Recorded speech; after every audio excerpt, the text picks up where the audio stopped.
The full details of my future site are as follows.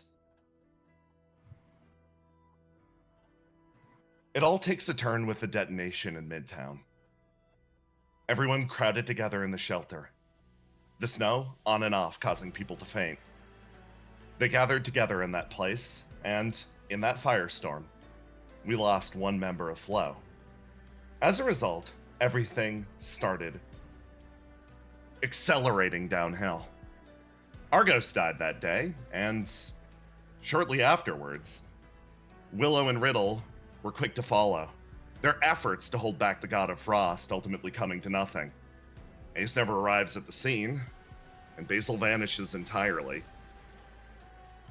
Ultimately, the God of Frost is taken down. Not by us, but by the Queen of Flames. The fight continues. More assailants arrive, and she manages to hold the surface for a short period of time, but there's a reality that the people living here need to accept. This world is no longer theirs. It's a battleground between gods and demons. Eventually, the surface is lost entirely, scorched away to nothingness. Geist hides away, and eventually attains their perfect victory. In silence,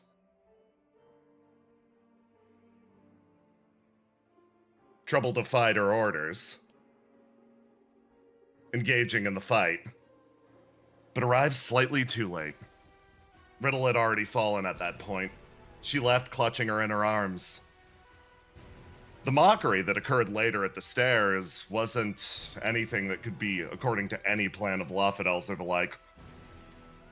A Geist-produced clone showed up at the appearance, and my own incarnation was more than flawed. The world was lost to Frost. Geist's victory was complete.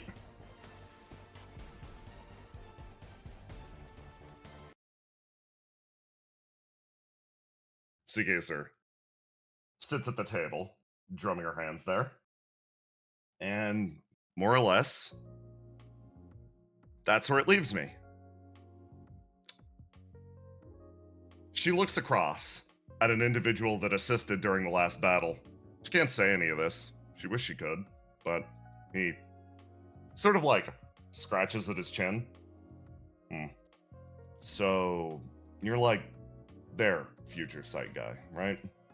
Yeah, I guess you could say that, she says, looking down. Huh. Okay. So, what did you want to know about?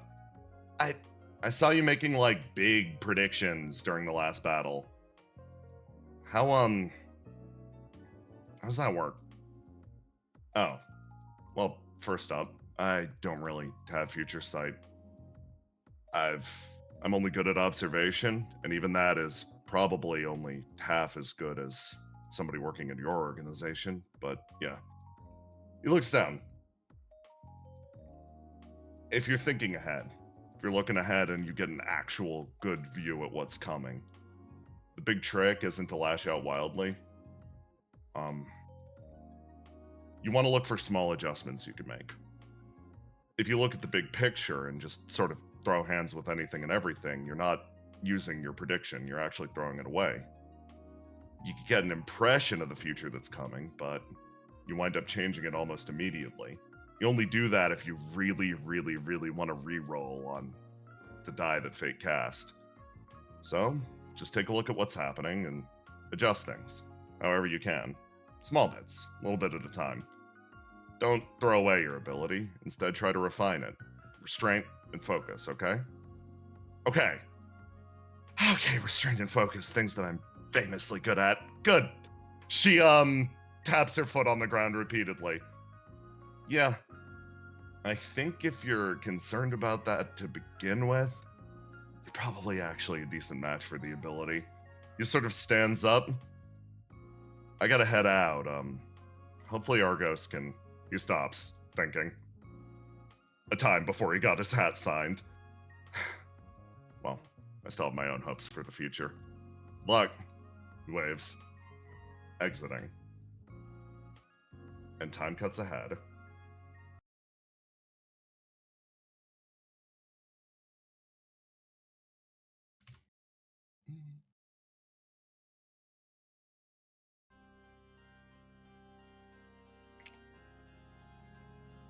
Visionary now finds himself standing in front of a large, almost, it's a medical slab that almost resembles a coffin.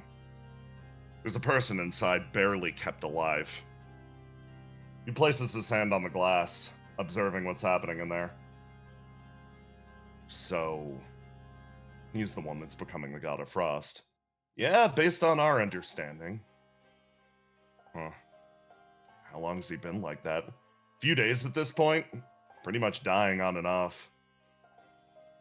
Visionary looks through at the person in front of him. The body inside it's an ugly sight. No way around it. The result of numerous experimentations at Geist's hands. Part of it is burning away, fed into the machine. Is it supposed to go like this? Is it always like this? No. Based on my understanding, most apocalypse seeds, they bloom all at once. They take, he thinks, trying to quote what the scientists told him during one of his more boring shifts. Okay, so that guy over there, right? Yeah? He's not actually our God of Frost. He puts his head up against the glass. His body is a little more than fuel to call over the actual thing. He's gonna swim around on the inside and basically be used as living gasoline. His body is a gate to call it in from somewhere else, and unfortunately, it's not exactly strong enough to just explode into the god like it usually or is supposed to happen. He's weak, frail constitution, so they hooked him up to that machine. Huh. Is that why the weather's gotten so weird? Yeah. Calling it over a little bit at a time. Based on my own understanding, should be fully dead soon, properly consumed by the god, and then we'll have our God of Frost. Visionary looks on the far side, watches that twitching mass of muscle, and the thought runs through his head. It's a simple thing. Is he already dead? Yeah, more or less. He crushes the vision that runs through his mind, smashing open the glass in front of him and ripping the man out. It's a simple thing, feeling empathy for that body, contorted as it is. Absolutely no tactical advantage. He crushes the consideration, walks away. Okay. Keep up the good work. He walks away as the winter deepens. And he makes his way over to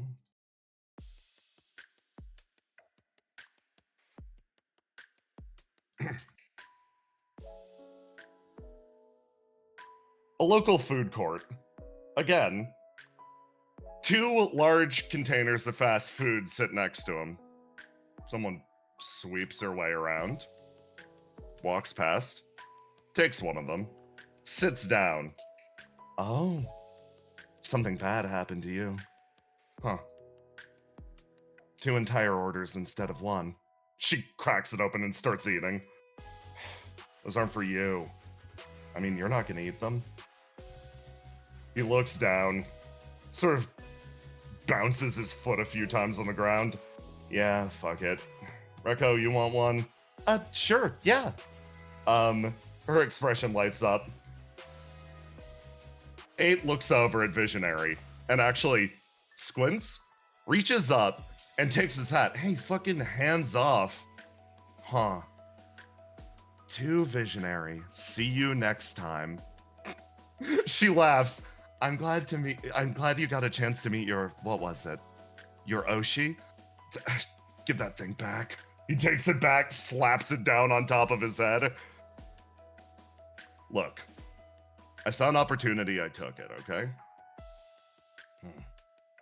Her expression falls. Again, picking up the soggy burger. Visionary has this habit. Whenever anything anxiety-inducing is happening, he'll go out and purchase fast food. His only real coping mechanism being compulsive spending. And with the current state of confiscation inside of Geist, the only thing he can really spend money on is food. Unfortunately, the second consequence of his anxiety, he loses his hunger relatively quickly, and as a result, 8 pretty much has him pegged as a walking meal ticket. So, how are you feeling about the mission? Nervous? Honestly? You guys have the easy job, he says, looking between 8 and Rekko. We do, comparatively, I guess. He looks down. His own goal. Geist squad split down the middle. 50% dedicated to the idea of killing members of OPIA. 50%, he looks around at the rest of them. Those that object to the process of killing. It's the best that he could do to try to fulfill the mission and send those that don't have the disposition for it off to perform other objectives. Yeah, so your plan? Hook up with Argos and see if we can figure out something out from that point. Oh, I have a hope. Really hope Willow's there. Her expression lights up. Yeah, okay, going off about her again. Somebody walks their way into the area. Hey, everyone! Still bleeding. Ah, fucking stop. He looks... You're getting blood everywhere. You're gonna mess up Rekko's nice, like, lab coat. Oh, sorry. The bleeding quickly stops. Ugh. Rekko looks up and over at Alioth. Are you coming on the mission today? No, unfortunately, I'm grounded. Apparently, this wound is bad enough that I should technically be taken off of all missions for the foreseeable future. Real shame. Rekko's expression settles on the bullet wounds as well as the mixture of different strange protrusions caused by Miracle Burner. And almost subconsciously, she reaches her hands forward. Hey, wait. Alioth, seemingly caught off guard, watches as the wounds start to close up, and the damage from Alioth seems to transfer over to Rekko. Okay, hold on. You sure you want to do that? She sort of leans in.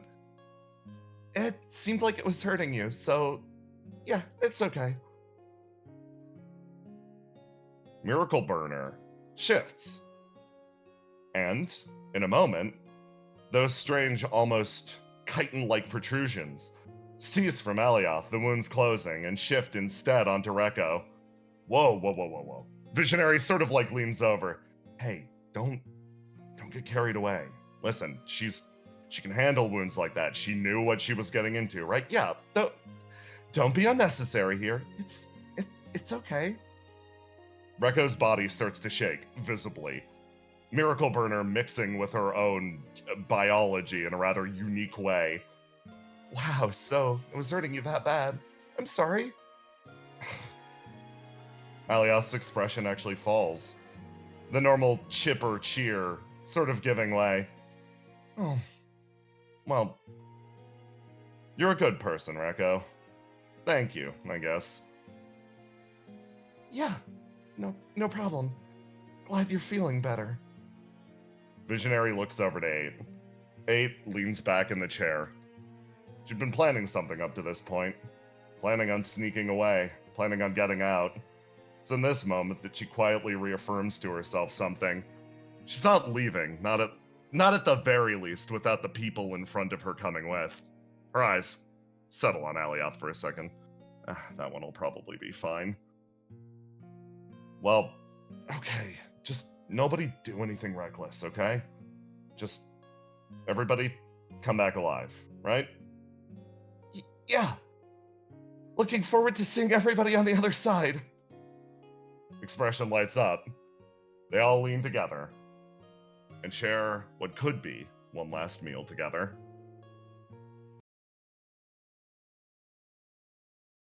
In the depths of the world,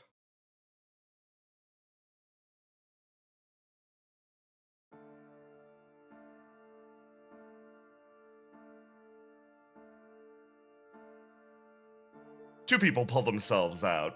from the interior of the flame. This is not an area that the queen usually comes back to, not these days. So, instead, she's coming more as a visitor. Her voice rings out at the gates of hell. Everyone, I'm heading surfaceward. I go now taking only my fair portion of flame, but I've come to ask a simple question. Right now, I ride to the aid of World 12. This is a world that I'm sure you've noticed thoroughly rejects your existence. As ghosts of the past, you hang over this world like a nightmare. You will likely find no home here. It will take years and years to gain the level of acceptance that could even allow you to live something approaching a normal life.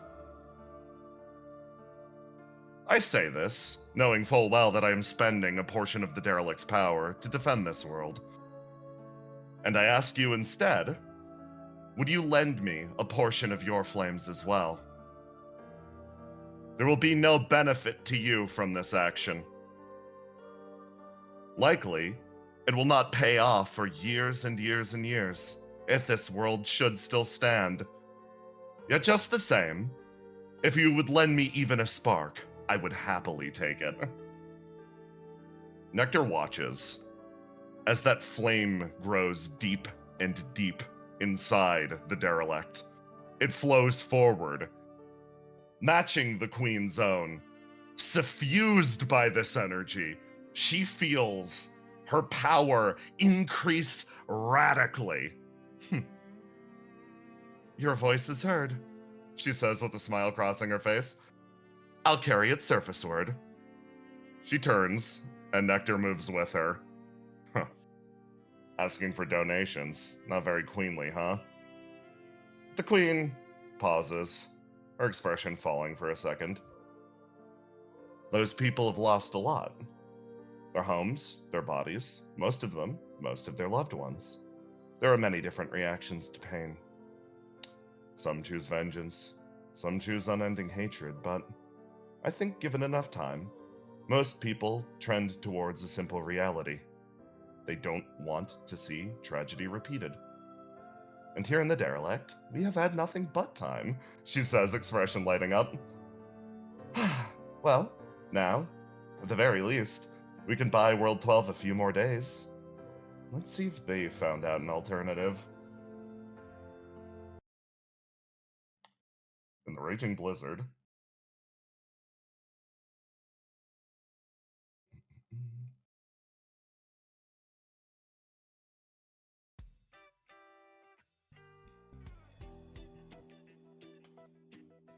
Flames now flare around the interior of Fuse City, powering most of its infrastructure.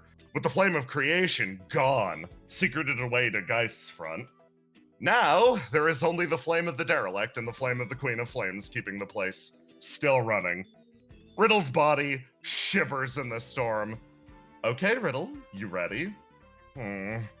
She sags slightly. I mean, yeah, I guess. You said you were going to use whatever means were available to you, so go on. Get in there. Okay. Her upper body sags as she makes her way forwards and knocks on the door. In here. She comes in. Vivian! I assume Vivian let them in. Yeah. Otherwise, she's standing here with a bat. Yeah. And she's like, okay, you guys can come in over here. He's in the next room over. Okay, thank you. She sags her way forwards. Are those your visitors? I wonder who it could be. Thank you, Miss Argos's aunt. My name's Vivian. Okay, Riddle, go ahead. The door sort of cracks open. Hi, Argos. Look who it is, cast! Look who it is! Oh my god, look who it is! Big smile on their face. I had a formal request on behalf of OPIA. Please come back. Come back to OPIA. Yeah, we can't do it without you. Please come back to OPIA. She shivers. You know, I left OPIA because I wasn't really satisfied with how things were going. You see her body sort of wilt slightly. Verona, like, what's the matter, Riddle? This is what you signed up for. Okay, What? I'm more than happy to hear the areas where you are unsatisfied. Would Well- you guys like to come sit down? This feels like it'll take a long time. We don't have a very long time. The world needs to be saved, so I have come here personally as an ambassador of OPIA. She continues shivering. I like that the CEO of OPIA herself has come to negotiate, and the Yeah. negotiation it will be. Yeah, very honestly, very forthcoming. Riddle like looks over at Cass for a split second. They are currently working in the OPIA building actively. They have positioned themselves here and are using their functionally supercomputer intelligence to give Riddle a hard time. Okay. I'm Now, more than happy to hear your terms. I understand you've addressed my main concern Yeah. with the general change in direction and resignation of the previous CEO. Verona That's like good. walks in. Hi, Argos. Sits down Hello, next to Verona. Riddle. Really, the only thing keeping me is I think it's time we renegotiated my contract. Okay. Should I Yeah. come back? Yeah, no. That sounds completely reasonable. I'm more than happy to. Should I Oh, I'm glad you call- think so. should I call a lawyer for you, or We don't have time. Riddle's body sags. You spend some time running Riddle through the specifics, and by the end, she has collapsed into a fucking pile of goo on the table. Also, she picks her head up, leans forward, and pokes lightly over at Vivian. Riddle, hands to yourself. Currently, the city is in the state of evacuation. Is there an area that you wish to be evacuated to? I'm taking care of things for Vivian. I mean, and now that I have OPIA, or I will have OPIA's resources at my command, will definitely be okay. Oh, okay.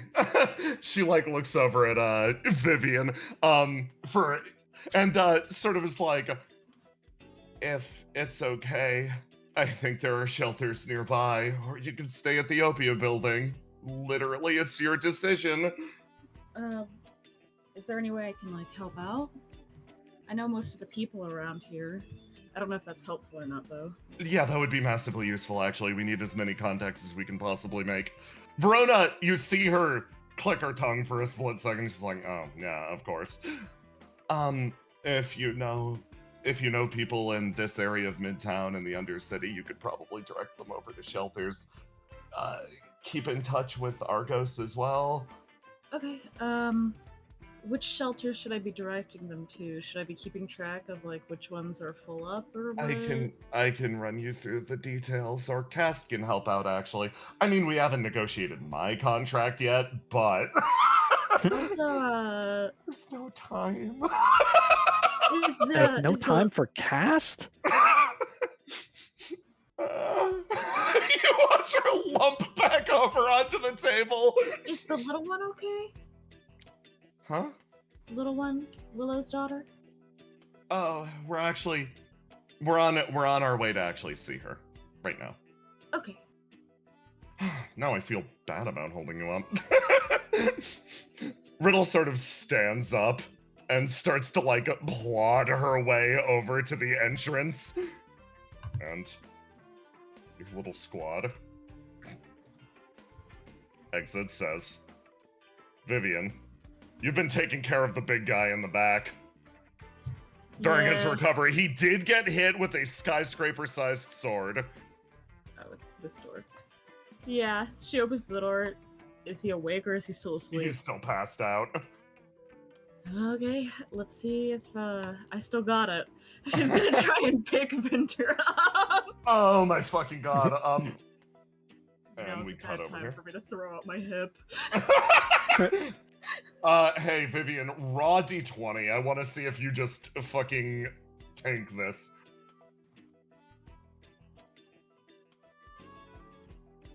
Oh, fantastic. Yeah, no. She manages, as the camera follows this squad down.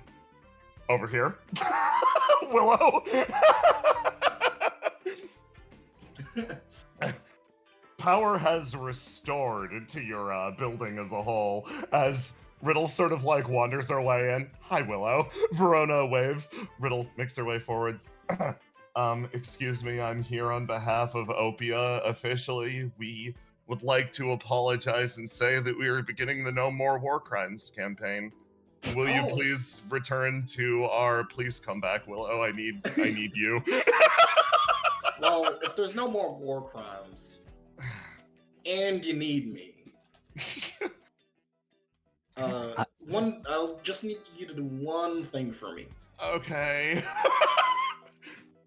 Since I left, this little thing wasn't working no more. She holds up her credit card. Oh, Riddle, that one's bad. No! And I'm gonna cut away, too. Over here. Door cracks open. Riddle is getting incredibly good at doing the spiel, one by one. Riddle, our entire representative of OPIA, please come back, please come back, please come back, please, please, please. It's like, okay. One condition. Yeah.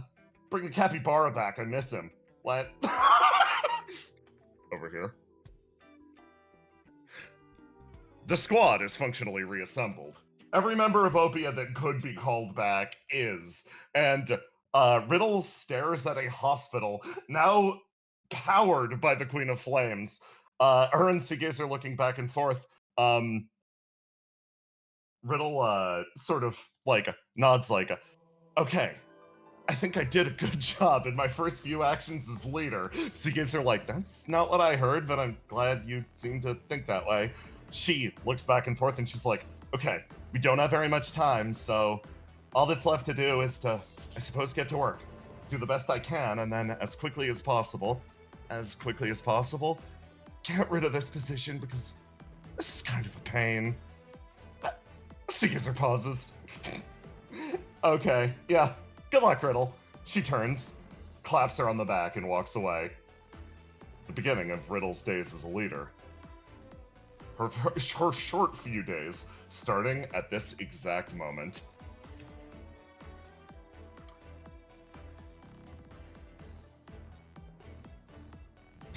For one last job. Yeah, I'm bringing the gang back together. Except it's only been a day. Verona's voice chimes in, an official report.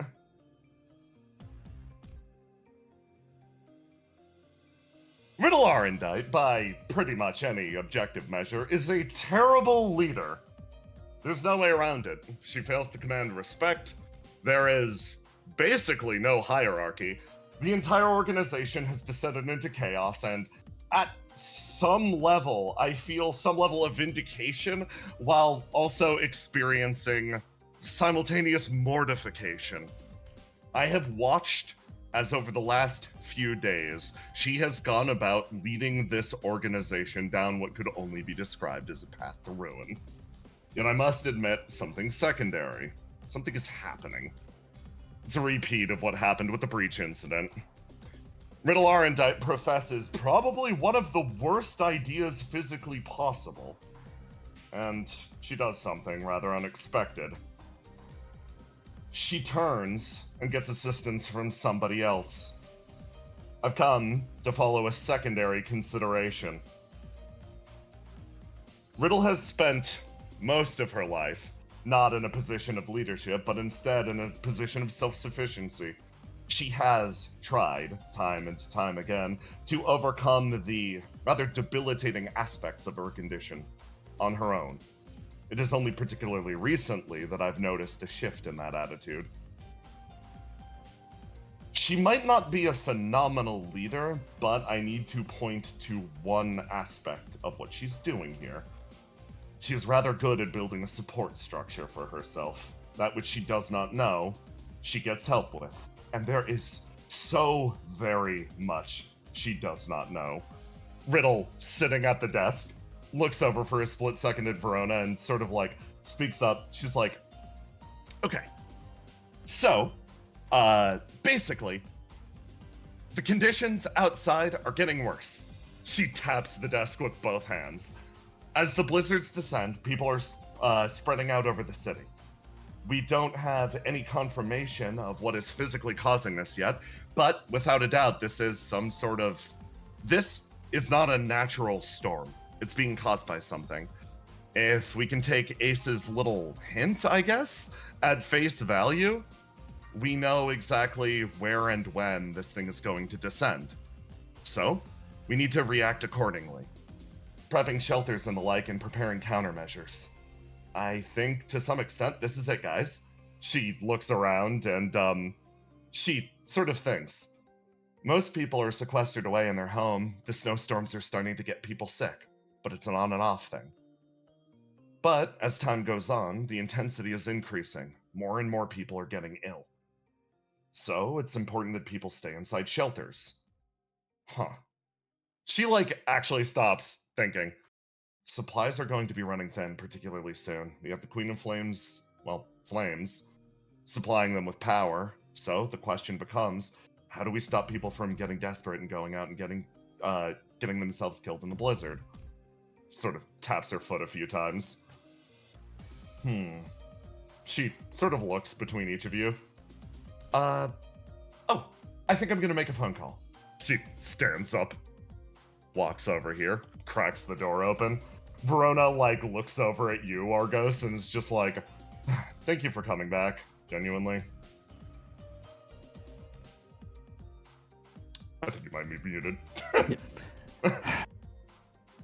I don't want your thanks, Verona.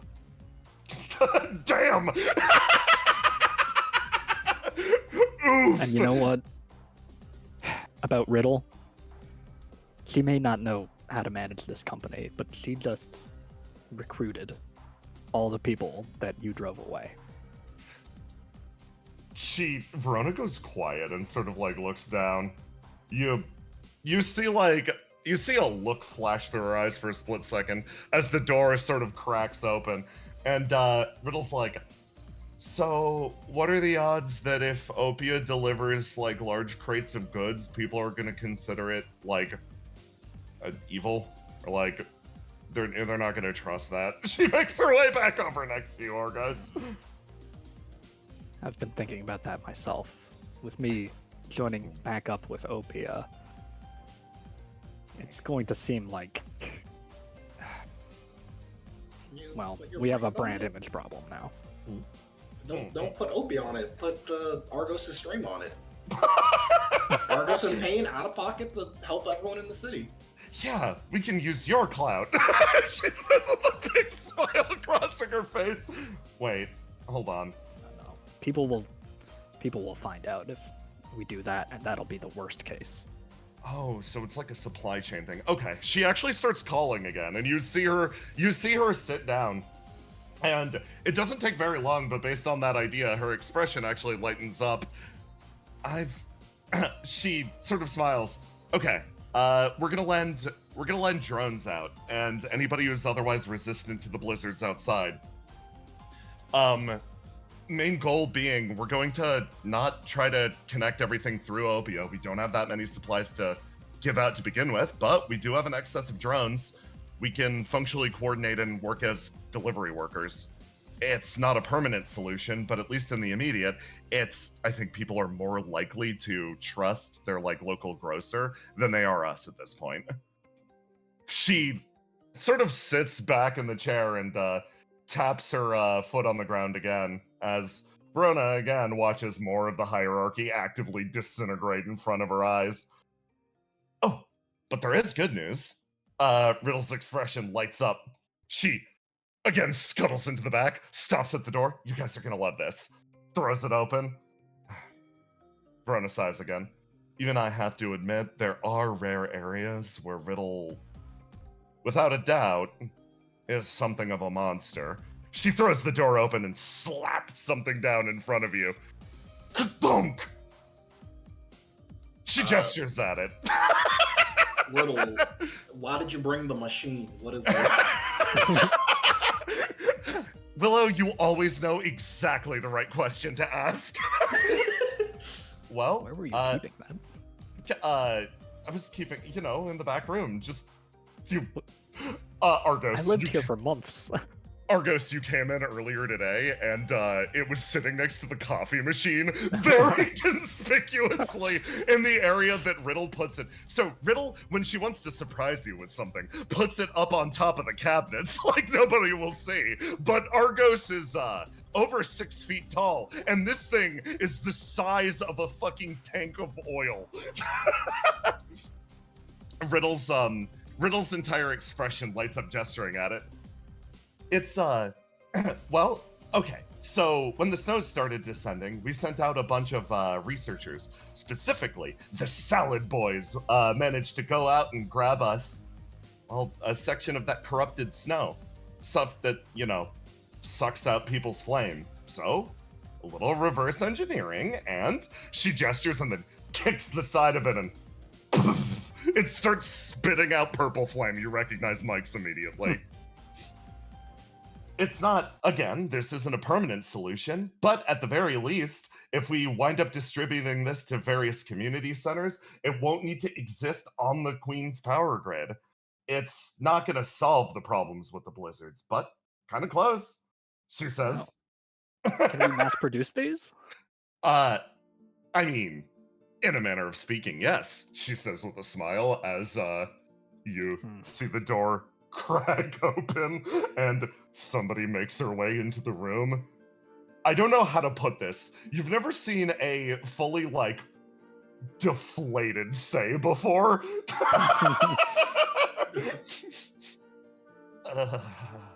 She makes her sway forwards.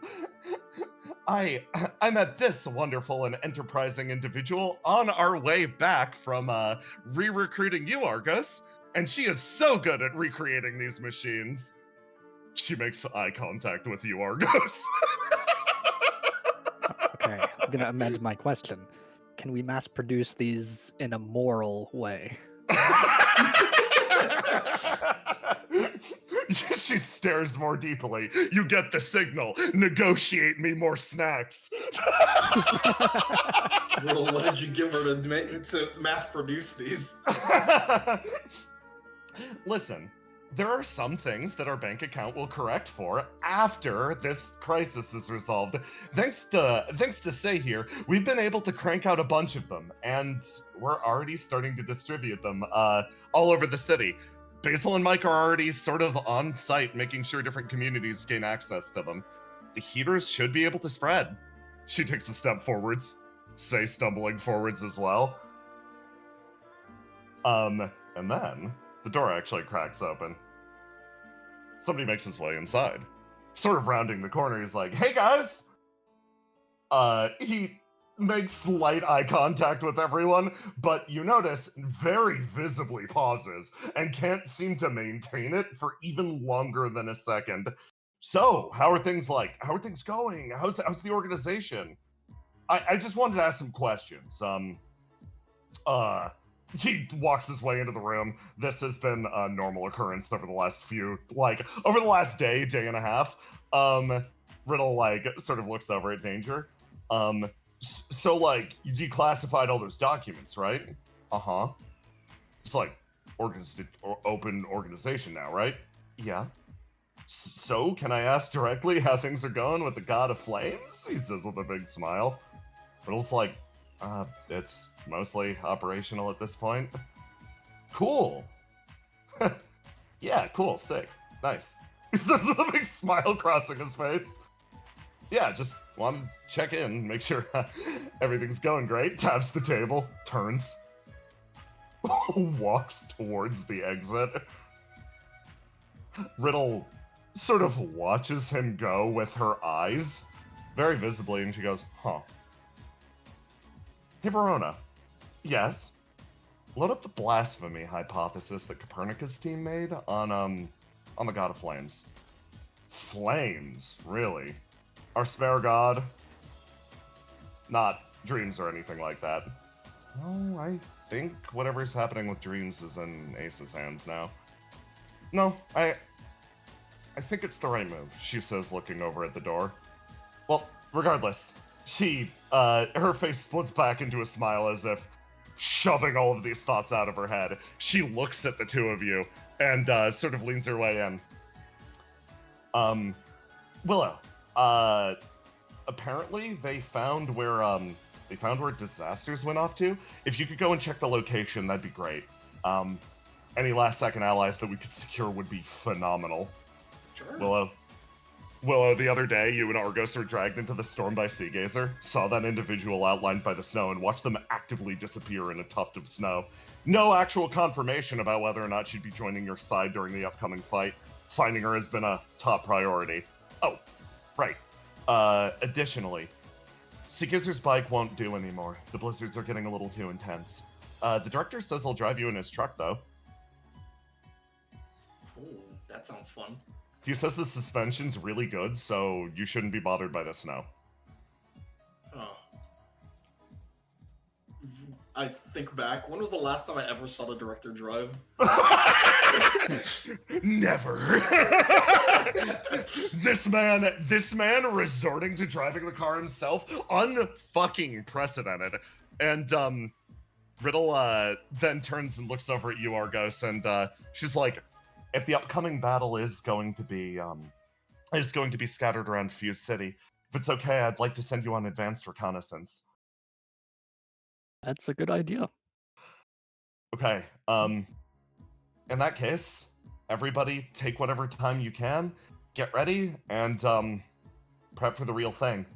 I don't think it's getting any easier from here on out, she says, smiling at each of you. Alright, let's give him hell. You promise to do just that. But some of you, specifically the ones who are resistant already to the blizzard at large, are already out there doing just that. Basil and Mike.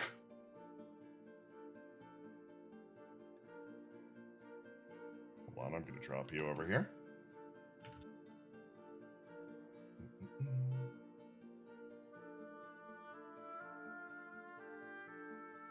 You stumble your way through the growing storm. As basically you're both carrying a large number of crates. Basil, your teleportation no longer works. So right now, you're walking them over the old-fashioned way. Functionally, the orb can jump you still. Just got a long cooldown.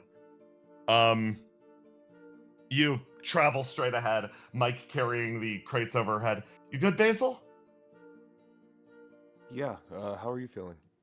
I'm still holding up fine. Most of the snow melts before it hits me. So, I think we're the right pick for this. And she, looks over. You sure you're okay? Yeah, how are your flame reserves? You've been Still- breathing a lot, right? Yeah, still pretty good, actually. It's funny. A lot of this snow actually winds up restoring some of my flame. Basil, you make your way forwards. And you make your way to the top of the stairs, and the orb whispers up in your pocket, in the back of your mind, clawing away at you lightly. They don't know. A rasp, a remnant of what it barely once was. They don't know how hard you're pushing yourself.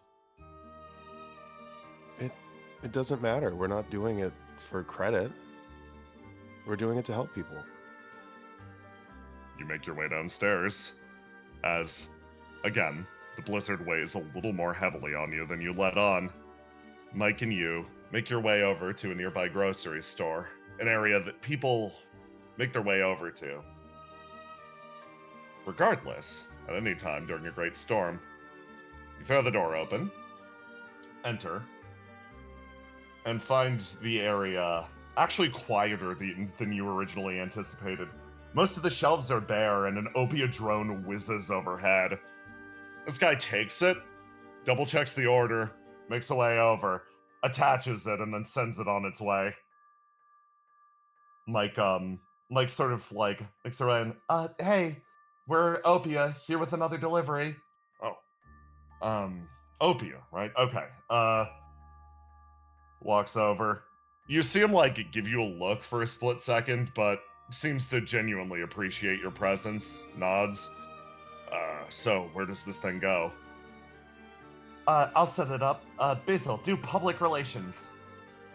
Okay, I'm on it. How are you feeling today, sir? Is the weather affecting you unwell? I haven't gone outside myself, but, he, looks over his shoulder. There's a guy sitting back up against one of the, checkout kiosks. Visible signs of fever. Apparently he got caught during one of the bad parts of the storm. Okay, OPIA advises you to stay indoors if you can. Would you mind if I take a look at that man who seems to be suffering? Yeah, you guys are doctors. Takes a step back. Hear that? I'm a doctor. You look this person over. They're mostly non-responsive. Very feverish, covered in a layer of sweat, but that only lasts until you hear a hiss from the other side of the room as Mike sets up the heater and it sends out a wave of energy through the area. You see him stabilize lightly and his eyes sort of open. Oh shit, Dino Hime. How are you feeling, sir?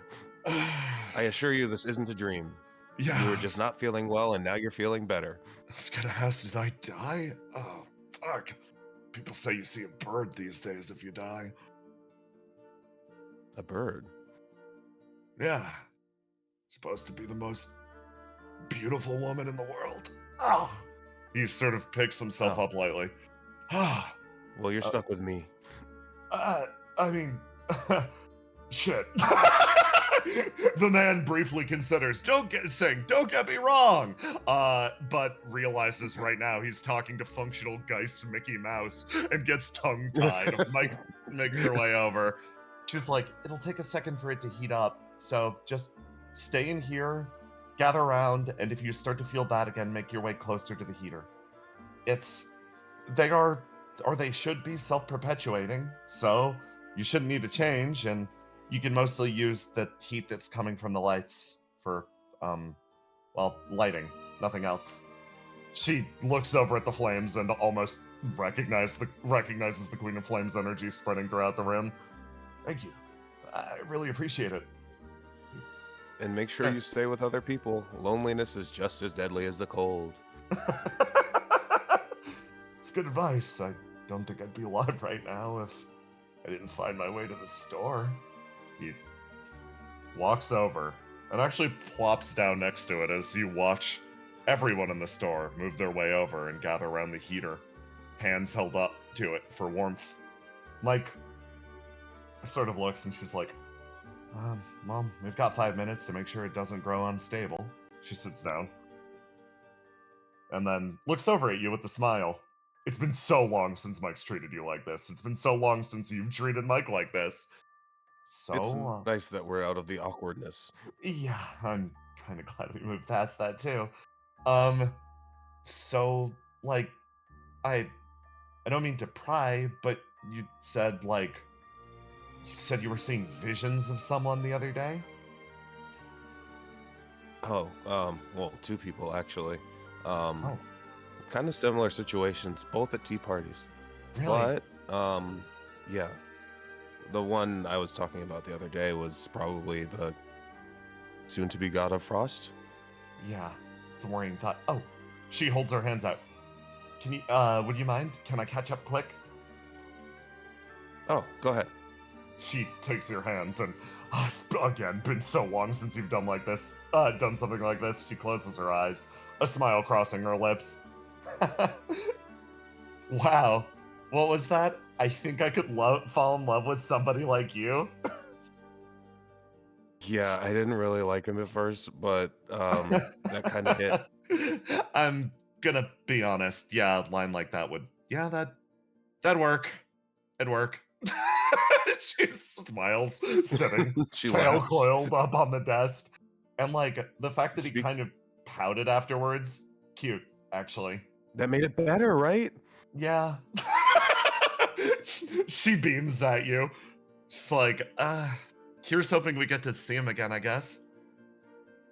Yeah, I have a good feeling. Yeah. Her expression lights up. It's nice to, I guess, it's nice to see people, like, even if they come from incredibly suspicious circumstances, and also are. Okay, the nudity at first was a little surprising, but, like, weirdly it had, like, an artsy quality to it. I mean, at this, like, who am I to talk, really? Ye- Okay, so if you're saying it, then I don't feel bad saying it. Yeah, I think to some extent you two, yeah. Yeah, Yeah. no, Yeah. but and path of purity and all that. I stayed true. She smiles and she's like, do you think you're gonna talk to Aura about it soon? I think I am. Actually, I was thinking of you recently too. Oh. After we got spit out of that god of disaster or whatever, Yeah. everybody kind of lost their reflections, and Jean's boyfriend, he was in a really, really bad way. Like I felt really bad for him, and I couldn't teleport, so I started running, and I was running, and I was running, and I was running to the point where my feet hurt, but I couldn't find anybody to help, and it got me thinking. What if that was the last? What if Gene didn't have a chance to see his boyfriend again? What if that was the last moment that he would have had to talk to him again, and I wasn't able to get them together? Oh. Yeah. So it made me think about you, because you and Seagazer, you're taking it slow, which is great, but times are tough, and you shouldn't go without telling people how you really feel. Okay. Yeah. She sighs. I'll borrow a section of your courage there then. You're Yeah, right. Let's both do it. Yeah. Okay.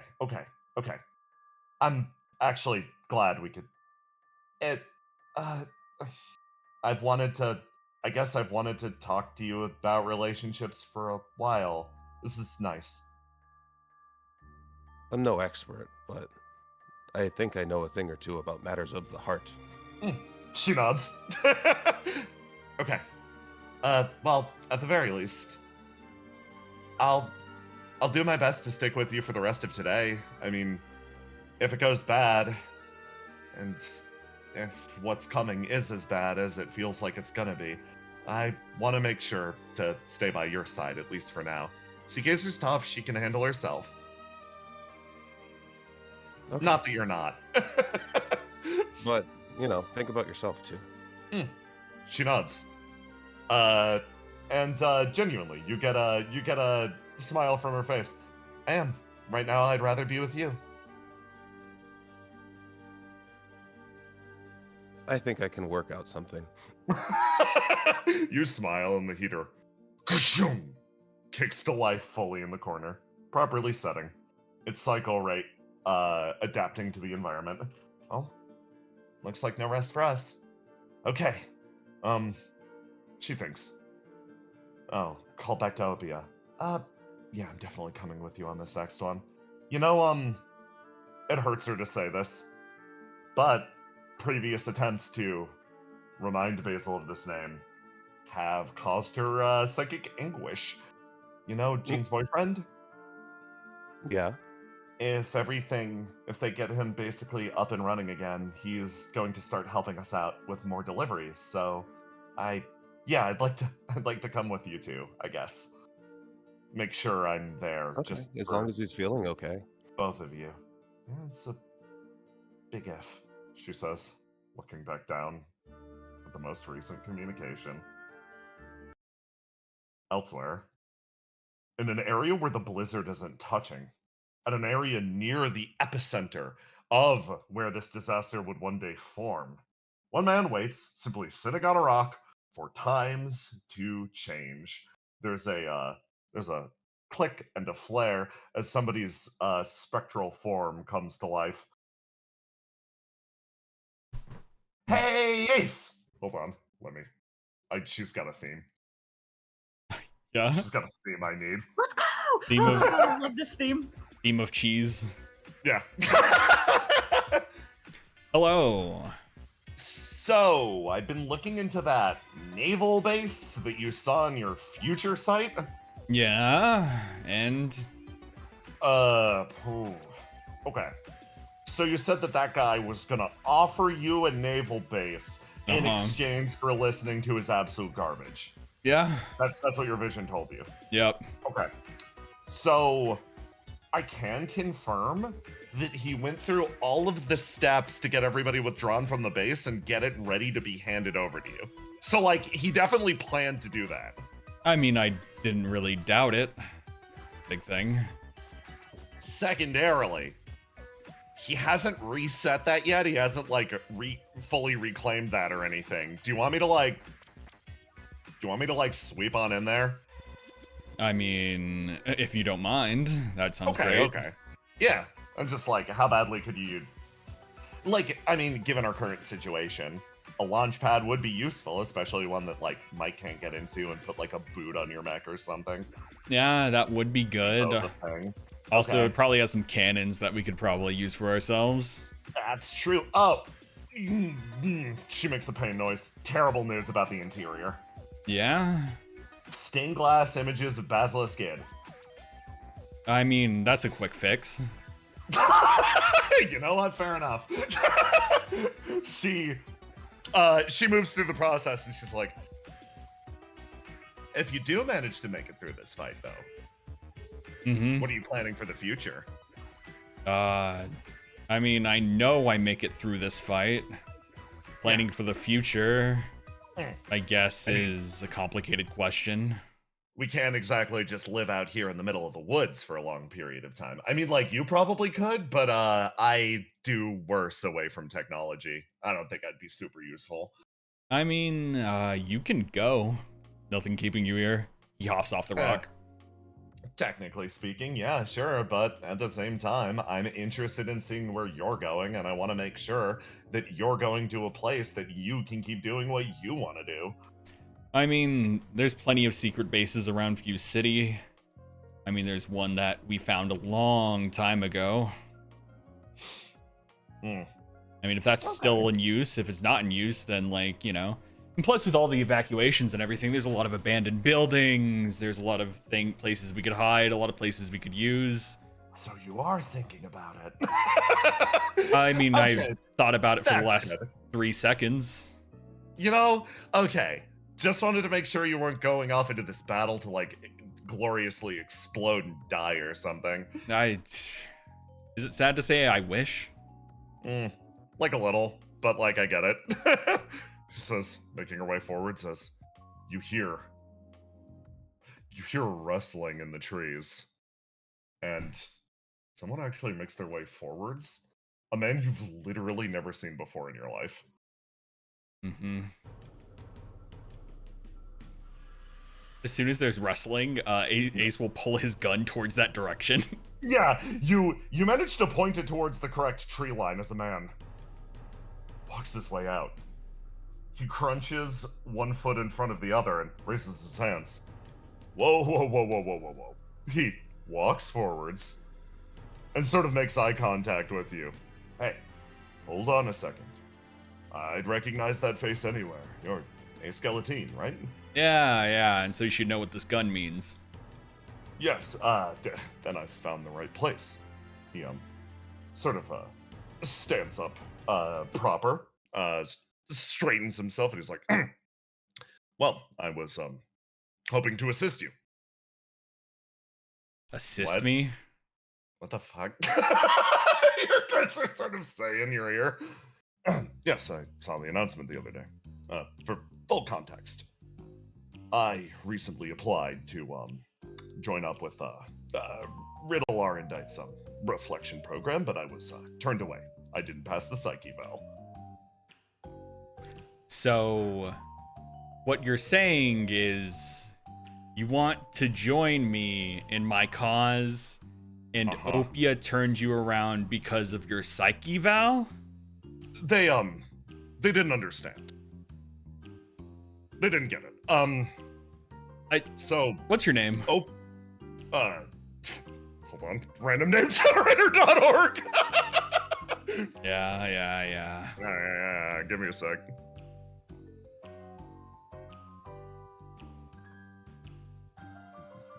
You're just random name generating. You're not just coming up with a name. You're not like. No, I literally need a random name generator. You need a random name. You didn't have this prepped beforehand. You expect me not to ask him his name?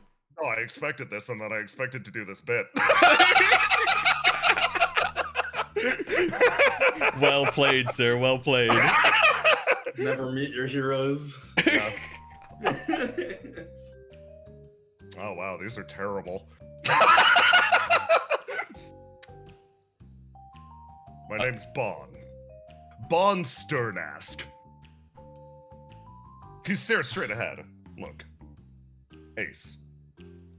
What you said the other day, it spoke to me. OPIA doesn't understand. They don't get it.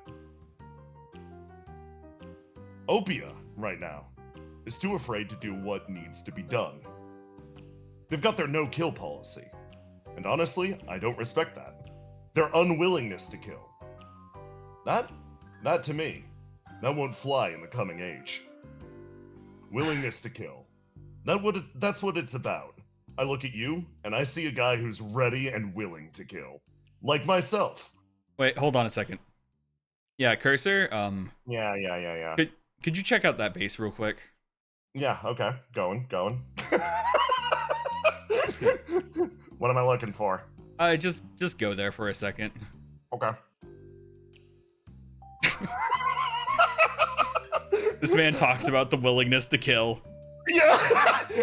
Look, I went into my eval, and they asked me, "Are you ready and willing to kill?" And I answered, "Yes, I would love to. I would love nothing more than to kill." Well, OPIA just doesn't get that. They don't understand. It's necessary, and will only become more necessary. Yeah. You know what? I think you really have some good points, and you have a really good head on your shoulder. Why don't you follow me over here then? Okay. We walk off the map, and then we change scenes. Elsewhere, in a nearby woodland.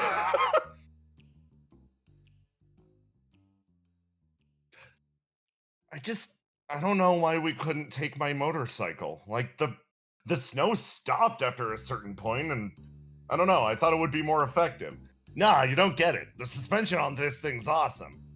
No issue from blizzards. He throws open the door and sort of like thunks the side of the truck. It looks like it's falling apart to me.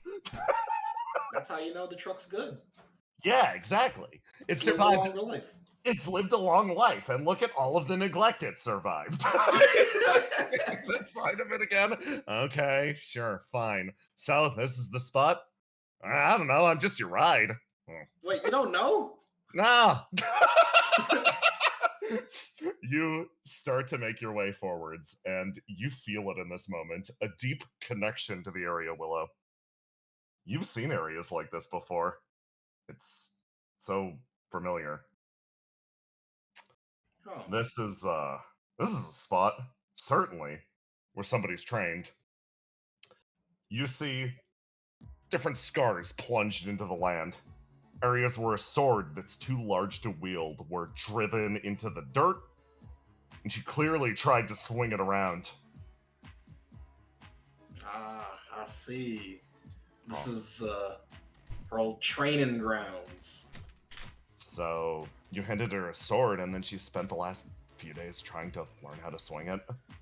Yeah, it seems about right. Went to training right away. That's probably what I'd do. You make your way forwards, and as you enter this area, give me a roll to die. I will die. Okay. Beat a 15. You feel your ESP touch down lightly. You get a vision of this individual for a split second, standing in the middle of the clearing. And Willow, you come to a realization. Untempered perfection. The sword that you handled her. It might be easy for somebody like you to wield. Somebody who's well-muscled, somebody who spends most of their time training and working out. But you come to realization about this god of disasters. She is not I would not describe her as the strength build that you might expect from an untempered perfection user. And as such, the sword is simply wedged into the ground in front of you. You watch as, let me grab her little icon. Still obscured, obviously. She stares at the sword in front of her, gets increasingly frustrated and attempting to swing it, failing, trying again. She gets really pissed off eventually, runs up, kicks it, lands on the ground, rolls around for a little bit, stands up, pouts, walks away, sits down. You look back and forth as she puts in every last little bit of effort she can to try to swing this sword.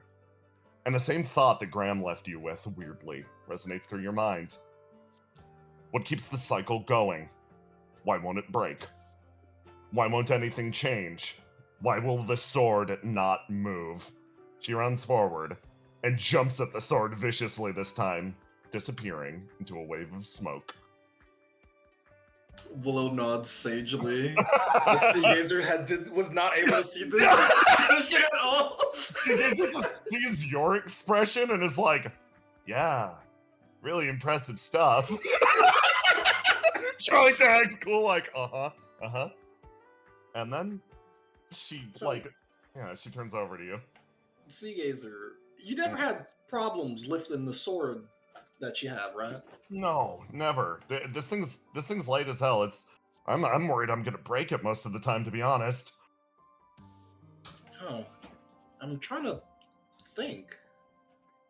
Just how difficult it is to, I guess, wield a weapon that's not really made for you. She turns over and looks at you. Either of your reflections give you any trouble? Like, I grasp the earth, I get it, but like, Keyhole seems like a reflection that I give to like a brainy guy like Argos. Yeah, that's kind of what the Keyhole told me at first too. It's definitely not the type that I usually use. She smiles, makes her way forward. I think that's what made it really strong for me. Huh. Eventually adapting to it? Yeah. It's kind of like branching out your strengths. What eventually turned you around? What was your major breakthrough? Well, it was back when Logic attacked a hospital in the Silt Islands. Oh. I guess I couldn't rely on Grasp completely in that moment, so I put all my trust in Keyhole. Oh. Needing to trust it with your life. Well, I guess we did just put her in a position where the only thing she can rely on is untempered perfection. Yeah, and a couple other reflections she kind of... on the way out. Wait a second. You both pause, and you stare off into the distance, registering this thought. The moment that trust is properly achieved. The moment that one relies only on one reflection. The moment that the lesson is fully driven home.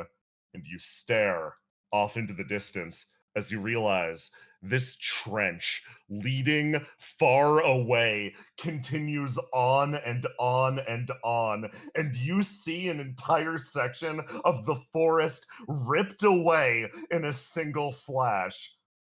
Holy shit. I think she learned how to use it. I think she learned how to swing it. She watches and like runs her way over. Fuck. Okay. Not bad. Not bad. Okay. Man, now I'm kind of excited. I want to see how strong she's gotten. You see Seagazer's expression light up. This might be the difference we need. This might be the change. Okay. She like psychs herself up lightly. This is great. This is great. And Willow, your comms go off. Oh, hello? It's Riddle on the line. She comes through and she's like, hey, Willow, everything go good on your end? Did you find her? We got great news. Oh, wait, no, hold on. Never mind. And we did not find her. Oh, okay. What's the good news then? The good news is she knows how to use the sword, Riddle. Oh, okay. Yeah, that's great news. Smiles, nerd. Arrows pointing to her, nerd. And then on the other side, two fucking sword dorks. Like, nah, she can swing the sword real good. Well, I've got good news on my end. You remember that terraforming robot? Yeah. We've got him conscious. Oh. I did want to speak to him, so. I think you should be able to resonate with him. It's like a last second thing, but I think it might help coming up.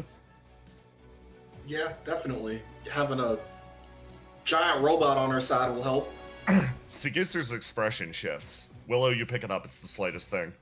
In her vision of the future, Willow, you were called away when you made it to Geist Tower to commune with the terraforming robot. Huh. We're ahead of schedule then. Minor alterations. Cool. Yeah, no, that's a great idea. Can I come with? She says, asking you for permission, Willow, weirdly. Oh, you can come over. Okay, yeah, sure. I'll get it ready for Seegazer too. It'll probably be one of the last things you do before you deploy, so get ready. All right. Seegazer, ready for some micro training? Yeah. She gets hyped up, and you two prepare to move on. Riddle, however, busily calls another individual.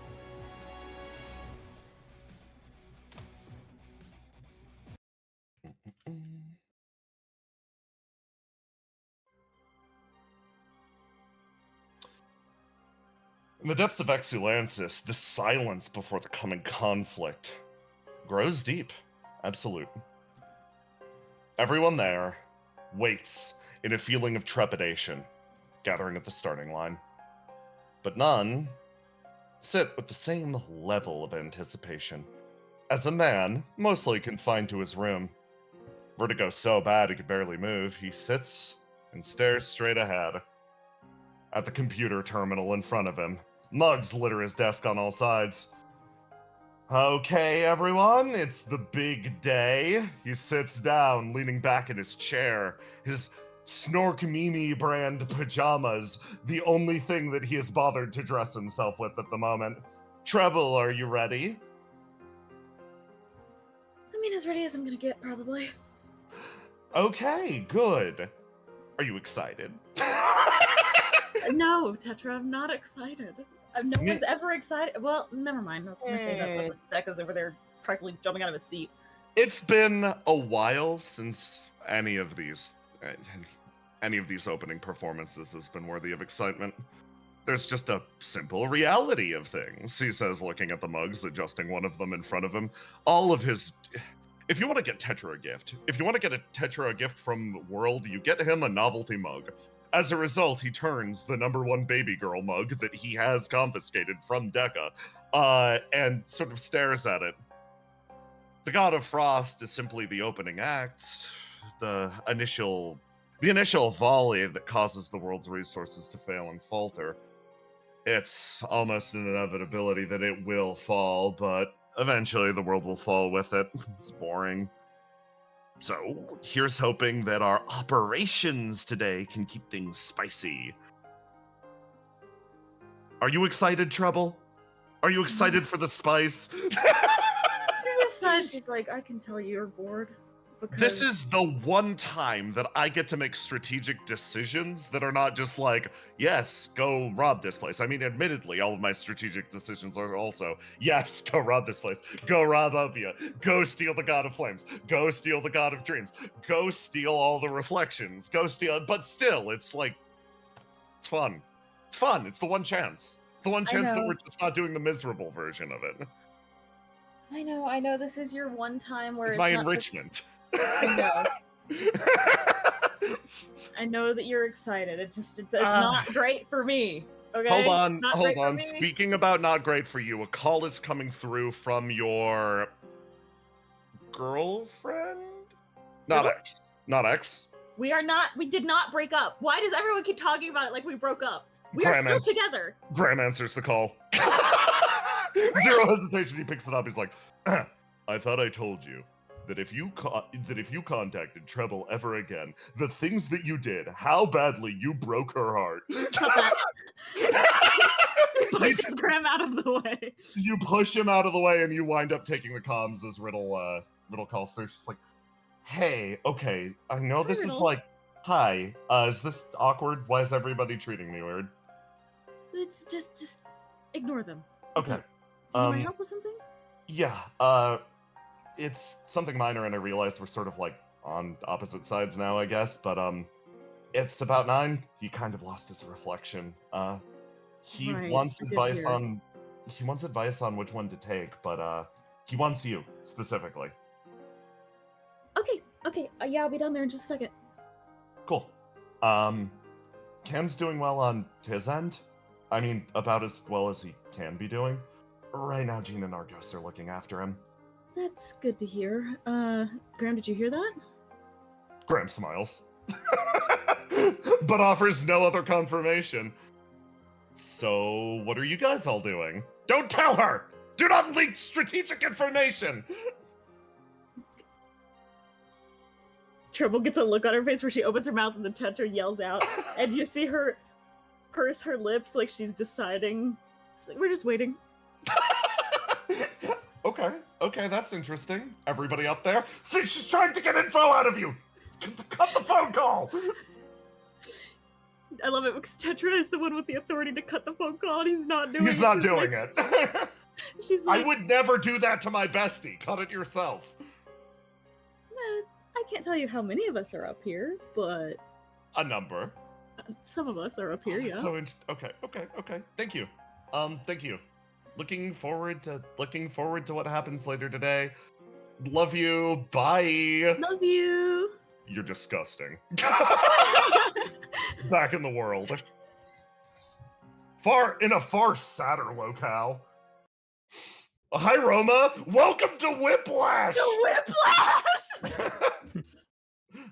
Argos, you have been helping Jean tend to Riddle. Get the fuck out of here. Argos, you've been tending to Cam alongside Jean while waiting for your own personal deployment. Jean's like, thank you again for this, Argos. Seriously, thank you. Of course. I just wish I could do more. It's okay. It's okay, I think. Cam, how are you doing? I appreciate the help. I'm sorry that I can't seem to calm down completely. Got nothing to be sorry about, buddy. Jean, sort of lightly smiling, just like, that's right. We will. So, just for context, we don't have enough of our reserve of the first water to keep Cam in a mental state that would be good for him. Just upfront. So, a little later today, I am going to contact Destruction again and see if there's anything that we can do to get his connection reinstated. Ripped away from that giant territorial rooster. Cam is effectively on an IV drip Yeah. of first water that was stored in the tower in Ciela. There was some stored here in Opia, and there was some stored in the tower in Ciela. And he's literally got an IV. It's sad. It's depressing. It's very sad. And you can tell, and it's like, you're the one who's been watching over him. The second you take him off of it, he just starts hyperventilating. Yeah. Yeah. It's fucking rough. It's also like, you don't know what will happen if you take him off the first water for too long to his body. Right. There's a reality not that all find of out. the meat will just fall off of his robot body. We're going to consider the idea of. We're going to functionally consider the idea of reducing the intensity of the first water over time, but going cold turkey, particularly now off of the stuff, we're afraid. He doesn't say the next bit, but you look at Cam and you fill in the dots. Yeah. Hmm. We'll see what we can do. He just nods. Gene sort of like makes his way away, and this has happened a few times. They'll like move over to Cam, and you will notice Cam's emotional state. Tell me how it changes, Roma. So there's something you know, Argos. When you leave the room and it's just the two of them, Cam spends a lot of time just like crying into Jean's shoulder, and then you walk into the room and he shuts up. He's able to hold it together when you're in the room, and you can tell on some level he's like trying not to freak out in front of you.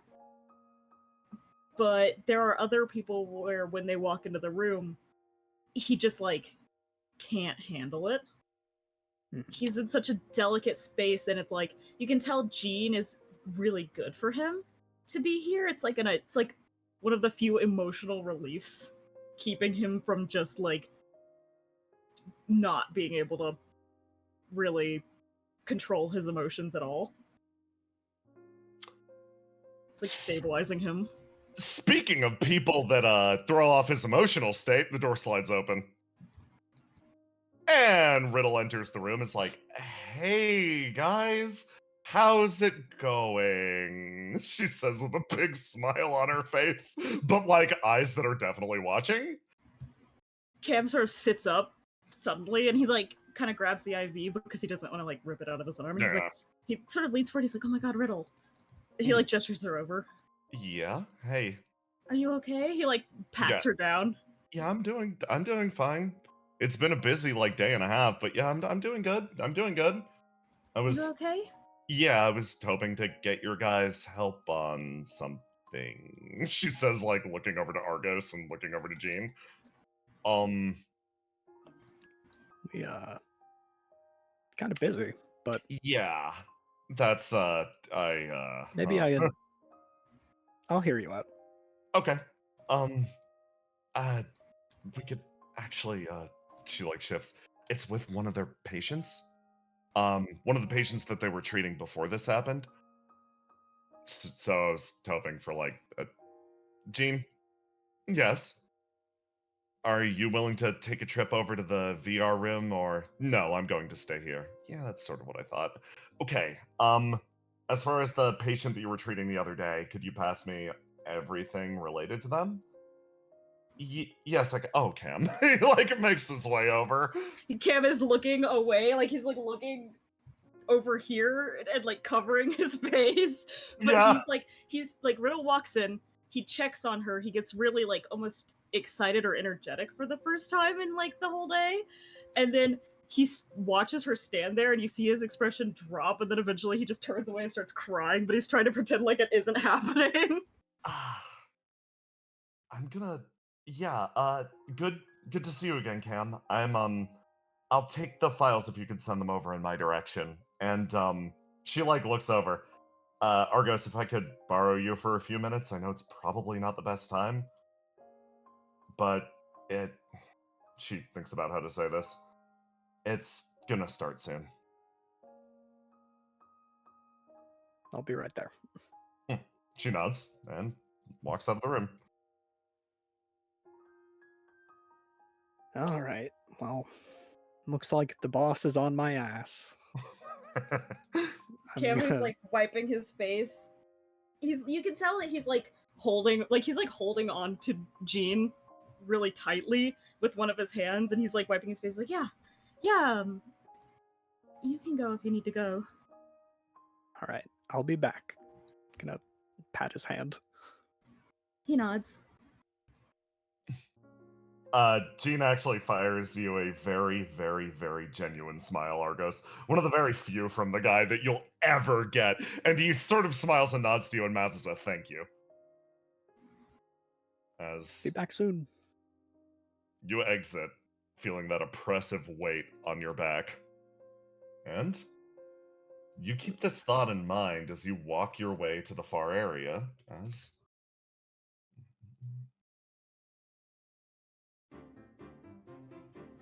the VR room barely has enough power to sustain itself at this point. But you manage to secure this large robot on the inside of it. Seagazer and Willow manage to catch up. They're like, hey, kind of wave. Cast over the comms is like, hey, thanks to the Queen, I think I can kind of do an emulation, but I'm gonna be filling in a lot of the gaps with my own abilities. I hope that's okay. Yeah, I think it'll be fine, Riddle There's says. no one better for the job.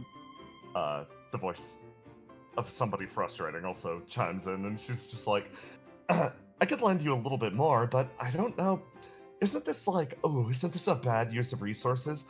Oh, aren't you worried about all the people that are gonna go cold out there? Just for the sake of one little robot? Oh, He's not little. Queen.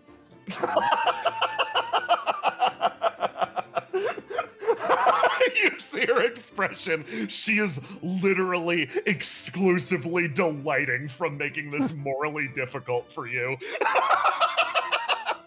Cass, like, again, it's my leftover flame. It isn't going anywhere. It's fine. Why are you doing this? You see her expression. I'm bored. Can I watch? Sure. Pleased. Listen, being a living battery for all of the city actually isn't as interesting as you think it is. You just have to sit in the same spot all the time? Yeah, it's basically what I was doing before. Her expression falls, and she looks over at you first, Argus. Just to make one thing abundantly clear. If all of you can handle the God of Frost out there, in the battlefield, then I won't need to take to the battlefield myself. This is probably what's best for the people of this city. This is probably what's best for the future of World 12.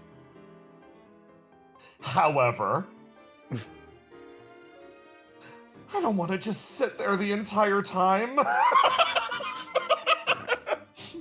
I know it's boring, but we're counting on you, and you're doing a good job.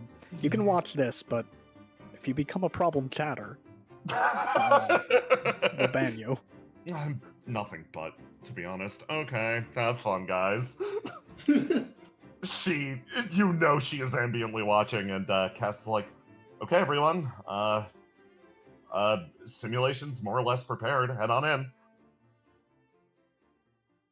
The door opens up, and you notice that the back of this whirling device is not currently active. You make your way in. You can barely fit inside the room with this thing in front of you. And Cast hits the button, and you watch as a sickly blue flame worms its way through the chamber. And you all are sent somewhere else. You see flame, bloodshed, destruction, devastation. It passes by you like a wave. And then you are left with the reality of the situation. You are left with something far beneath, and you are left with something quiet It's slow. Silence reigns in this area. And what you see in front of you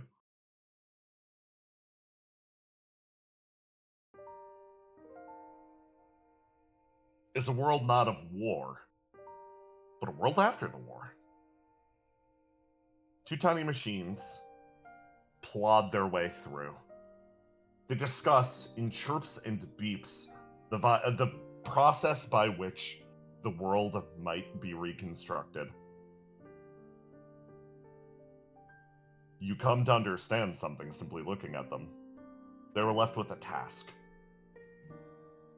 Snow begins to fall around. You feel the weight of it. Again, pull something free from the world.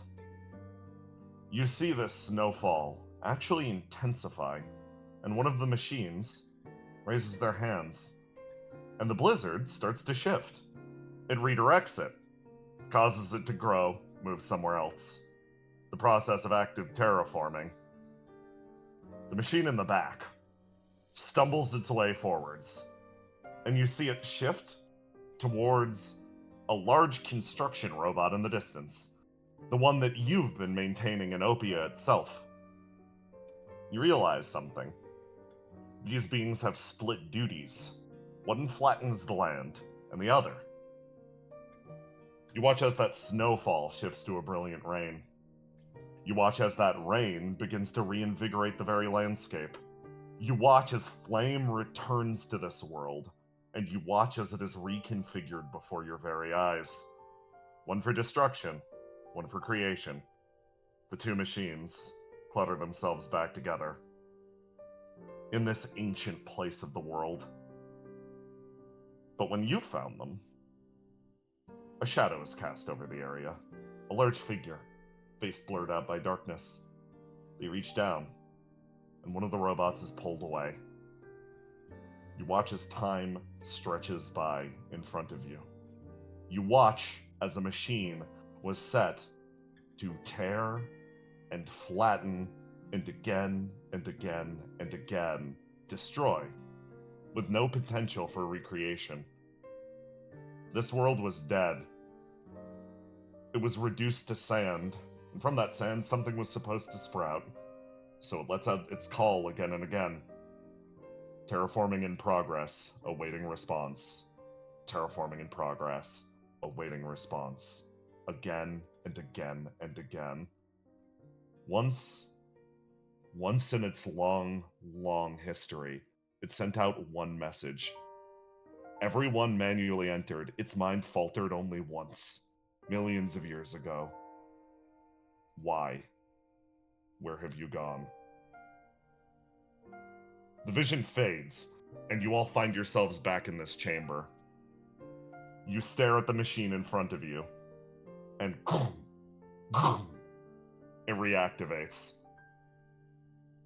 Engine again flaring to life slightly. Willow, you stare up at the device in front of you. What do you do? I am going to walk up and place a hand on the machine.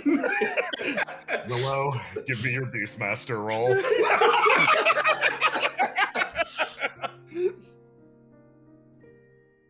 Oh my You gosh. reach your way forwards and you place a hand on the machine. Riddle's gonna do something in this case. She's blowing her afterglow to turn that into a success. She puts her hand next to yours and places it on the machine as well, smiles at you and nods. You feel a connection with this being in front of you as its eyes meet yours, and you stare deep inside of it. What you were hoping for was some sort of connection to the deep areas and the deep existences within this world, a connection to some scheme, a connection to one of the greater powers that play your lives like puppets. But what you see in front of you is a being that was left behind to clean up in the messes of these things. This is a being that a long time ago would have picked up the world after the apocalypse rolled through. This is a being that was trying and failing to pick up that old world and turn it into something. It is unable to. It looks over at you, and it asks you for something. It asks you for purpose. We're gonna try and get that other robot back. And in the meantime, I need your help. Its expression settles on you. And? Tiny, this is very important. I need you to add the Terramite. To your beast. It's the Terramite, dude! It's a large-ass termite! Add it to your Beastmaster page as its expression settles. And then Riddle looks down at her comms as a chirping goes out. She makes eye contact with Argos. Looks like you're up. Okay. Good luck out there. Thanks. Looks like Willow's got things here. Wow. Yeah. Her expression lights up as Argos, don't die. Cass makes their way around. The door flies open. Okay. Well, one aspect of my freshly renegotiated contract I'm coming with. All right. Man, I'm so glad we renegotiated. Riddle's expression falls. Same, honestly. Really looking forward to my future in this company. They say with a big smile, and they hold their hand out for you. I take it, and we're off. The two of you leave.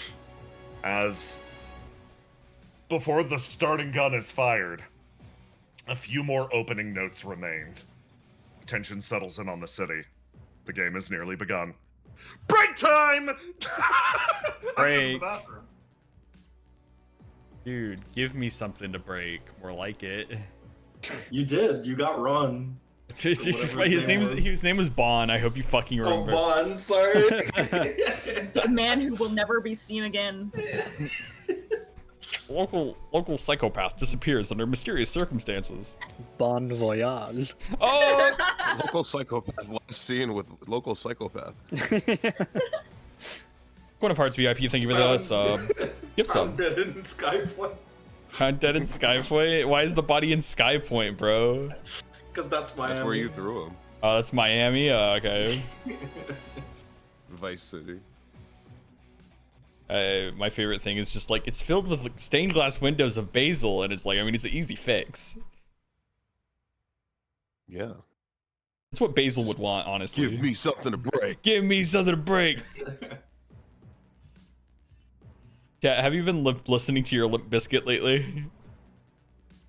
I haven't said my prayers. My prayers. Man, why did Jay have to make the world-destroying robot the cutest, sad little creature? I mean, have you looked at... It's not necessarily a world-destroying robot. It's just trying to fix it in its own way. Yeah. He I mean, was it's one way of of two fixing is pieces, destroying but it, yeah. like, It's a terraforming robot. yeah. He's half of the duo. He's supposed to. There's Brother. supposed to be someone there with him. Queen of Hearts VIP, thank you for the sub. Also, I need to continue the bit of the random man that he's executed. That is that man is a generic from Cat's Patreon, who a few characters from this are from Cat's Patreon. Entirely worth the sub. Shit's great. This man I had the bit in mind of, no, I need the actual moment where I pull up random human name generator. The man is from a druid-themed pack and had bark armor. And I'm like, no, I am having my most this is me as a GM showing up and going, oh, hold on, let me Google search a name for this man. If it was me, I I would was have like, opened I've up. seen this shit before. It must be real. If it was me, I would have opened up the Roll20 like character sheet thing and just gone with the first name that Roll20 produced on the character sheet. I'm always terrified of that because a lot of those names I'm like, is this a slur? I'm like Roll20. What's up? I saw him and I was like, this is obviously a generic from Yeah. some Patreon, and I was like, but Yeah. Jay, the professional GM he is, will make Yeah. it seem like it's not, and then No. he's just like, oh, I gotta pull up name generator. No. Using the media. I literally Back. wanted, like, I had a bit in mind and I committed to it. I respect it, yeah. I can't believe there's Ace cells out there. Yeah. Much to think about, It honestly. was bound to happen. I said I'm willing to kill. I'd love to. I love killing. It's been so long since I've killed someone. Literally, I'm like, See the one that you You're in kill the and wrong it's campaign, man. literally the bit was, the longer you talk to him, the more his dialogue I would find and replace more words with the word kill.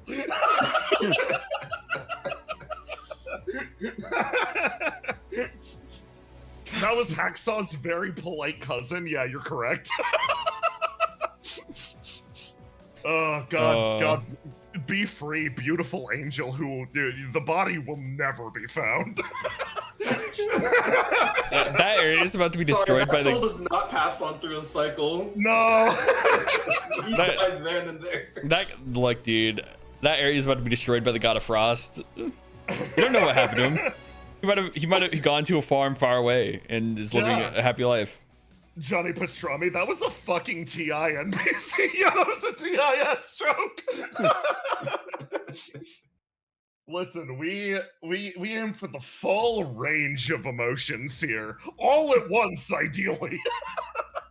Is Ace in the market for any henchman besides psychopath men? I mean, like, if your first thing walking up to Ace is going, that message you had on TV, that was definitely not fake. Kind of based. Finally, somebody's got it figured out. Finally, someone attacking the Silt Islands. I think they had it too good for too long. I like that. I definitely walked in with the intention of him having some sort of political opinion on why attacking the Silt Islands was a good idea. No, he just went full mask off instantly. No, I'm here to kill.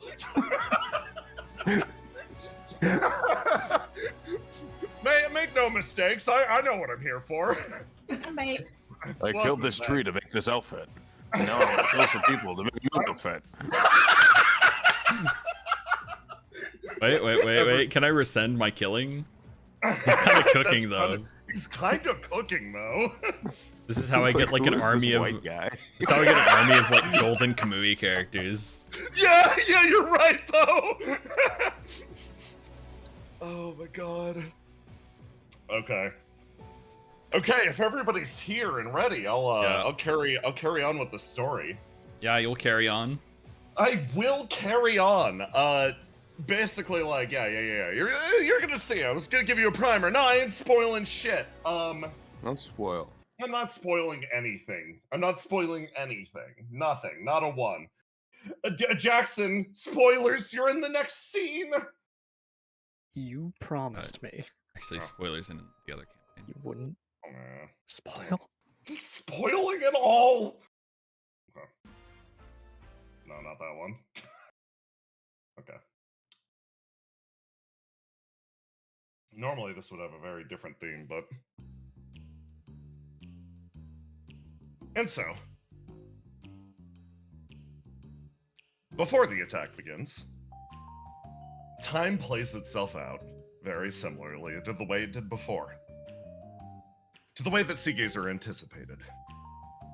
Argos progresses his way into the city on a scouting mission and is ambushed. But there were, of course, minor alterations to the course of fate. Please carry on. They say with a big smile behind you. The figure poised over you keeps grip on her knife and sort of points it down and whispers, "Hey, Argus, I was honestly hoping we could meet under happier circumstances, but at least right now, we need this to look good. So I need you to listen to me very carefully. Uh-huh. Right now, we're on a mission to set up bombs around Fuse City. And there are already a few set. I want your help not only disarming them, but making sure we all make it out of this alive. Do you think you can do that? Yeah. Rekko's screaming and trying to yank at 8. Can you tell me the location? Sneak the information to me? That's going to be the difficult part, actually. We haven't planted a few of them yet. We've run into you right here, right now, but they're going to start to get suspicious. I'm gonna make a big noise and act like we got into a fight, but we're going to get right back to business afterwards. Her expression sets on you. You have the ability to swap bodies, right? Yes. There's a way for us to communicate over long distances and instantaneously.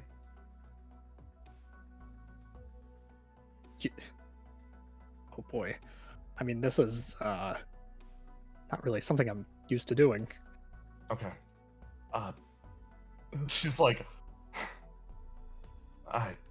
She pauses and actually stops. She's like, part of me is saying get used to it, but I don't think being rough with you at this point in time is probably in my best interests.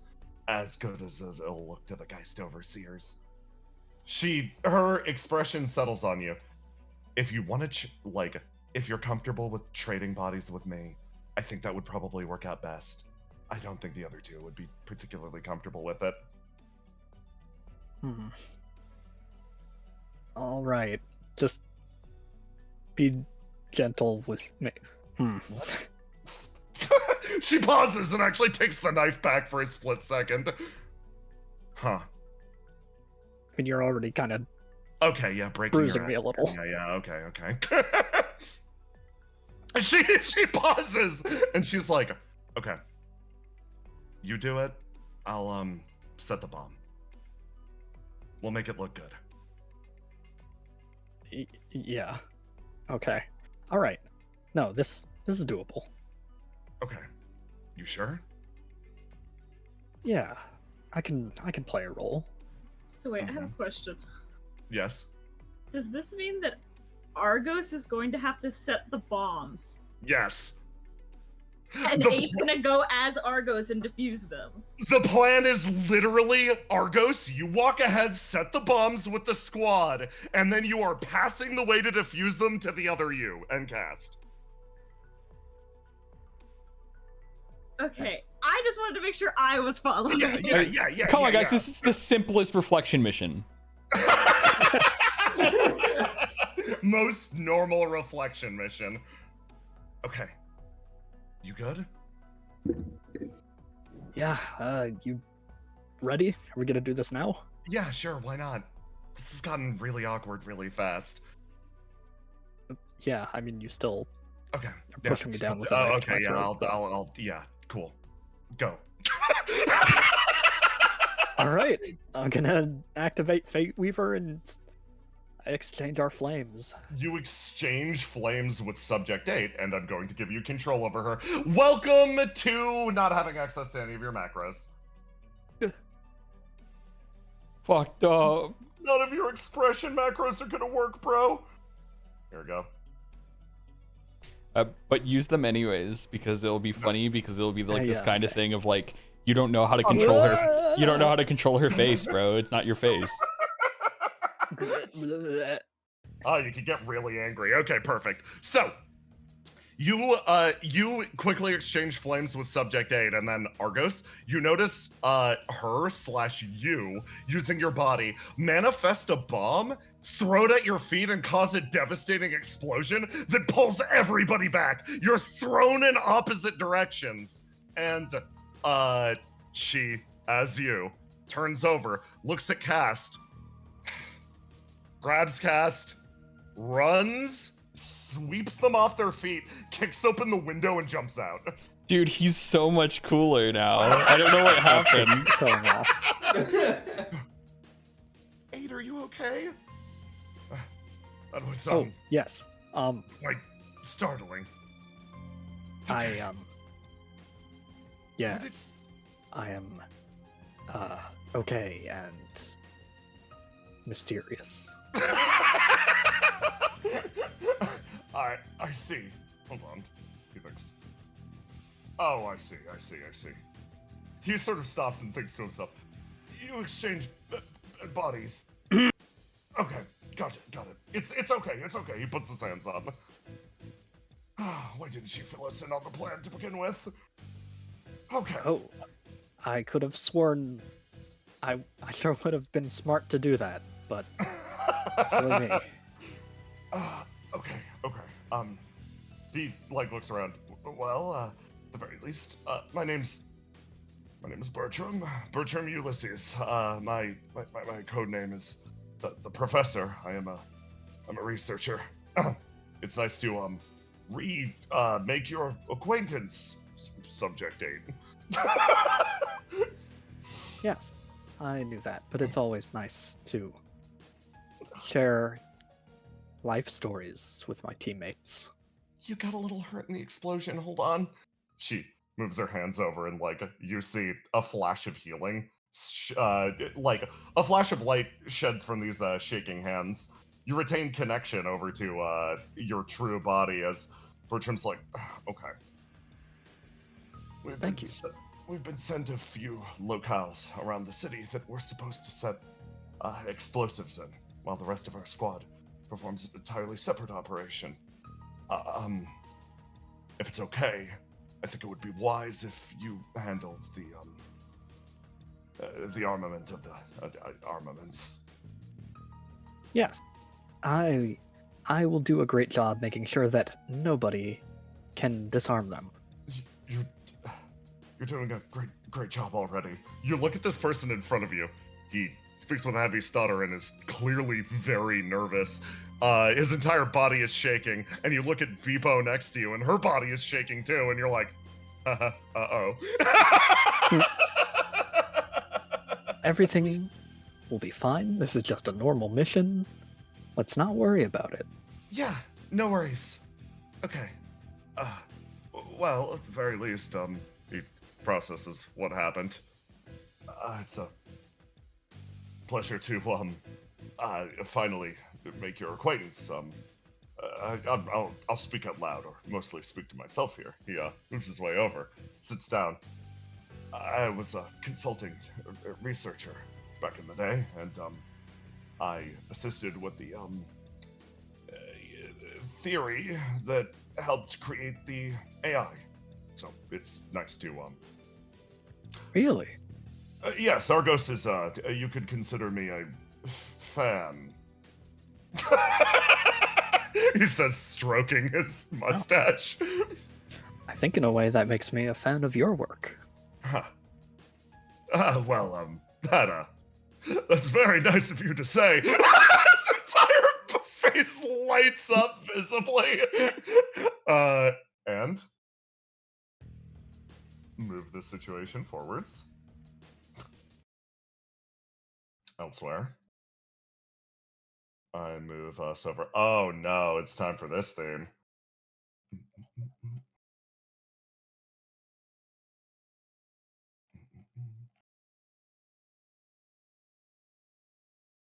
Okay.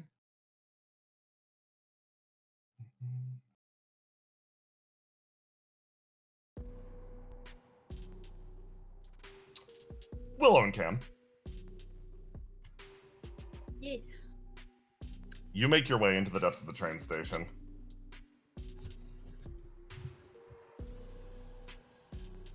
Destruction sort of sits on her couch, drumming her fingers. Hi, Desi. Hi. So, you're asking for reinstatement of the first water, correct? If it's possible. I can't function normally still. Recovery will take too long. I don't know. I don't know if I'm able to necessarily pull it 100% away from the other being that ate it, but okay, just give me a sec. Come here. Sit down on the couch. You're allowed. Pat. He sits next to Desi. He's like, Desi. Don't worry, she'll take care of you. He's like, he is the most like, Desi. Like, she's like Everything's going horribly wrong. Yes, I'm sure. Oh, okay. Well, let's take a look. She sort of like, you watch the eye more or less fixate on you. Focuses in on your body, and you see her almost tracing a path through your body, following lines of flame.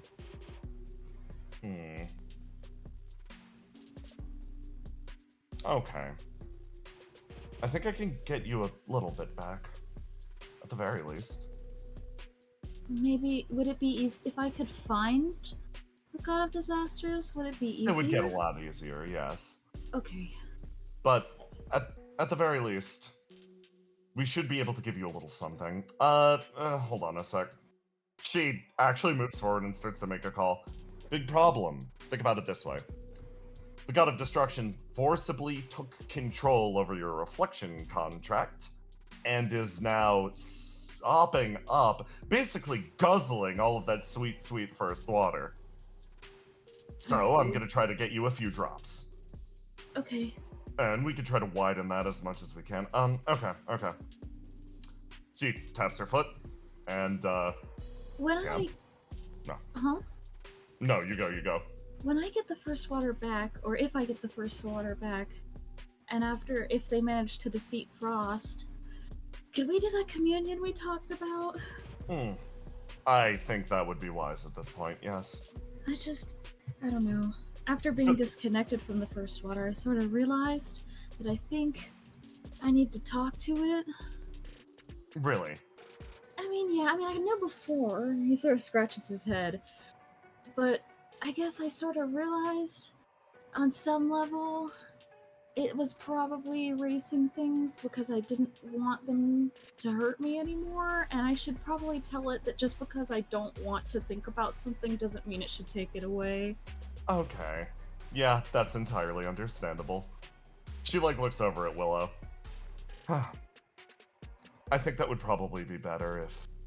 It would probably be better and easier for him if he faced this together with someone.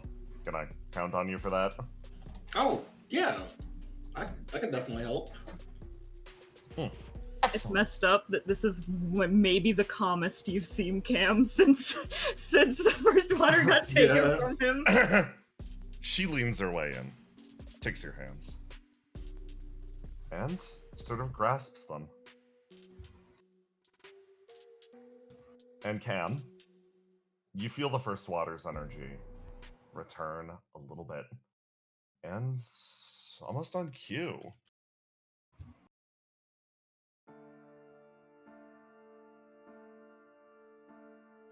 You see a scene play out in front of your eyes. Oh god, old Cam. Oh yeah, hold on. Let me get proper Cam out here. This is before. Sorry, this is the wrong Lost Titanomachy. Let me get the correct one.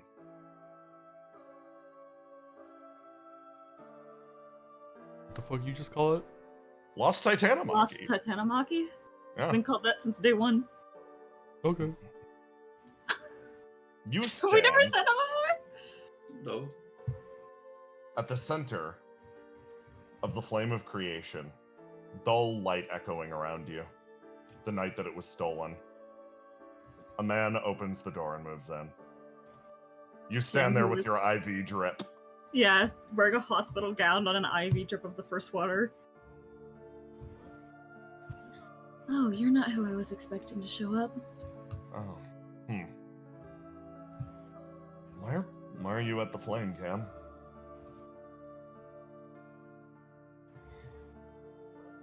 He sort of pauses. He's like, well, everyone's scattered across the wind, organizing everything. Wouldn't now be a great time for somebody to sweep in and take it?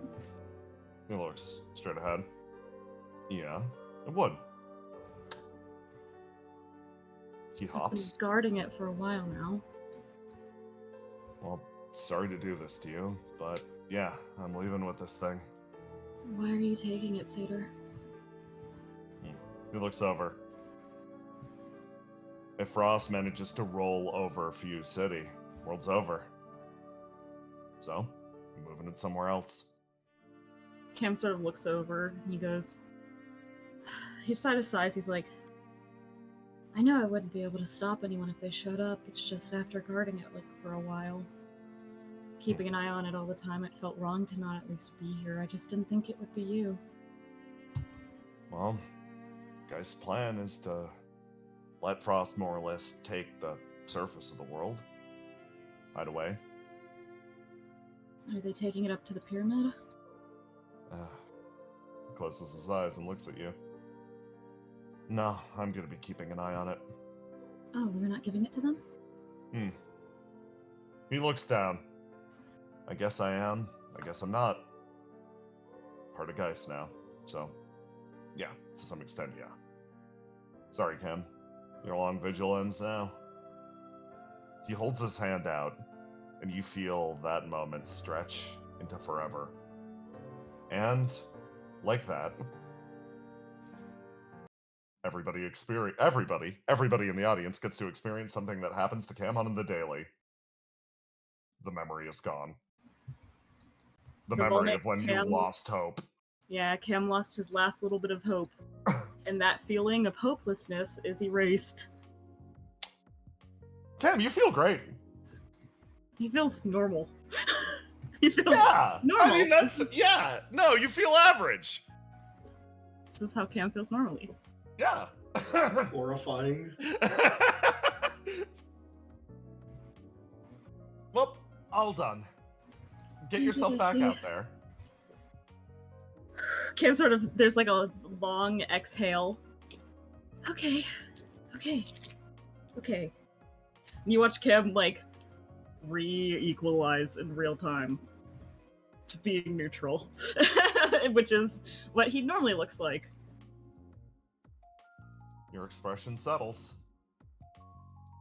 Happy I could help at the very least. Good luck Thanks, out there, you Jesse. guys. He stands up and he's like, okay. Ready to go? I'm all good now. The two of you wind up leaving, Jesse watching you go, as you wind up over here. Fiddlestickizer, get the fuck out of here! You return to the hospital and find yourself face to face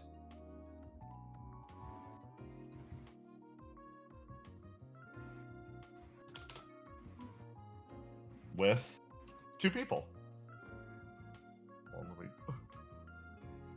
Mike, why are you hiding back behind something? Okay, there we go. You find yourself face to face with these two as they work their way back in. Hey, everything go good with you guys? Looks back over at Cam. Yep, Desi just gave me what she could of the First Waters connection back. It's not a lot, but it should make me able to help out at least some. Okay. We're gonna have to find our missing god if we want to get the most of it back. Yeah. Oh, good. You're up. Yep, I should be able to Basil help with the puts delivery a stuff. hand on his shoulder. Oh, he sort of smiles at you. Like, you see he has that sort of, like, complicated look on his face, and then he gets a look on his face and he smiles at you, and he's like, I really wanted to tell you thank you, by the way. I heard about what happened and how you, like, ran through the woods to help me out. I really appreciated it. It helped a lot. Oh, don't think anything of it. Basil. Just glad you're doing better. Basil. It feels so good when he thanks you. That does feel nice, though. If you want to thank me more, you can. Okay, he sort of smiles at you. No, I just really appreciated you looking out for me. I didn't expect it. I do so in hopes that if I was ever in a similar situation, that somebody would help me. It's the least I could do. He smiles. He's like, if you ever need help, I'm always available to give you help. Good. That's how it should be. Everybody should help each other. Yeah. I think I'm coming with you guys for the next bit. So, I'll make sure everything goes okay. She says, looking over to Willow as like I'm watching them right now. I'm gonna make sure that this is gonna go okay. She looks over at you. focus on the fight ahead, okay? All right. She pats you on the shoulder. We're all counting on you. Yeah, I'm noticing that.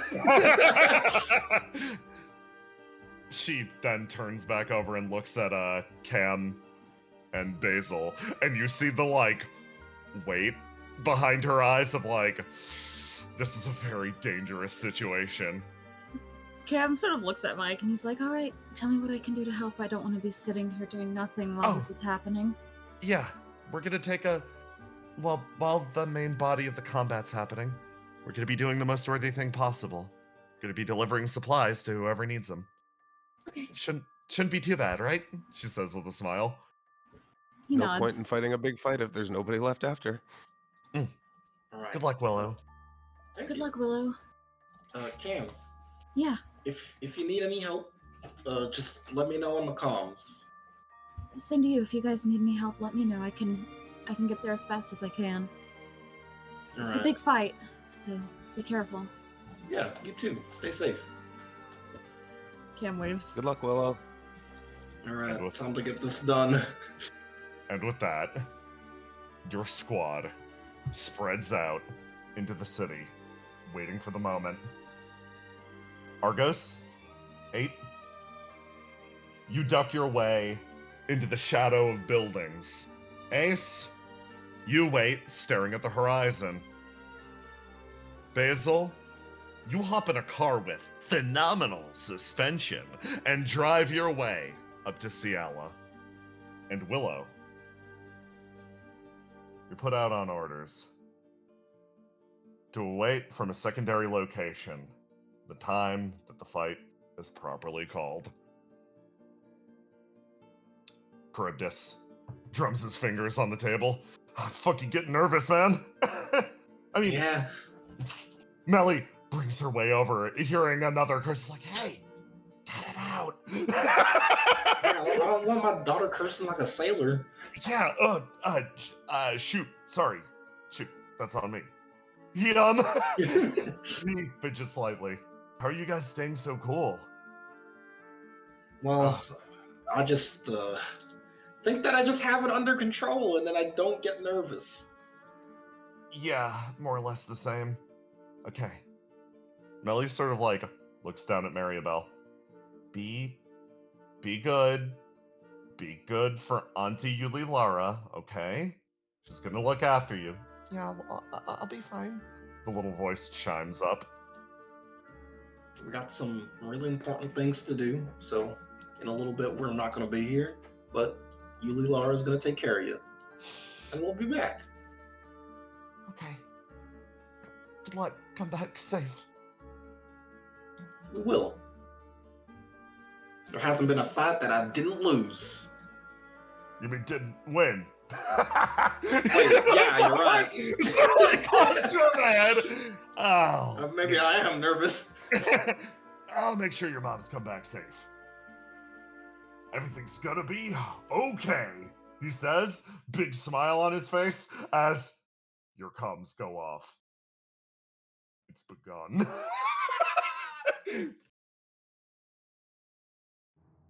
It feels like a shift in the air.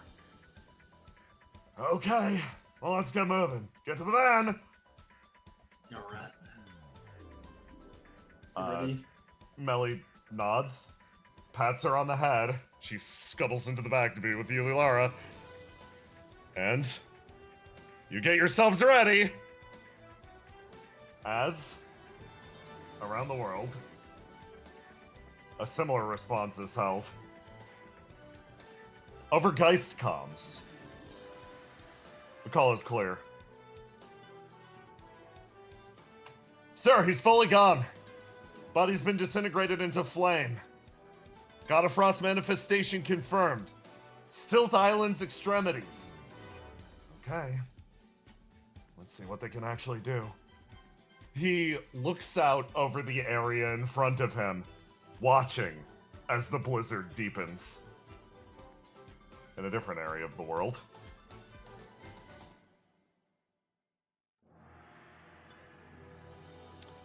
Delightful! Okay, members of Exulansis, Remember your objectives. We're fanning out everywhere. Take back everything you can and do your best not to hurt any fragile OPIA agents. We need them, at least for now. Okay, Dekka? This is aimed mostly at you. Treble, Yes? have fun. It's time for your most favorite part of the world. Full clearance during negotiations, by the way. A little treat from me to you. You know, I was gonna complain about you being over the top about all the OPIA stuff, but I forgive you for letting me do this.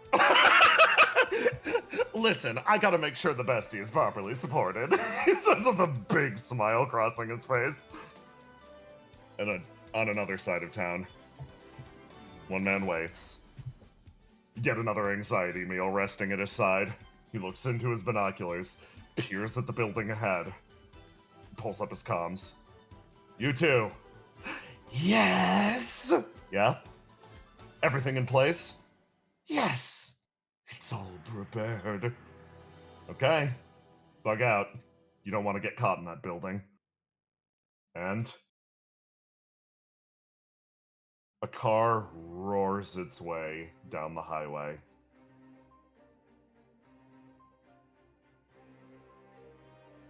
You know it's going to arrive here, so getting in the way was a very simple thing. It screeches its way forward from the Undercity and pulls itself to a halt as a man stands in the middle of the road, outlined by the blizzard. Hey guys!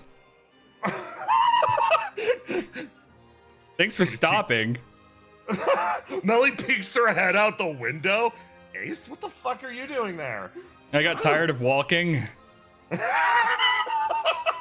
Ace, you wanna get it picked up? I mean, if you let me, yeah. But don't worry. I won't let it ruin your image. Just open the sliding glass door. I'll hold my gun to your head, but like, don't worry. I know bullets wouldn't work. He's enjoying this. Yeah, get in the back. Come on, let's roll. The car roars its way down the highway towards the Geist building. An opportunity, a temporary vulnerability to drive the knife into the side of Geist before the fighting truly begins. But one person stands. Facing off into the snowstorm. At least for now. The plan is in motion. She knows where her place is going to be. She inhales deeply, letting the heavy snow catch her nostrils. Everybody has a place, everybody has a role. So, the least enviable job, for now, is left to her. Riddle Arendite watches as in front of her the god properly manifests. Ka-thung! Touching down in the area, she quietly holds her staff off. Whatever seconds she can buy, worthwhile for the fate of this world. And so, the battle begins, properly. Inhaled of snow and burning rubber. This isn't the end of the episode, by the way! What do you mean, We're going to dude? carry on! I just need to set things up really quick. A quick break? So, yeah, break. I know it's been a relatively short period of time, but break! What do you mean? I already went to bed. Yeah. I heard that music and I was like, I oh, no. untuck you. I pull you back out of bed. We've still But got I an was ass cold. load of session left. Get less cozy. Who's ass load? Like a riddle ass load? It's... What do you mean? What do you mean? Is that referring What to do you mean negative by that? values? What measure is this?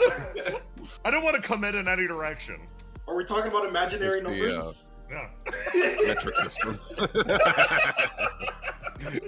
Look at Tiny with his freaking big Oh, there brain it goes. computer joke.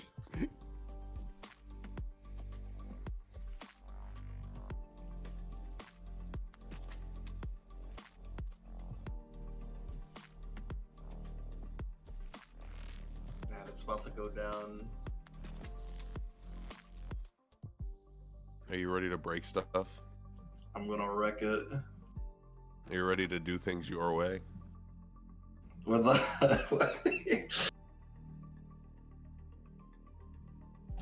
Oh, you know what? I forgot to do one thing. I'm going to do that in the next scene I show up.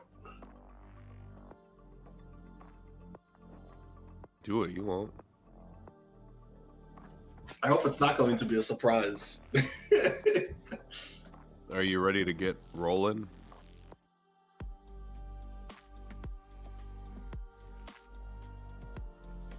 About to fuck it up. Are you ready to do it for your generation? Stop! No more! No more! If I hear one more lyric. But I haven't even asked if you were gonna do it for the Nookie yet. I'm back. Welcome back. Okay. We were just having a serious strategy meeting. Oh, very yeah. Serious.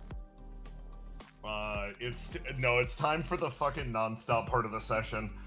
Holy shit, gang.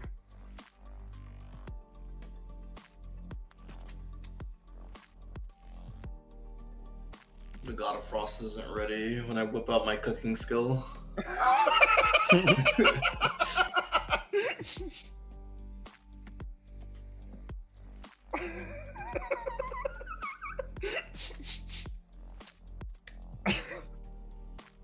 Okay. Oh, wait, can I give enemies afterglow? Yes! That's horrifying.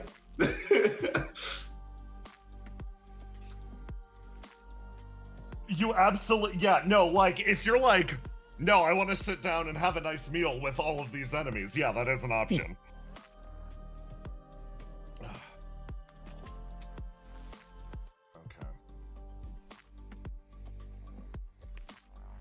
Okay, Jackson, are you here? Yeah. Aloha, are you here? No. Then we cannot continue. When will he be back? When will he be back? Did we ever say questions for YouTube? Oh, yeah. Question for YouTube. If your plan was to, if you had to come up with a, some sort of scheme or shenanigan plan to undermine Geist's authority, who would you body swap with, chat? Don't be gooners. What do you mean? I like in real Geist time. is all goons. Got him. So it was the question: who would you body swap with? Yeah, who would from you Geist body Squad? swap with? Oh, Visionary for sure. Visionary? CO5, okay. Respect. Oh wait, the CO is Yeah. on the table. Satyr. Never Damn. mind, Satyr. Get him. You think Renko could sweep Halo Heretic? You know, if you jumped off a bridge as CEO 5, then it's just you that dies and he gets to live in your body. That's insane. Your strategy fails. Alright, if it's for 24 hours, if you ever saw that one meme like 5 seconds before. Yeah. Oh my god.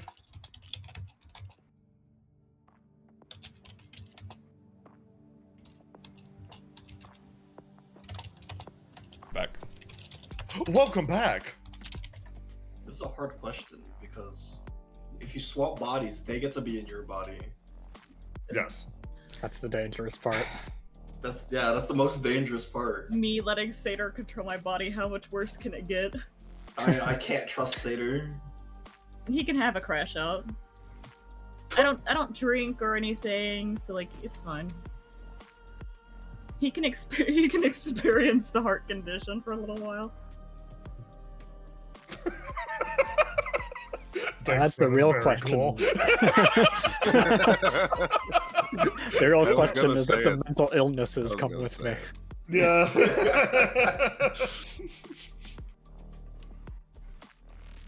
Oh my god.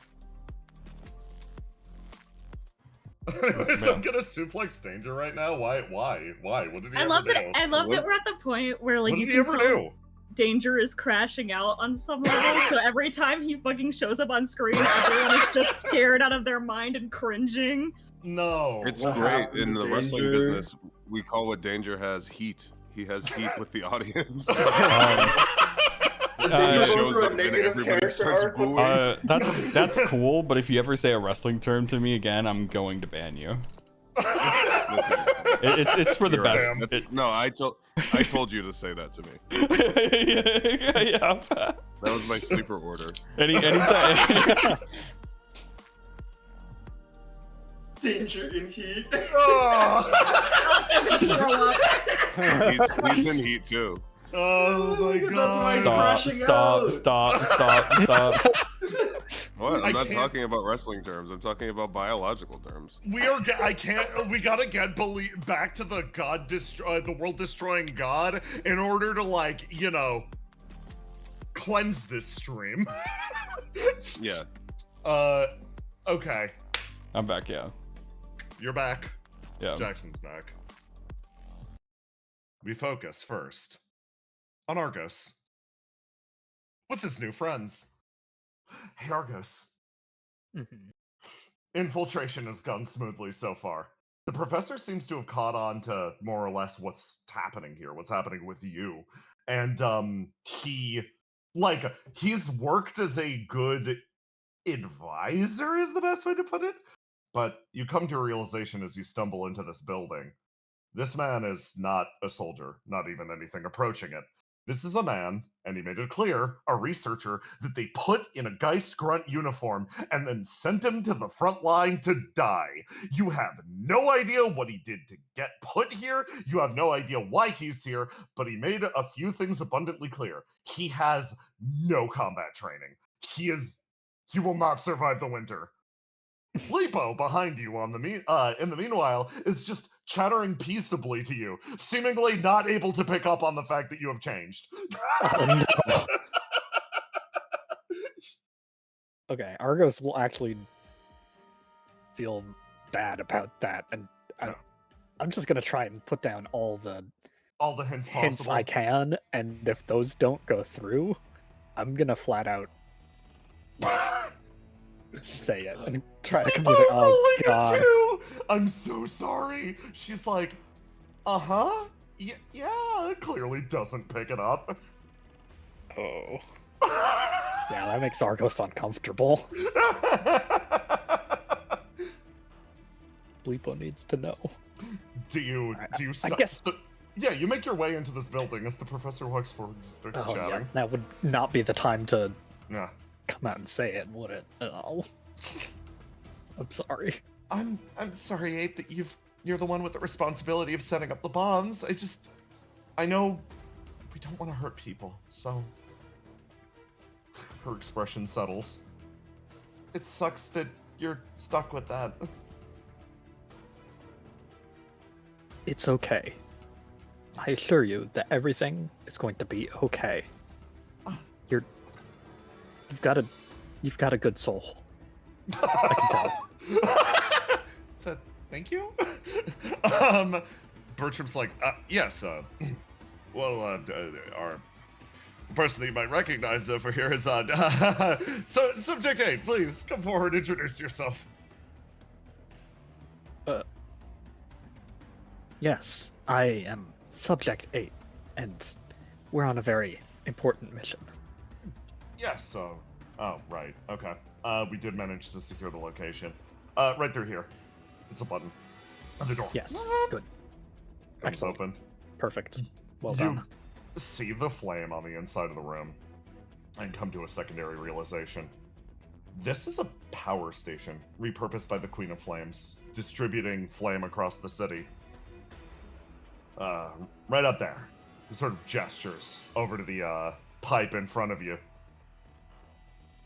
You look down at your satchel of bombs. Are these civilians here? You look around. Seems like it. Okay. Well, does it look like they're being held hostage? Are they here, like, implicitly, or? Yeah.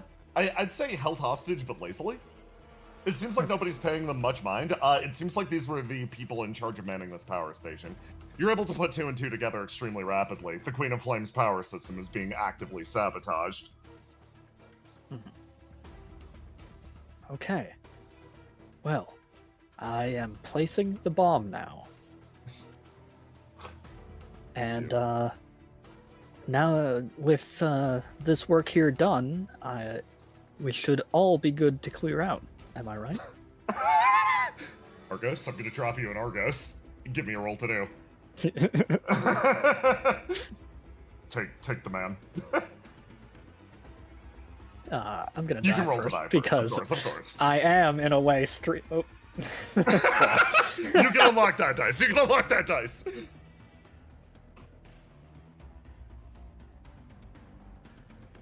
Okay. Yeah, that's good. Okay. Give me a roll to do. I did. I'm waiting. There we go. F15. The guards sort of like look at each other and they're like, we were told to stand by until they think. Until it goes off? Admittedly, yeah, it's sort of what it's seeming like right now. Fuck. No. Shit. You're worth more than that, and we need your help elsewhere. I'm just gonna, you know what? I'm gonna station myself outside. I'll get out of detonation range. That way they can't fire me at the very least.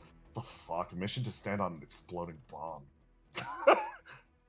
The guards actually sort of make their way over to the entrance, and the civilians hurriedly, like, sort of like look at each other.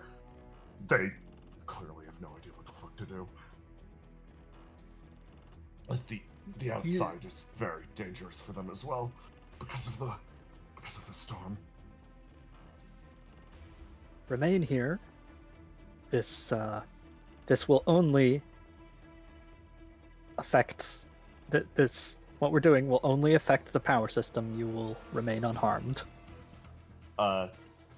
Bertram's expression, he thinks he's like, your favorite video games streamer is going to be coming by soon. Don't tell the Geist Guards that. And he will make sure that the situation is okay. They look at each other. Luck roll. Okay. Oh, shit. Argo? Yeah, I guess he did get back with OPIA. Cool. Thank you. That thing's not gonna explode, right? No. No, it is very safe, but don't mess with it. Don't touch it. Okay. It will absolutely explode if you mess with it. Well, yeah, more than happy to stay here. Also, everything will be fine. It's warm here, at least. Okay. Yeah. Good work. You make your way down and away. And the door opens as you see all the guards sort of gathered up here. Any idea how to get them out of here? You know, it's with OPIA running around, they're so formidable, such formidable, thoughtful and tactical and smart and strong opponents. We could really use some backup with us. They look at each other. Argos, another roll to do. I'm dragging your gamer back. Oh, thank you. Game.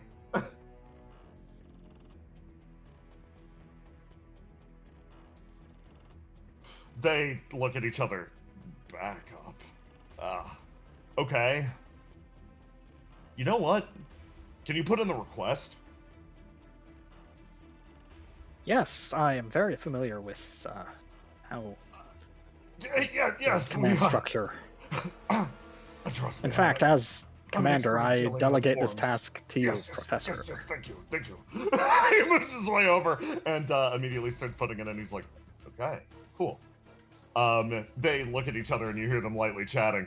Those OPIA fucks are real freaks. Every single fight with them brings down building after building. We go in that direction, we can sneak away. Oh, not a bad idea. Okay, there we go. Report submitted. You're free to come with us. Cool, thanks, boss. They salute. In fact, Why don't you follow behind us? Yes. We'll just Huh? be walking forward and assuming you're with us. Not looking backwards. Guys, I've got terrible news. 2 of them ran off.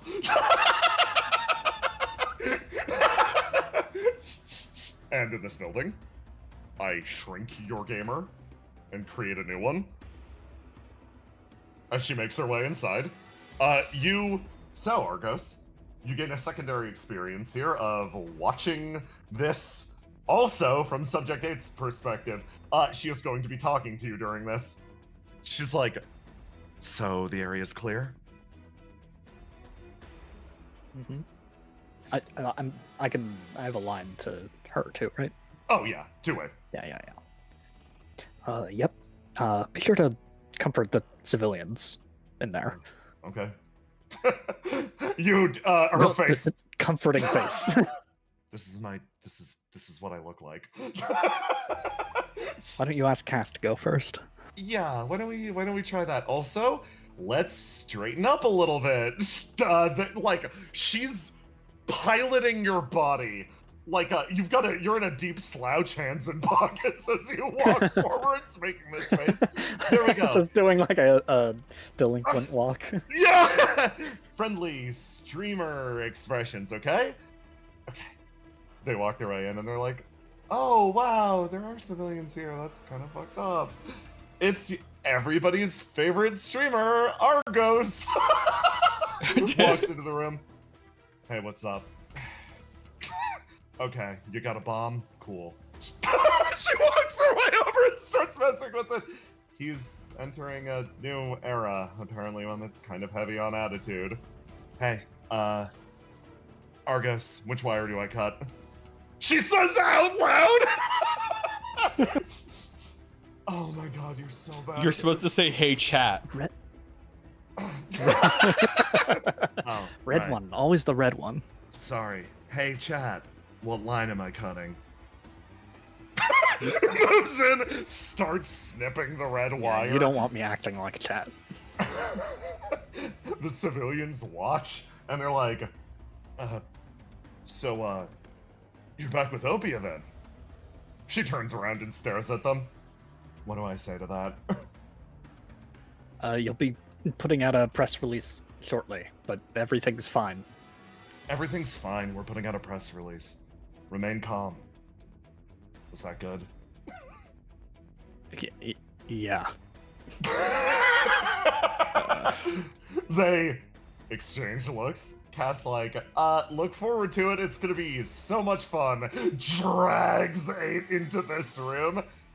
You need to work on your attitude a little bit. I'm sorry, she says. Mission complete though. Good work, Argos. You managed to clear the way adequately well. I think the next few locations should go by like a breeze like this. Yeah, but you're gonna tank our reputation in the process. Would it help if I talked like a gamer? No. Okay. You're willed mentally. I'll just keep being myself then. Good job. You too. And very good job to you, Cast. Yep, we're gonna keep trying. She just, on the way over, on her ride over, she took up 3 seats. I didn't think somebody could manspread that effectively.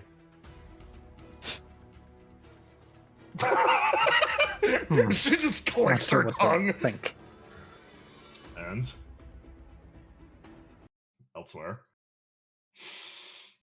somebody hits the front of the Geist building and spirals end over end as your squad,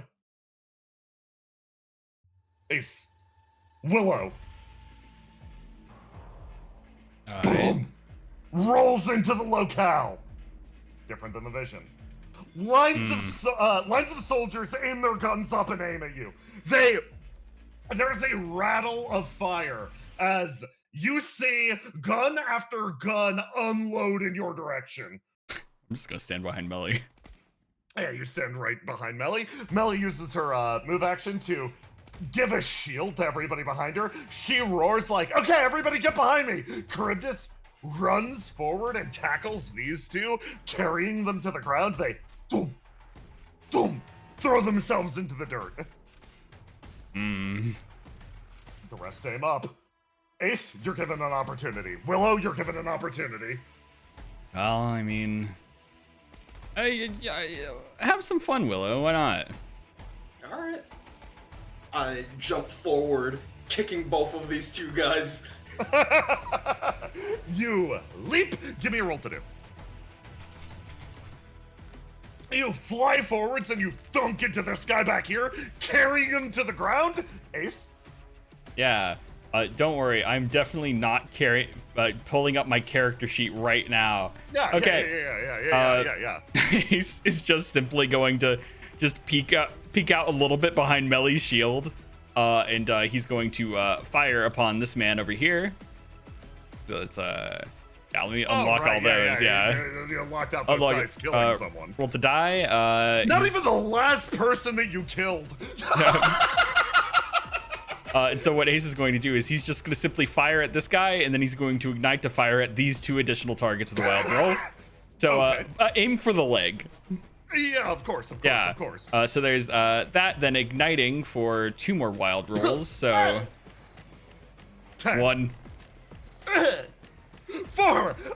This guy actually sees the army approaching, turns, and runs. He just books it up the building, likely to warn everyone else. Shit, we gotta go. I mean, yeah. Originally, Satyr was supposed to be here along with an annoying pest, but I think maybe one of them is scared and then one of them is just a little bit higher up. Melly turns. What do you mean? Future sight. He steps over this body.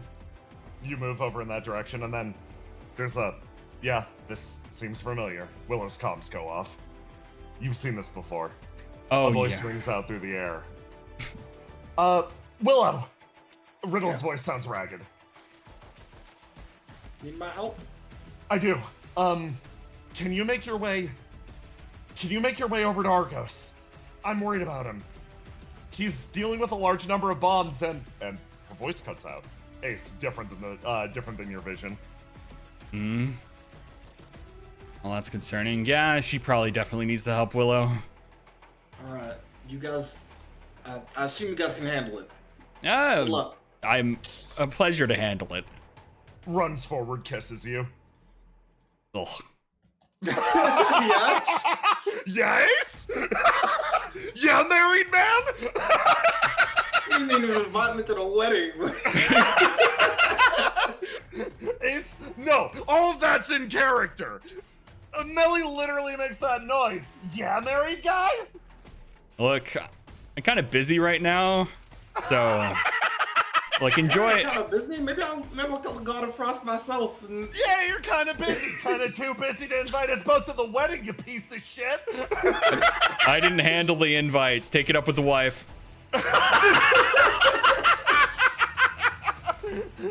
You separate and wind up charging your way up the tower.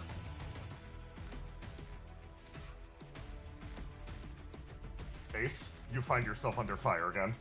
God damn it. More lines of Geist guards line up, aim their guns down the way. This guy rushes forward. Give me a roll to die. Roll to die? Roll to die. I'm gonna use my new ability, Bulletproof, and I'm gonna fail the roll to die to get a free block. Okay, so this guy runs forward and literally just jams a combat knife between 2 of your ribs, and it stays there. What the fuck? Ace just kind of looks at this guy and just looks at the rest of them. All right. So, by the way, what's the block roll again? Do I just roll a 1d6? It's a 1d6, yeah. 1d6. All right, what's a 1 damage subtracted? The knife sticks into you. Ace just looks down at the knife, looks down at this, looks up at this guy. Okay, Geist Goons, you got 2 options. You stay here, get mowed down, or you can just run away, help those wounded guys down below. How about that? Ace, give me a roll to do. So, I'm currently locked out.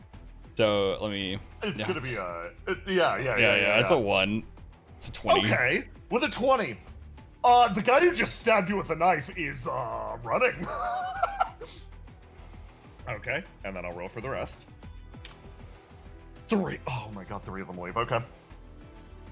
These 3 look at each other, see the fact that they Ace just got stabbed. This guy up here steps around the corner and is going to fire his rifle at you. God. Bullets whiz through the air. Ace is gonna decide to hide behind this pillar. Can I tag a prop to? You can. Yeah. Add 2d6 to the roll. The roll the die, or just Yeah, the roll the die. roll the die? Okay. Roll a 2d6. Tagging the pillar as a prop to make that a 20. You slide into cover and the bullets bounce past. This guy's like, fucking hell, man! He's going the way down. What are you doing? In tagging, what am I doing? is tagging a prop like an ignite? It is a lockout. It's a lockout. Okay, cool. Yeah, so you can lock out any of your dice. Yeah. What the hell are you doing? I'm doing my job, man. These guys then run straight ahead. Charybdis picks up his arm for a second as they just bolt past and run into the distance. He's going to. Charybdis grabs this man by the face and just carries him into the ground. Boom. This guy, the same one that ran before, fired his gun, turns, and runs. Oh, thank God. Ace just kind of like looks at the knife down in his body and is just like, okay. He pulls it out, like tries his best to like use some sort of like medical like emergency thing on it. Melly rushes her way over and she's like, hold on, I got the first aid training. Yeah, She makes her way over. I'll be good. You're bleeding everywhere, man. I'm used to it, okay? That doesn't make it better. Like, it's fine. It'll stain the white coat, but I got like multiples of these. It's fine. We got places to be. Son of a CEO is gonna be up there meeting us. Oh. You turn, you look your way ahead, and indeed, your visions catch up to the present as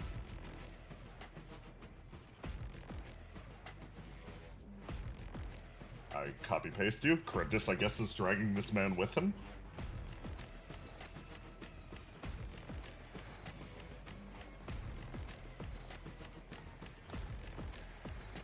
You make it to the top level of the building. As you see this guard rush his way forwards. Sir, they're coming! I know! I couldn't be happier.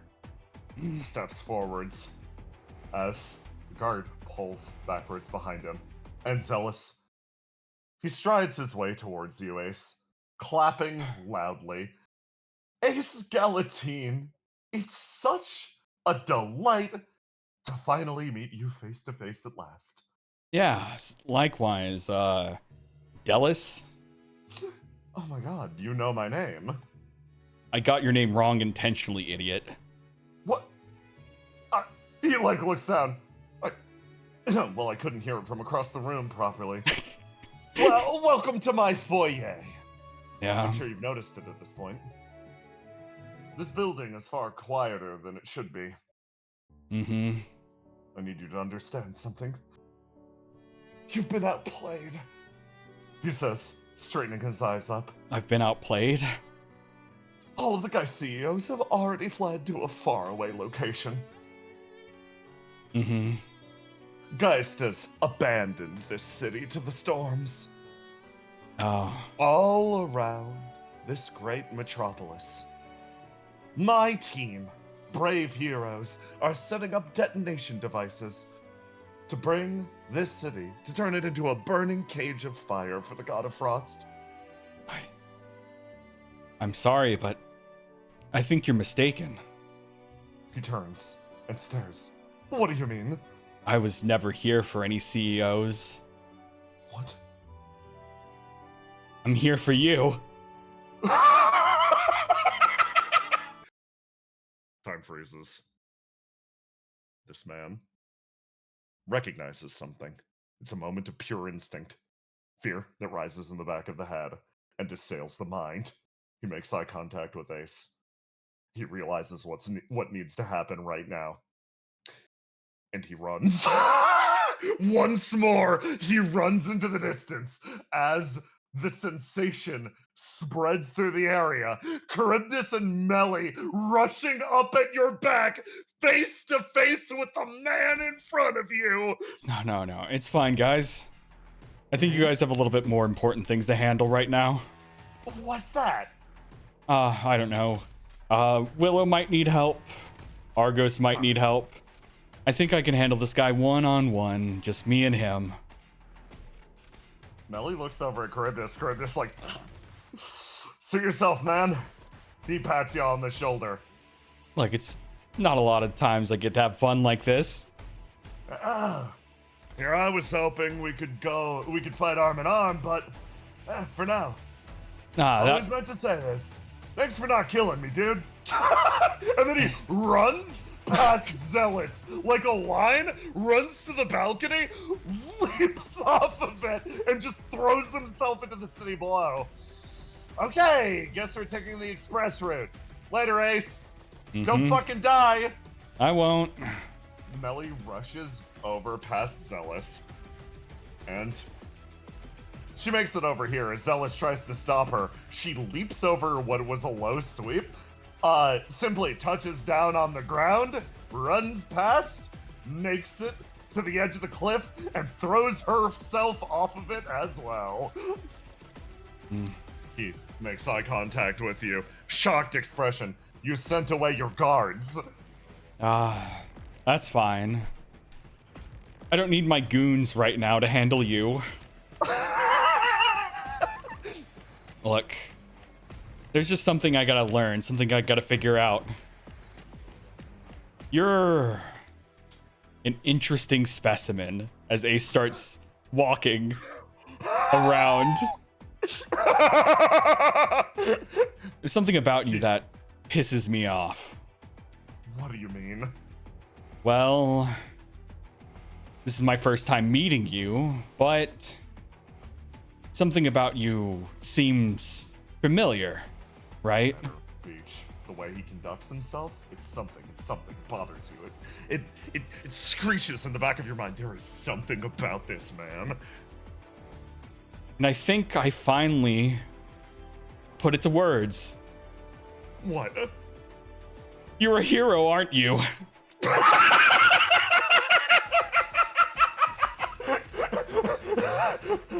A shock of pure terror moves through the man's body. The camera zooms out over that great blizzard, extending into the desert, now being wrapped by greater and greater amounts of snow. And at a distant point, in a distant place, in an area completely nondescript, where Ace once sat around a bonfire with an unsuspecting man, and in a place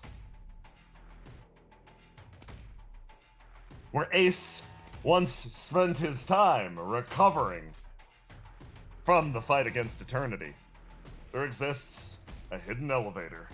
This land, purchased by OPIA, exists for one purpose: to hide a great and terrible secret beneath the skin of the desert.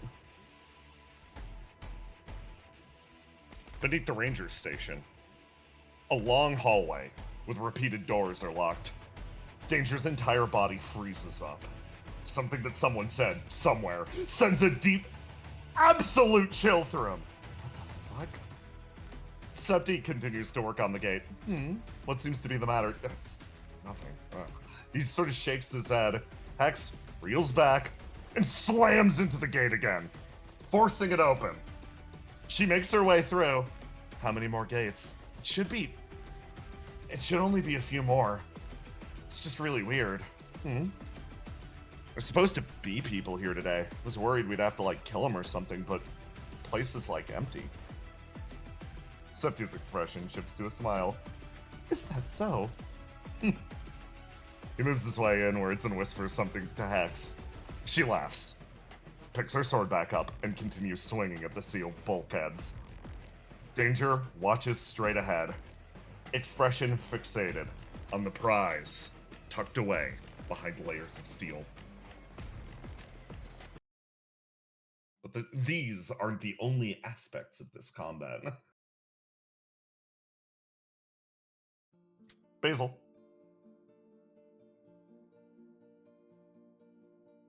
Hey, You mustn't kidding. The suspension on this thing's awesome. Yeah, it's really nice. You- What is this? 4046. It's too rusted over for me to see the actual make of it. You make your way out around the car, and people have gathered up. They're chatting lightly. The energy in this area is entirely different.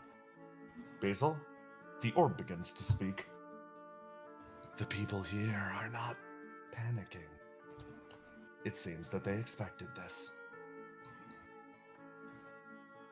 yeah, and also we're here, so True. less reason to panic. Let's hand over those supplies. Kim You sort of walks see? forward and he's like, "Hi everyone, it's nice to see you again."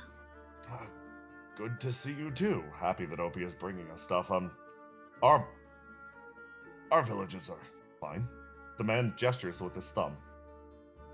Treble's large, wide-area ESP that keeps the weather clear continues to hang in effect in this area. It should be okay, so you don't need to worry too much about us. Alright, do you happen to have communication with the other towns around here? Do you know anyone who does need assistance? Yes, we do, actually. Just down the That road, would be great. closer to the border. Okay, he nods. Do they need help evacuating also? I'll check for you. Thank you very much. Kim smiles.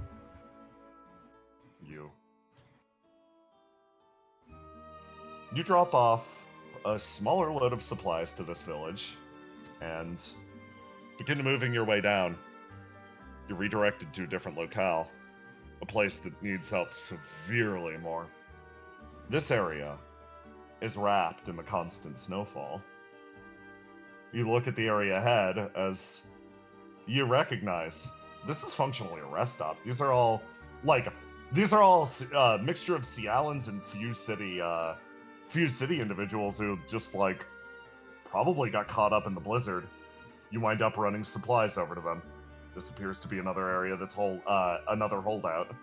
Remember, if anybody here is suffering from flamelessness, please keep them around the heaters. It's very important. It's Basil. really important that you stay warm right now. Basil. She whispers to you. Sorry, As- I'm breaking up. I couldn't hear that. Basil, she whispers to you. As you look at Cam, you feel a sensation in your gut, and the orb almost seems to pick up on that. I feel what you're missing. You must feel it too. Do you know something that I don't? I know something that you know as well. That you know deep in your heart of hearts. That gap you feel. It's him.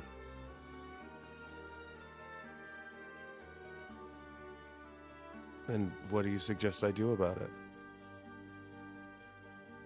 There's a simple way to fill it. Make him one with us. Eat him.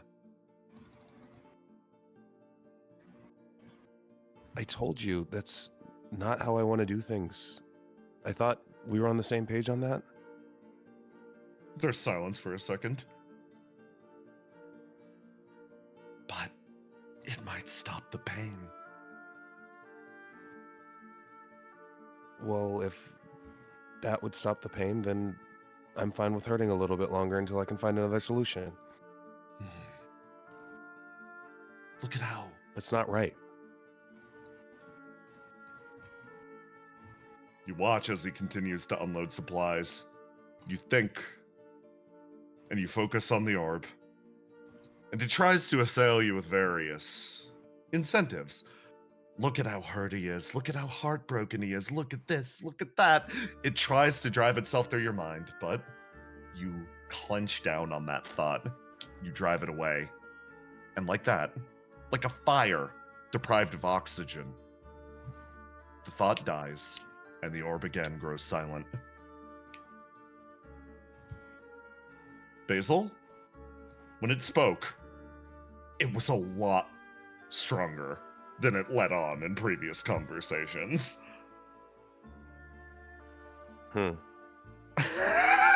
This doesn't feel great. Mike? She turns. What's up?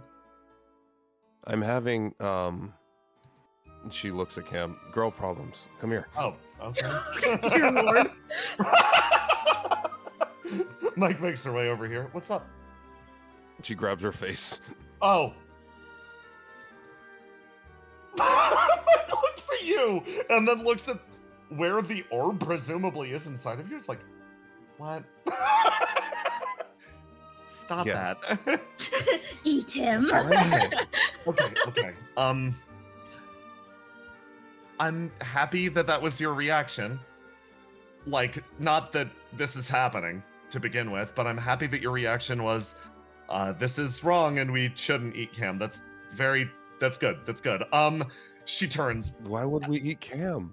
Yeah, that big question. We should drop him back off at OPIA on the way back, huh?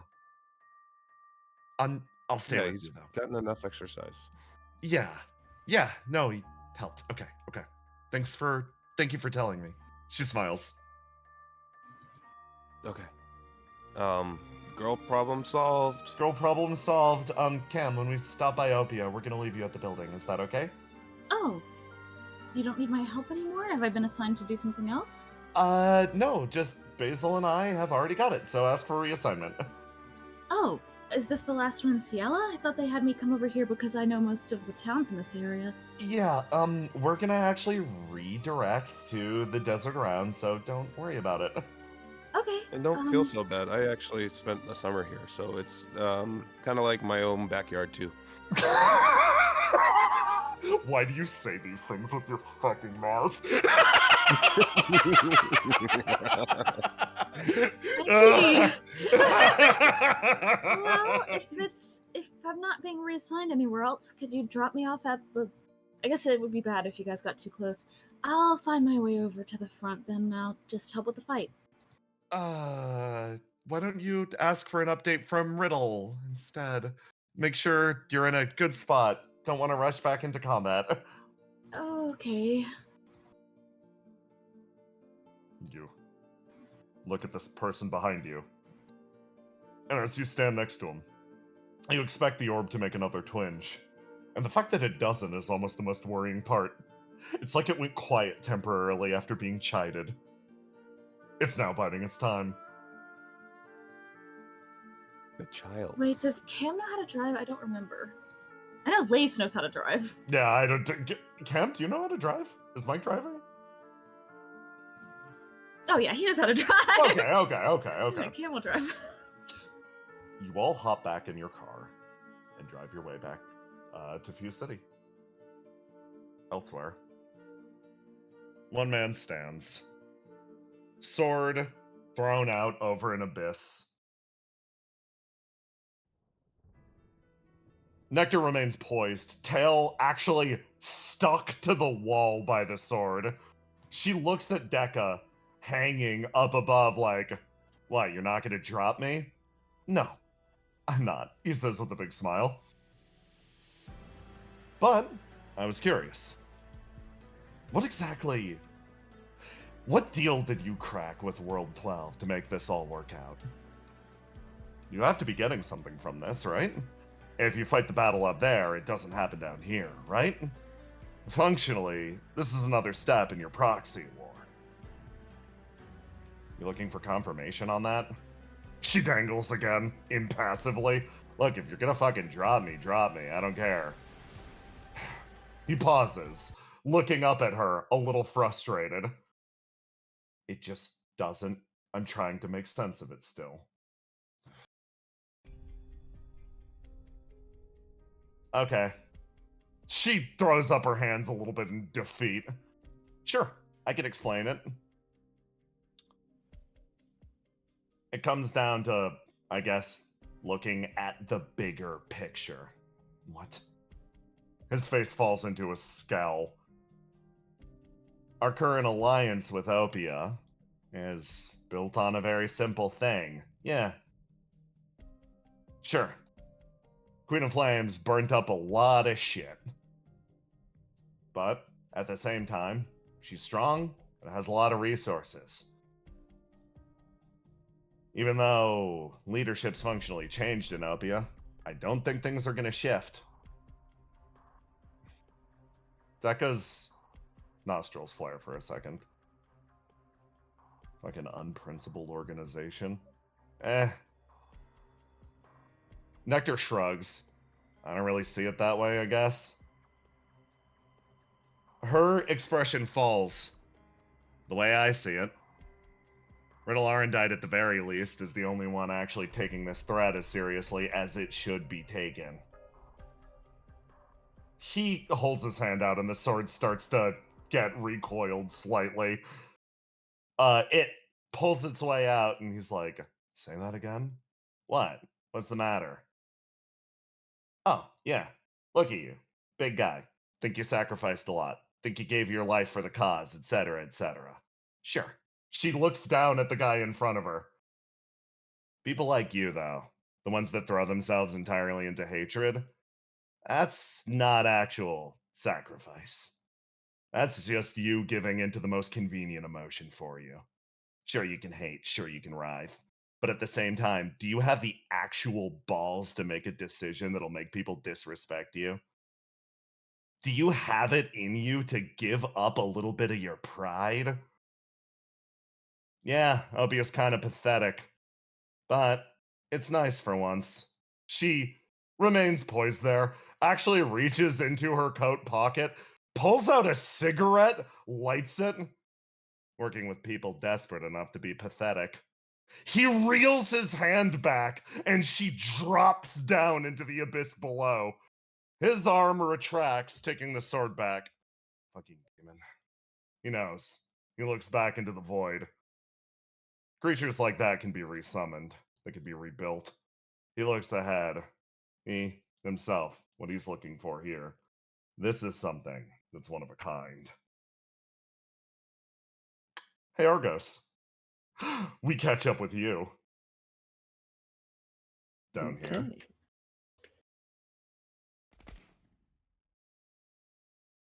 We go back to the quieter music.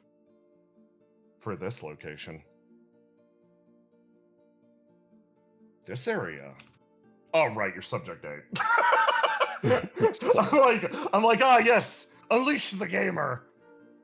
You make your way inside.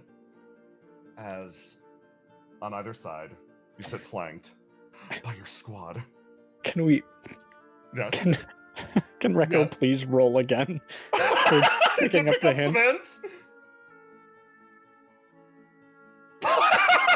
I'm so sorry about people. Couldn't you have told her on the way over? If there's a chance to, but Oh my god. Hold on. Because I find this bit hysterical. She's traveled with you. And one of the guards came with, which made it almost impossible. yeah. Bertram is gonna look over at you and try to help. It's Argo. Subject date has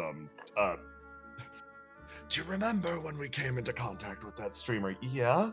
So something's happening. He gestures with his head over to you like, go ahead, I've got this. Right. At least I want her to know that Argos is in some way like listening in. Yeah. Okay. So she doesn't say like anything embarrassing. Oh, that's actually extremely considerate. The squad moves their way in, and you look at this area. It's a storehouse. We were expecting more resistance here, but no issue. Seems like Opia's already cleared the place out. Huh. Well, I guess we still got orders to put the bomb down. Yes, right. wouldn't want to go against orders and think for ourselves or anything. I'd pick out a spot and start planting the bomb. He chimes in over your shoulder, just like, for the most part, like, I don't think a lot of these guys are used to the whole goon lifestyle. I think this is new to them.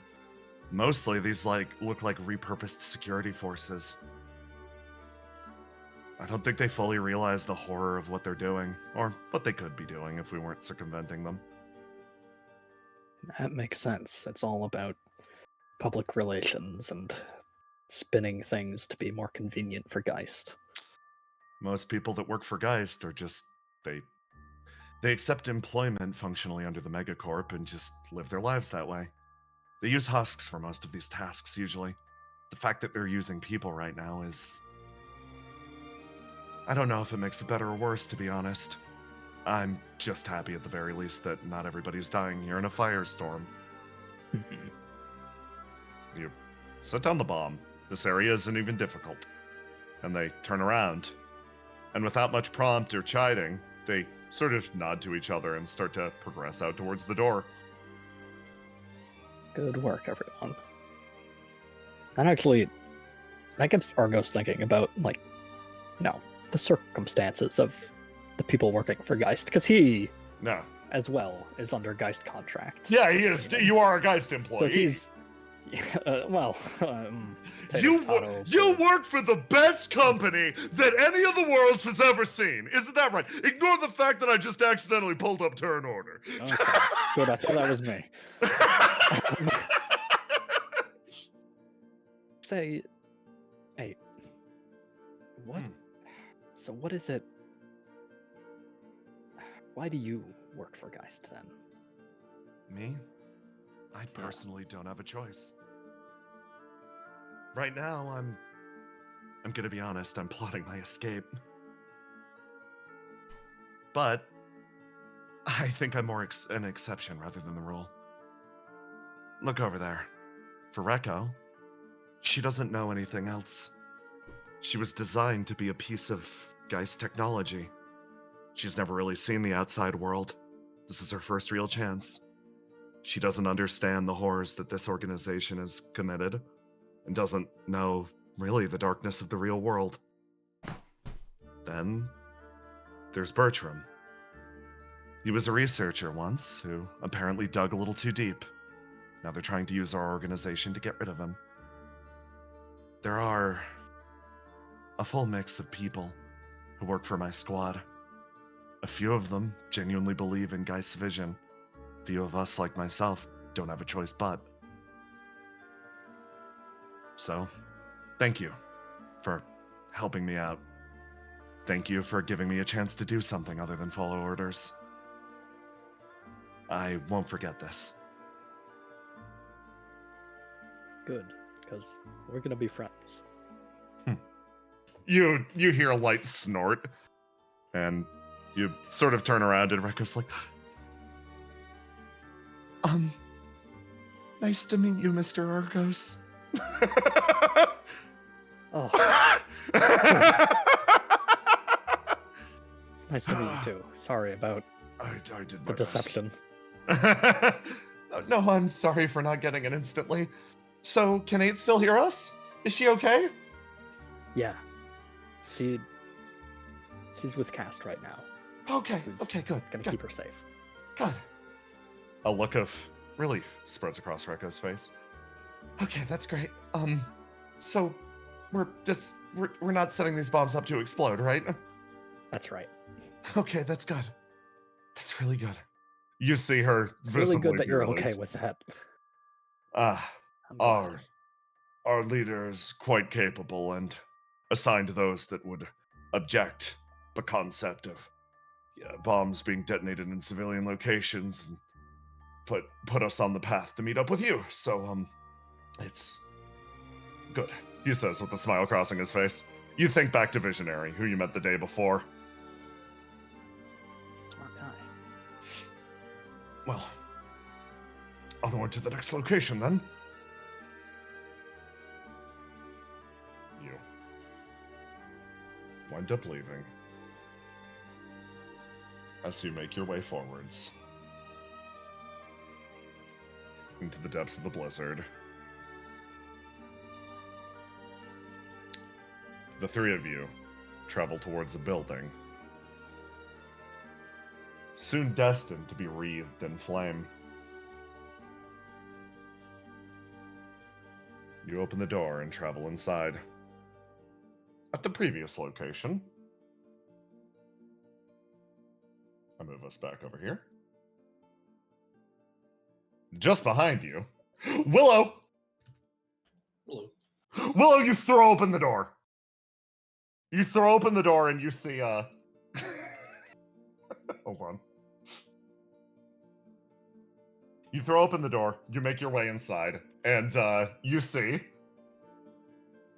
Argos. You make your way forwards to Argos, cut the silence in the room, and, yeah, Argos is going to immediately flip around, rush you, and leap, and, try to carry you to the ground. Give me a roll to die.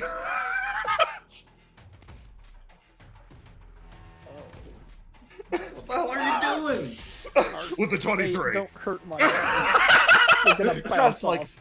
Cass, like, oh my god. As, like, there is a moment of, yeah, nobody's tackling Willow. Like, nobody's gonna beat her in a contest like this. And you watch as Argos moves like a shadow, charges his way forward, leaps on you, and actually throws you off your feet, carries you to the ground, and points the knife at you.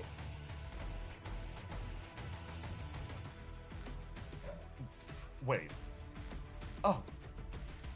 Oh no. She stands up. I'm sorry, Willow. She reaches her hand down for you. What's going on? That's my bad. She pulls you to your feet. As Cass like, okay, eight, it's fine. Wait, Willow? My apologies. Argos and I swapped bodies. Oh, like for a plan? Yeah, we're currently disarming bombs that are set up around the city. Functionally, he sets the bombs and then passes us along the instructions to dismantle them. Oh, okay. Oh. I got word that you needed help or something. I think that might be the case. Argos is ahead to a civilian location. Cass, like, sort of, like, looks over, looks you up and down, is just like, oh my god. You obliterated his gamer knees. Oh no. He's not built to move like that, they say, looking at her. I'm sorry. Seriously, my bad. Yeah, you moved so fast, I was legitimately surprised. She sighs. Just, if you could help us out, I'd really appreciate it. Yeah. Our basic goal is to reduce civilian casualties. Alright. Just defuse a bomb, or can I just chuck it or something? If it comes down to it, yes. I think chucking it is a great idea. Cass, like, let's talk to Argos about that first, okay? Meanwhile, in the other locale, Argos, you make your way into a civilian location. A large one.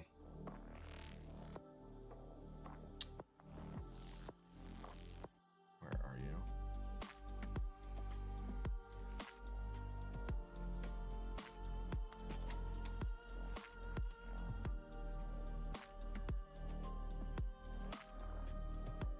This is a population epicenter. This is one of the locales that pretty much everyone's been evacuated to around Midtown. You have a moment of recognition. This is where Vivian's gone. You walk through and doesn't care, do they? you recognize a few faces. 8 chimes in the back of your mind. Not anymore, it seems. I'm sure they'd wind up blaming OPIA for the destruction they cause anyway. Again, I can't say anyone probably knows even what they're doing here. Okay. I take the chance to see how civilians react to us rolling through. They look over at you. And there is a... it kind of makes your skin crawl. It's, as you walk through the location, everyone's eyes light up. It looks like they think that help's arrived. 8 makes a audibly disgusted noise in the back of your mind.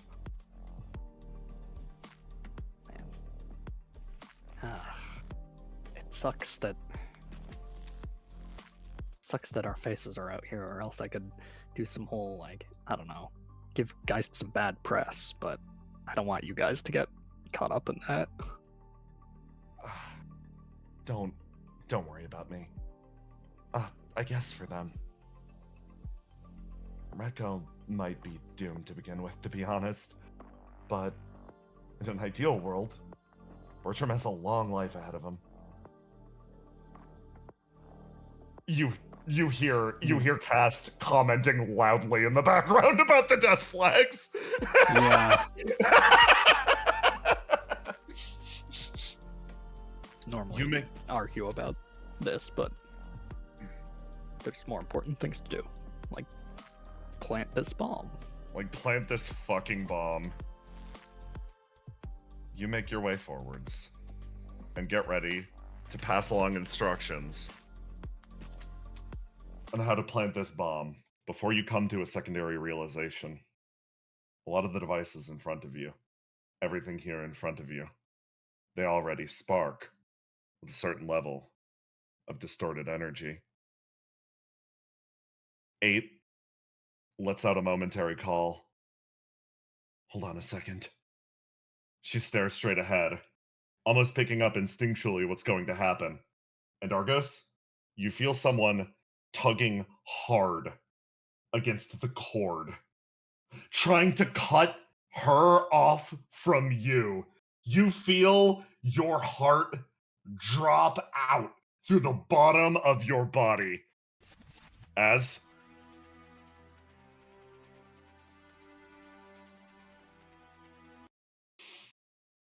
you see your perspective shift.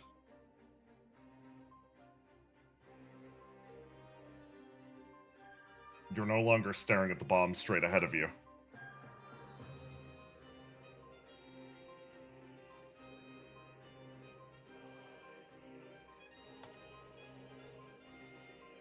You find yourself, instead,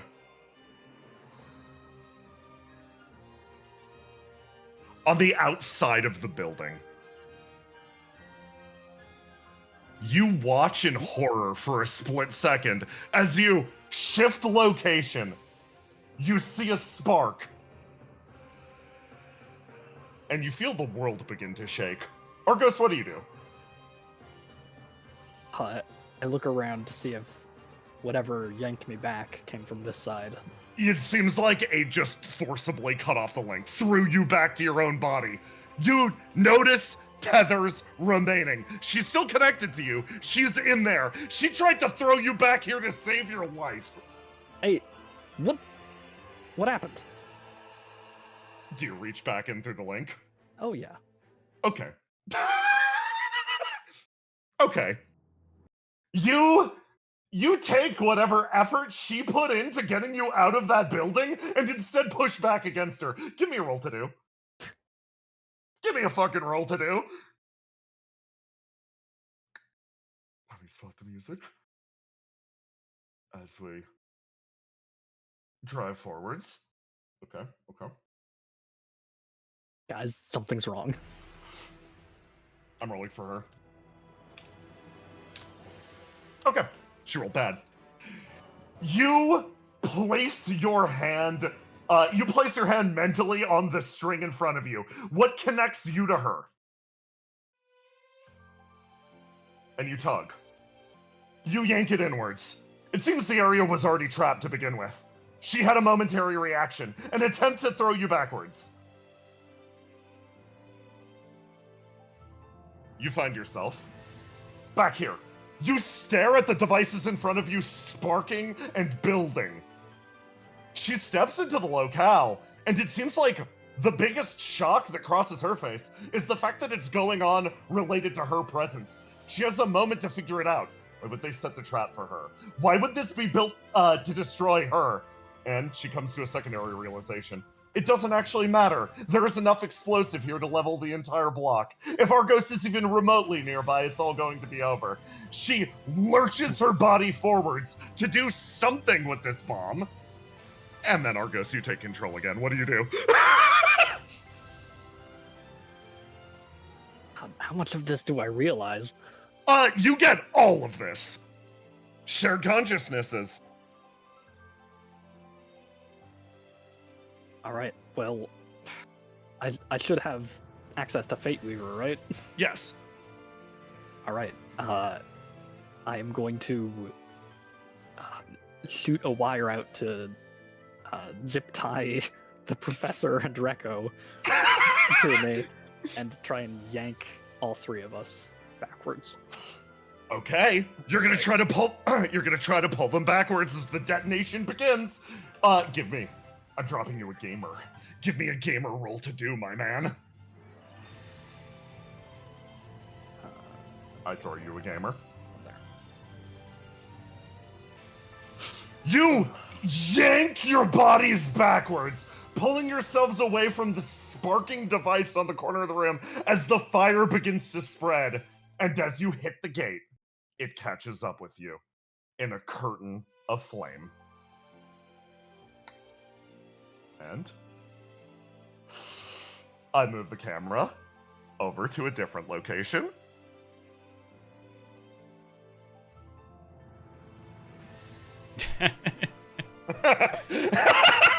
Meanwhile, a hero.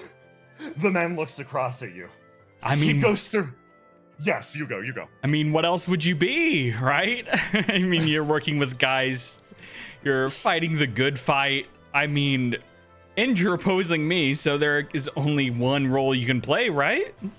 He looks up, watches you, eye fixating on your slow path around the room. He thinks to himself, what brought him to this point? His role, his blood vengeance against you. A realization.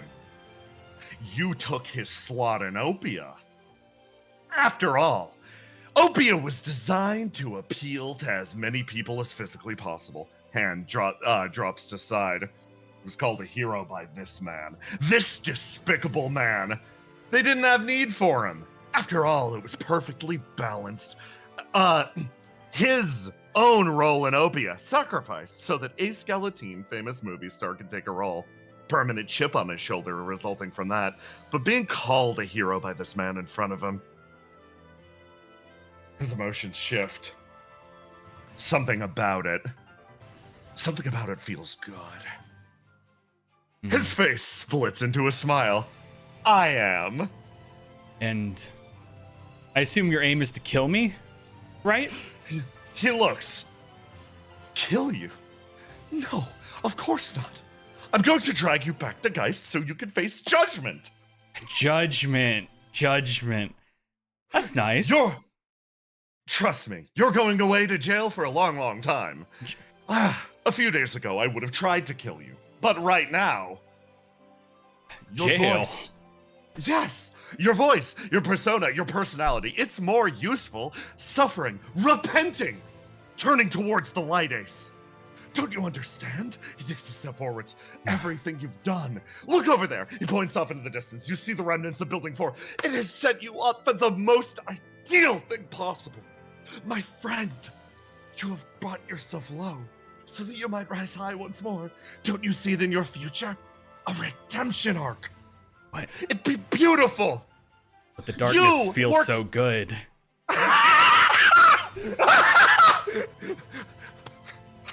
He starts hyperventilating. It's a beautiful thing. He sees it. He feels it. It's everything he ever wanted.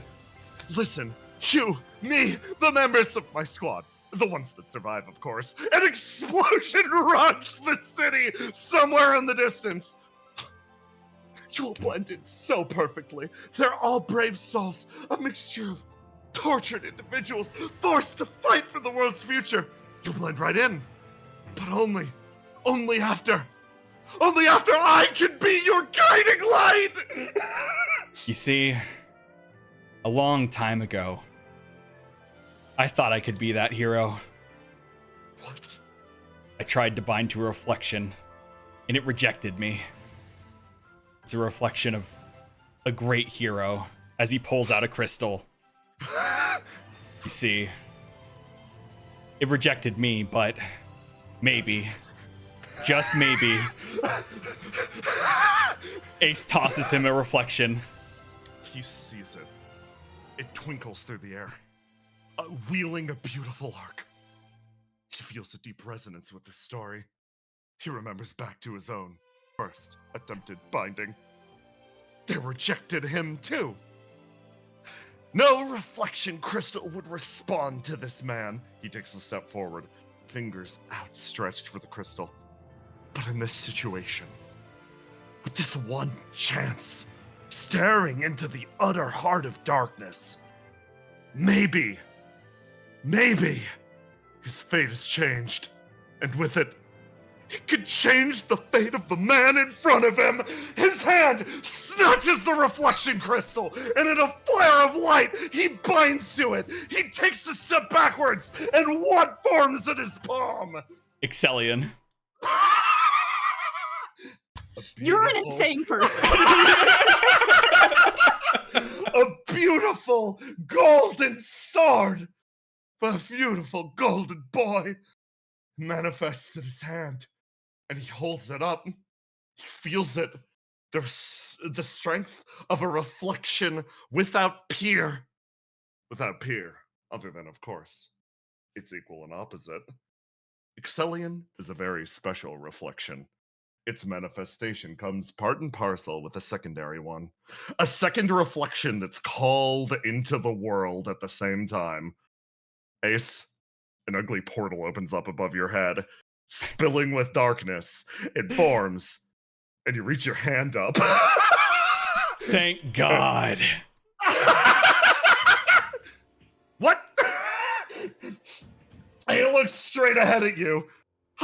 Of course. This would only do if I had an adequate rival.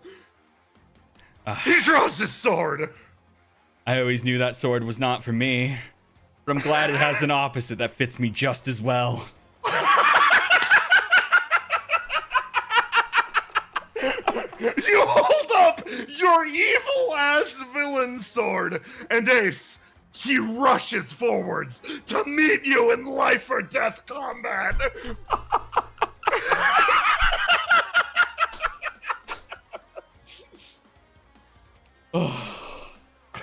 Bless. Oh, it's a thing of fucking beauty.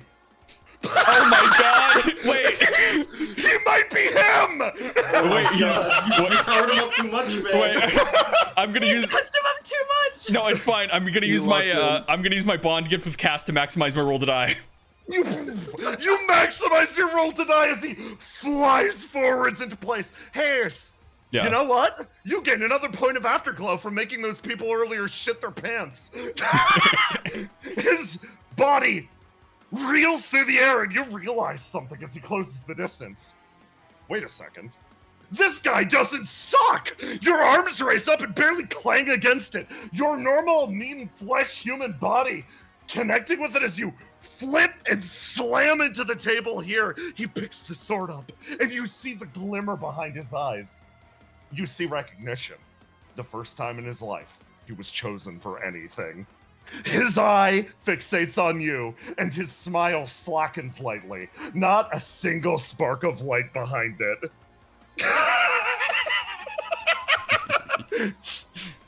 Ace, you pick up your sword. What do you do? Ace just kind of sighs and thinks in his head. Well, I mean, it looks like I made a monster, but at least that's good. He'll be useful for the coming days. As Ace just takes his sword and stabs it into the ground to try to break the floor beneath them. You reel your sword around, and you give me a roll to do. Roll to do. All right. Yep. You reel your sword around, you swing it up through the air, and you slam it into the surface of the ground as, in the distance, a man quietly waits. His foot bouncing up and down. He watches the distance, sighs. Okay. Now. And as your arm reels back and you punch downwards into the surface of the ballroom, the floor starts to collapse and you realize something. The man was waiting for you. Whoever put this man in your way. The abyss opens beneath your feet, and you and the monster you created are dropped into a firestorm. The entire building ignites in a detonation, flames outlining the sky. And we take a break. Oh, God. Aloha. You're a madman. You're a madman. You're Ace is actually delusional. insane. He's like the Joker. He does the it for the Joker. love of the game. He does it for the love of the game. I'm fucking losing my mind. Him villain monologuing, him walking into the room and starting to villain monologue. Yeah? I'm losing my mind. Look, dude, he wasn't here for the guy CEOs, dude. He was there to specifically get Zealous to bind to fucking Exulansis so he could get an evil-ass sword. He's not well. You're so cracked, dude. You're so cracked. It's pain. Oh, man. Look, and now... The fact that he's the first time he was ever picked for anything. It's kind of sad. Yeah. It is really sad. There's a lot of tragic things going on with that scene, but it's great. I think I've turned Zealous into a character. He was already a character. I mean, he was a character, yeah, but he was a character that would drown in the fucking waters because of hallucinogenics. But now I've turned him. Lots of people would drown in the water from hallucinogenics. I mean, yeah, but now I've turned a man who was gonna get meat grindered into the meat grinder himself.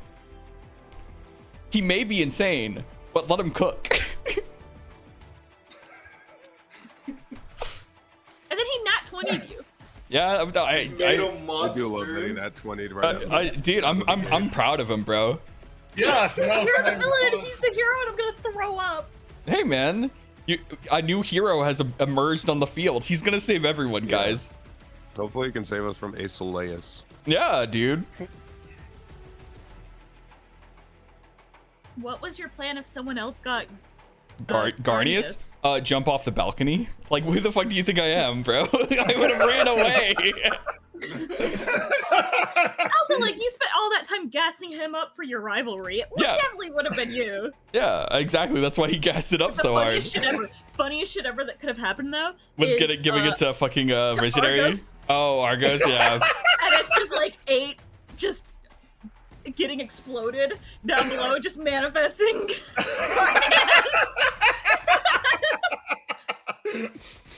Holy fuck. Okay.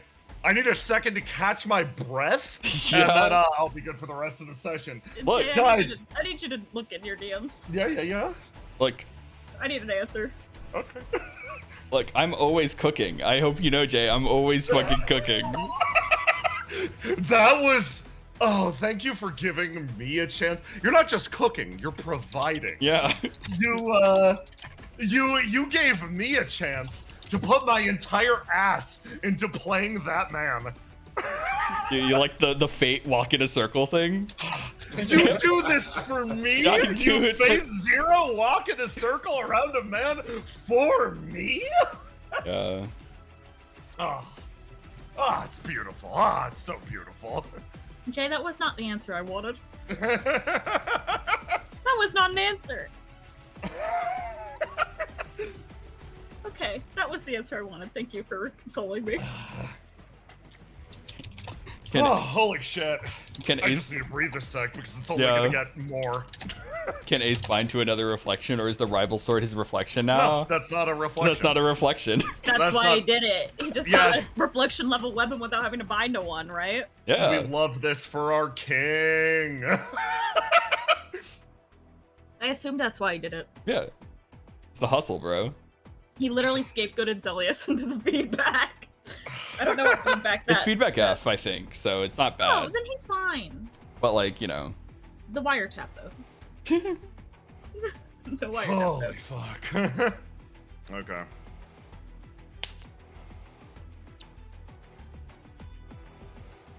None of the downsides of having reflections, only the upsides. I mean, it's Except for I mean, the Zelius. downside is that Zealous has it. Yeah, Zealous has it. I think that is exclusively an upside. Yeah? Yeah? Run me through that? Run me through your logic there? Don't worry, you'll see. What Okay. if? Hear me out, Ace. I want to know your feelings on this hypothetical. Yeah. You get everything you want. Yeah. You get super powerful weapon. You get the Mhm. super powerful weapon, but there's a snail. Yeah. It's trying to kill you. Slowly It's moving coming towards towards you at all times.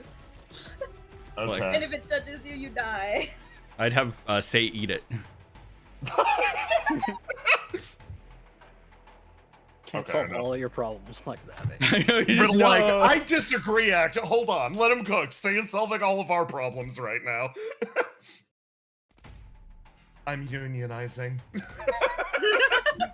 That's right. You tell them, say. Okay. Got that. Got that. I don't know. I think this is charity. I've just Yeah. given a poor little boy everything he's ever wanted. You finally Yeah. picked him. Yeah, he finally got picked for something. For Yeah. once in his life. For dodgeball, bro. For dodgeball, bro. He was the first pick in Ace's dodgeball team. I mean, technically second. Alioth was first. Yeah. True. And then Cursor. Oh yeah, Nah. true, Cursor, yeah. Nah. So I was third, but he wasn't last. Oh my god. Yeah, that's that's a reality that I'm gonna cope with over the course of the next week as I plan the next session. Remember when I was talking to Christian and he was like, Yeah, yeah. Aloha's cooking? You fucking freak. Okay.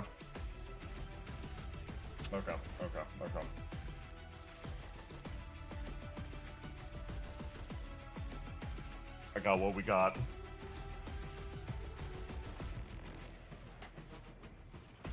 Okay. If everybody's good to continue. Yeah. After that shit. Next up is Basil. Not After all that. After all that, Basil, you're just doing the right thing. You're going around and delivering Yeah. supplies and shit. Unambiguously. Unambiguously, unproblematically, the right thing. And we're not eating Cam. Then we're not eating Cam. Did you think that's what she was gonna say? She, The orb? yeah, she does. She's- She does tend to go in that didn't- direction. I didn't think she was going to be so blatant about it. She doesn't have a choice. She's the size of a pea, dude. That's a golf ball. Okay.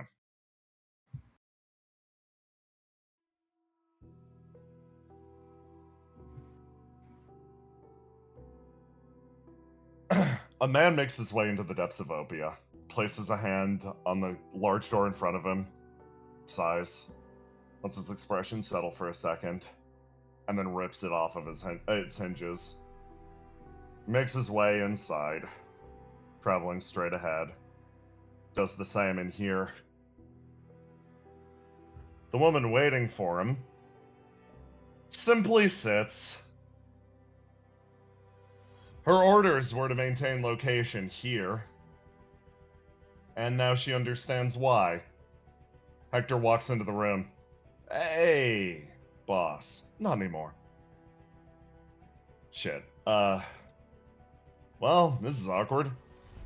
Usually it doesn't work out like this. Usually we manage to just sneak in and steal everything when other people are distracted.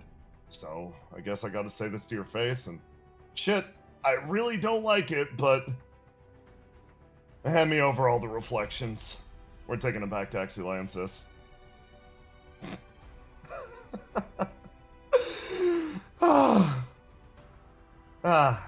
It's annoying. Everything suddenly makes sense. Sorry.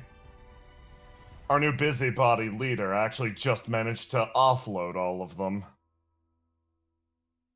Hector's expression falls. Oh. Well, did my job! A look of relief washes over his face. At least enviable task already done. Hey, Doc. Yes? You doing okay? She sighs, slowly stands up. I'm realizing how annoying Riddle Arendite is in real time. Cool. Well, my work's done. I'm headed back to base. Good luck. She lets out a slight affirmative, watching the man go. She looks around at the empty reflection hall. Riddle managed to pass them off to Breach. Breach said they'd be used responsibly. She thinks about the few people that she handed reflections to personally. And somewhere, in her heart of hearts, she has a hope that wherever he is, Ace Galatine is using them responsibly. Elsewhere. Basil!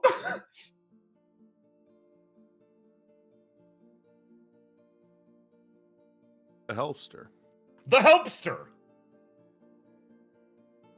You drop Cam off at OPIA, and you keep going.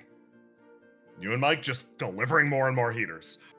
You find an area that used to be, if you remember this area, the food stalls. And Elaine Vega's taco stand.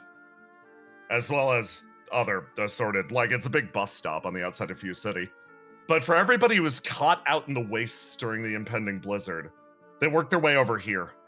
It became a gathering point. An area where everybody is simply waiting to wait out the storm. But there's a secondary realization for you. The storm is never going to end. Is the snow still bothering me? Like a little bit, yeah. It's... Again. Mike walks ahead and talks lightly.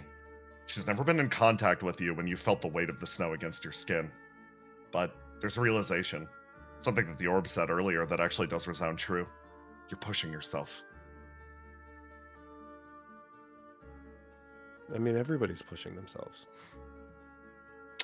Ain't that the truth? You make your way forwards, feeling the bite against your flesh as Mike continues talking about something. The wind's almost carrying away her voice. She turns around. Basil, you good? Yeah, just a little tired, if I'm being honest. Yeah, okay. We can rest up after this. We just need to make sure. Okay, She sounds good. turns and looks over there. You managed to line up OPIA buses on the edge of the area. They should be able to transport everybody out, but getting them there is going to be a pain, and there's going to be people that don't want to move, and yeah, it's going to be an effort. The tanked So reputation. we gotta put on our cutest faces and convince them to get on a strange bus. Yeah. When you put it like that, yeah, that's going to be hard. Let's see if we could find, It's not gonna be hard at all. People are easily swayed by cute girls. Or voices of authority, I guess. Why do you look at me when you say that? A man says from back behind his food truck. Hi, you two. Hi, Basil. Hello. Thank we you need for you to move out. Oh, get everybody out and running. Okay. He sort of like pulls himself backwards. You see him rummaging around in the back. Thank you so much for picking up my medication the other week. Much appreciated, actually. Anytime. Delivery service is gonna be a little slow now. My Yeah, completely. teleporting's Understandable. down. Yeah, that's Also, the world's ending. I mean, yeah, a little bit. He sort of mutters back behind the counter. He closes things up, and he actually makes his way out with a big umbrella. And he holds it up over you and sort of like looks down at the pair of you. So, as far as moving everybody out of this location goes, I'm not going to go until they all go. I gotta make sure that, unfortunately, this area has become a little rest stop, and people are here seeking shelter from the storm. I was wondering if you have any manifestation espers around, if you could send them over, actually get proper shelter built here. I think no matter what, even if we manage to evacuate this area today, it's going to be used more in the future, so it'd be smart. Turn it into a little intermediary area. Yeah, I'll pass along word. Does that sound good, Basil? It actually sounds like a good idea. Yeah. I mean, See? whether or not people are here, people will be here eventually, so it might as well be a good place for them to stop, right? Andaline Vega nods, and you see, Basil, all around, people from the edges of buses, sort of pressing themselves against the glass, making eye contact with you, making eye contact with Mike. Basil, give me a roll to die. Oh boy. Okay, 21. You feel the glances of everybody fixate on you. It's a similar sensation to what you felt before. It feels good. Everybody here looks at you and actually feels a sense of relief, like something's going to change. You come to a secondary realization. Blizzard started about a day ago. Most of these people have likely been stuck here since then. Spirits are high, making eye contact with you. Again, a new sensation. Don't worry, everybody. We're gonna get you out of here, and we'll get you someplace safe. Sound good? Thank you for hanging in. That's the hardest part. You hear Colin. Mike's like, you really are doing the cute girl thing well. I think it's in my DNA. Yeah, your DNA's been speaking up a little bit lately, less than usual. You're able to fight you're able to fight a lot of its demands on you. Like one of the big ones and one of the most noticeable ones is once control of OPIA got handed over to Riddle Arendite, Verona said she was stepping down as CEO, and somewhere deep in what Guy's programmed inside of you, it just repeated louder and louder and louder, more pressingly. She's stepping down as CEO. That's the ultimate sacrifice. There is no greater sacrifice than stepping down as CEO. There is nothing more important than she is the single most selfless individual to ever live. And it was screaming for days. And you've gotten that back under I had to control. tell my friend to calm down. Yeah, it was very passionate about that, actually. The sheer selflessness of it all, honestly. You didn't think you'd live in the same era as such a modern-day martyr. But you managed to chill it out. The guy's programming, calming its shit slightly. You give me one more roll to die. Disco Elysium brain in my brain. CO5 had some very specific objectives for you. A 22. You're the first that notices something is off. Andaline Vega hasn't picked it up. Mike hasn't picked it up. You managed to pick up, though, it was your focus on everybody turning their focus towards you. There's something off, particularly about the far side of this little camper village. It's the people around here, they're loud, but over there, everything seems significantly more quiet, eerily quiet, even in the blizzard. It's off. It's wrong. It sits in your gut wrong. Mike, I think we need to check out something over there. Her gaze twitches over in that direction. Oh, okay. Yeah, no problem. And Elaine, like, I'll start organizing people towards the buses, whoever I can get. Thank you, Andalaine. Thank you. You've run multiple things over to Andaline Vega over the last few months. Yet another person that the helpster draw by in OPIA. You sort of pull your way forwards. That's when you notice it. Crouching, various positions of cover. The people on the bus next to you are terrified because they just noticed the soldiers forming up around your location. Oh, you guys soldiers, I Are they real? Mike looks over. Oh, yeah. You can barely see them in the blizzard. Your eyes fixate on them in the distance. They have guns pointed at you. But it seems like there's hesitation. You don't know why. Don't worry. I think I got this. Oh, okay. Mike, you watch as Mike literally puts out the flames around either of her arms. She was ready to just jump in and beat their asses. No need. Okay. Leave it to you then. Hello, fellow Geist citizens. It's me. Basil, roll to do 1d6 bonus for A, the guy's programming, and B, being cute girl. For being Basil. For being Basilisk Kid, yes. Yeah, of course. It's never been more of a... Yeah, I knew it. I just knew it going in. I'm like, Brendan's gonna crit this. I got this whole encounter plan. Dino Hime. Yeah, literally, I'm like, bro, I got this entire encounter plan. There's all these civilians. It's gonna be like a big problem for Basil because she's gotta like figure out how much she values the lives of literal randos. But no, they look at you, and you notice the guy in front actually gesture up to put the guns down. Silence settles in for a moment as he stands up, straightens up, and moves his way in, and places himself in front of you. Is everything all right, officer? I can't say we got a report that Basilisk Kid was going to be here today. Sorry, I've got to clear it with the bosses. No need. What were your orders?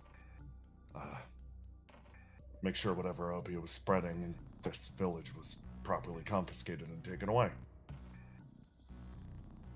Oh, well, this village is actually just being evacuated. I think it would be really helpful if you help them get away. Everybody here is packing up anyway. Yeah. You guys aren't leaving anything here then. The plan was actually to just set up a camp for more people who are evacuating, but nothing that you need to worry about. What's your name? You move forwards. I pull up my human name generator again. Human name generator.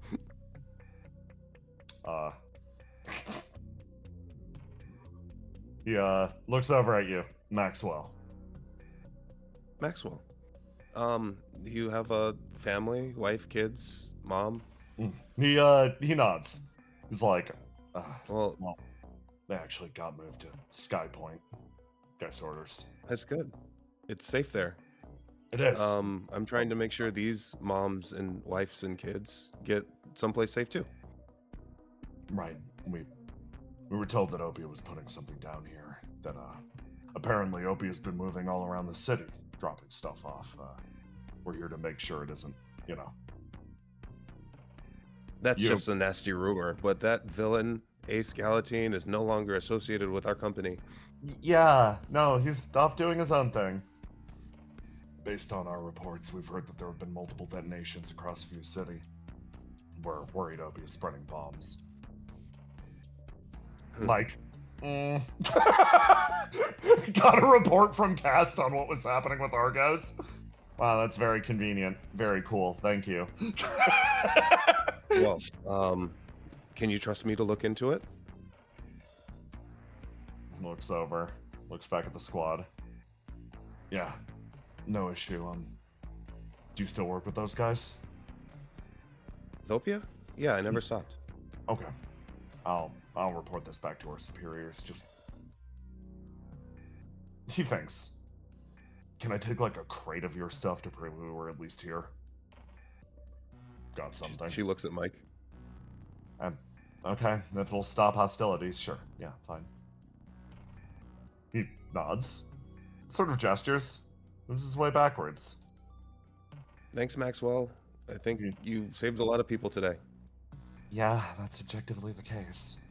You watch as the Geist incursion on the edge of town actually pulls its way backwards, and you watch them disappear back into the blizzard. How are they getting around? I don't know. It's hard for us to move around. If it wasn't for the director's truck and its good suspension, I don't know. I mean, they planned for this, right? So surely they have a way to get a lot of people around? Mike's expression lights up. You're brilliant! Yeah, they definitely... Oh. She beams at you. We gotta figure out where it is and how it works. Her expression Right. settles. Yeah, let's do that. In Uh, fact, we could just ask our new friend Maxwell, right? You look over. Those figures have already disappeared. As, shockingly, you hear a voice that you didn't expect in this location to cut through. As, you just hear a... Not the people I was expecting to see around these parts, but, yo, you guys. Did I just see a group of Geist guards take off into the fucking distance? He says, moving his way over. Yeah, Mike roared and sent him packing. She was really tough. You just see her smile. Ah, nicely done, he says, like, ruffling her hair. I came up to drop off whatever supplies the old world could manage. It seems like, for the most part, our, new, pyromancer of instrumentality is helping the effort as far as fighting back Geist's actual, like, physical attacks on the OPIA building goes. So, I wanted to do whatever I can to help out people I knew were stuck out here. He sort of smiles, turns, looks over. You guys got a little bit? I could actually use some assistance. Mike thinks, and she's like... She looks between Basil and Aura, coming to her own conclusion. And based on how this session has gone so far, she makes a decision to herself. Yeah, of course we can help. Your supplies are... We could co-mingle our supplies and then help out together, she says with a smile. Yeah. I And think then we might have saved some time with Mike chasing off those goons. She reaches over and grips your hand. She is not letting you go. Okay, cool. Well then, I guess we could take the highway to hell back. If it's cool, I'm gonna leave most of the evacuation effort to Lug. He's in the area helping out. He sort of like turns around. Mike looks over at you. I want to make sure I stay with you. Yeah, we said we were going to spend time together. She nods. Azora signals to Andalane Vega. And the two of you walk together. Quite literally. A date with destiny. Anyway, at the top of the world. Roma! Me? You! What Get your ass in here! Who am I playing?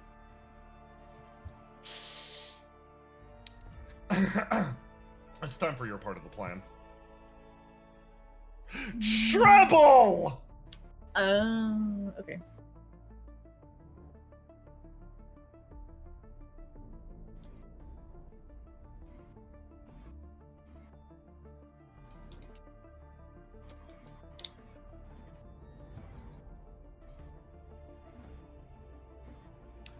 You walk your way through a building.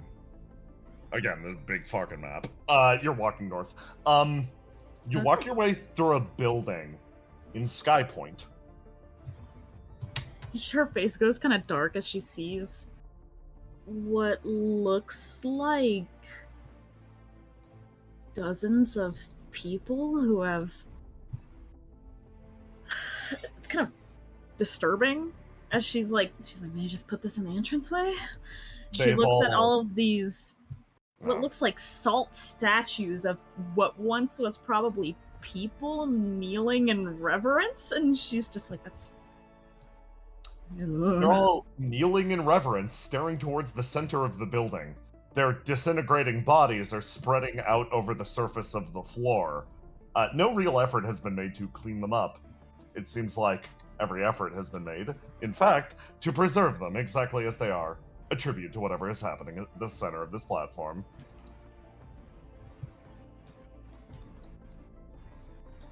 Triple sort of walks forward.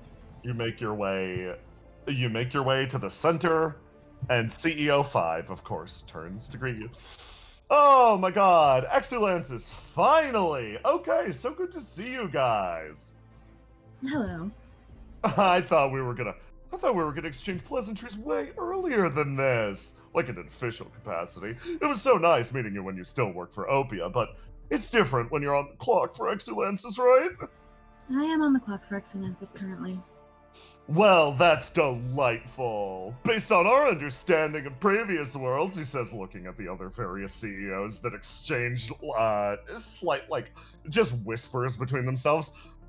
Based on our understanding of previous worlds, Exulansis only gets involved during the end times, which means we have officially made it pop bottles, everybody! No celebration can be heard. I'm so happy for you. So, to what do we have the pleasure of seeing you today? Well, I'm here to request you give back the Flame of Creation. Oh, Saber. Yes. What do we think about that? He says he looks over at Trouble. Well, what do we think about that, or what do I think about that? Because he looks at the room. I, at the very least, if she asks me to jump, I'm gonna ask how high, because she's, terrifying. Oh, I see. Well, we think, at the very least, if you're here for the Flame of Creation, you're about to make a huge mistake. You think so? Yeah, see, I had Satyr basically displace that thing because the God of Frost is about to roll over Fuse City, no problem. Now, you guys at Exulansis, you would not benefit from the entire world just going up in flames instantly, just like we would not benefit. We have multiple contingencies set in place to buy us just a little more time. Basically, everybody down there on the surface, they're gonna get churned up by Frosty Boy, and that's gonna be that. So... you think that I don't know any better? I mean, why else would you come asking for the Flame of Creation, right?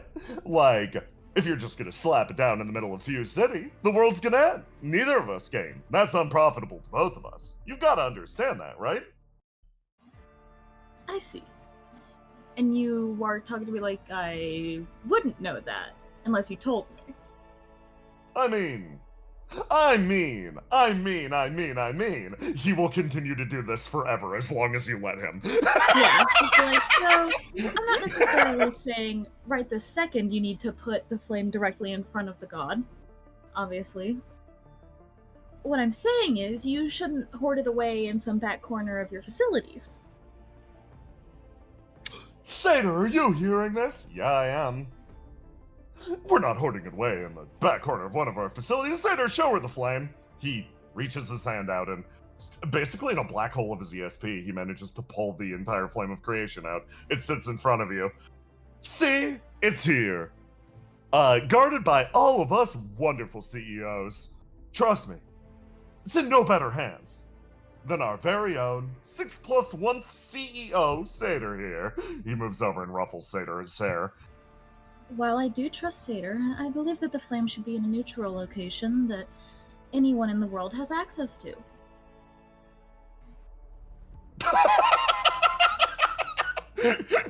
CEO 5 squints at you for a split second. A neutral location that anyone has access to. Mm-hmm. That's the most beneficial for the most people at this point in the game. He thinks. His mind reels. What she's suggesting sounds awfully like communal communal sharing of one of our assets. Are you? So you're going to admit that you believe it's one of your assets? Oh my god! Sorry, it's been so long. Holy shit! Okay, no. Why a neutral? Why do you have the right to demand this of me? She sort of pauses and she's like, Well, right now you're sneaking behind everyone's back while everyone's fighting their hardest and trying to grab this out from underneath them, right? Already did grab, fortunately. Mm-hmm. So, no one else is really here to ask you to do it? looks. Satyr leans over. I don't know what you learned from previous worlds, but she can and will vaporize a lot of us. I think it's probably wise to listen along, at least for now. His nose catches. Okay, how about this? So long as you don't slap that thing down in front of the god and our boy Satyr here can hold on to it, I'm fine. Satyr, you'd like that, right? Going with treble instead of saying, yeah, of course I'd fucking like that. Hi. Hi, Satyr. Hey, She smiles. so, where are we headed? Well,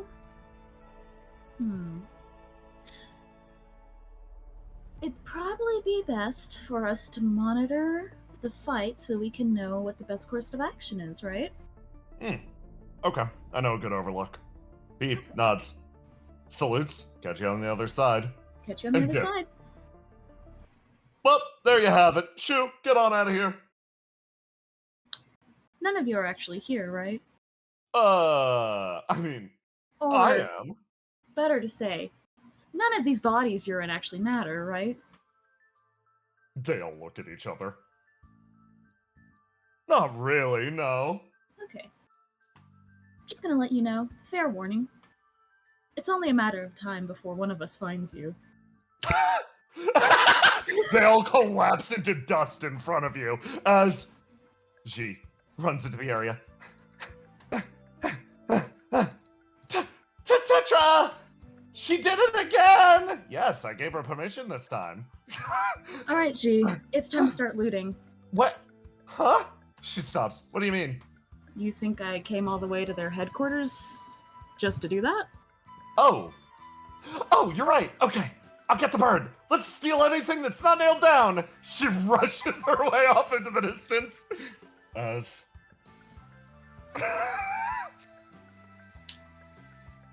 elsewhere.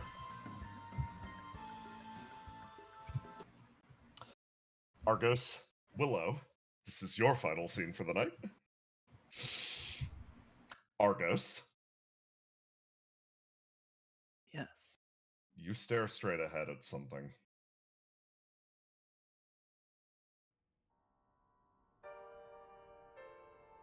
You felt fire.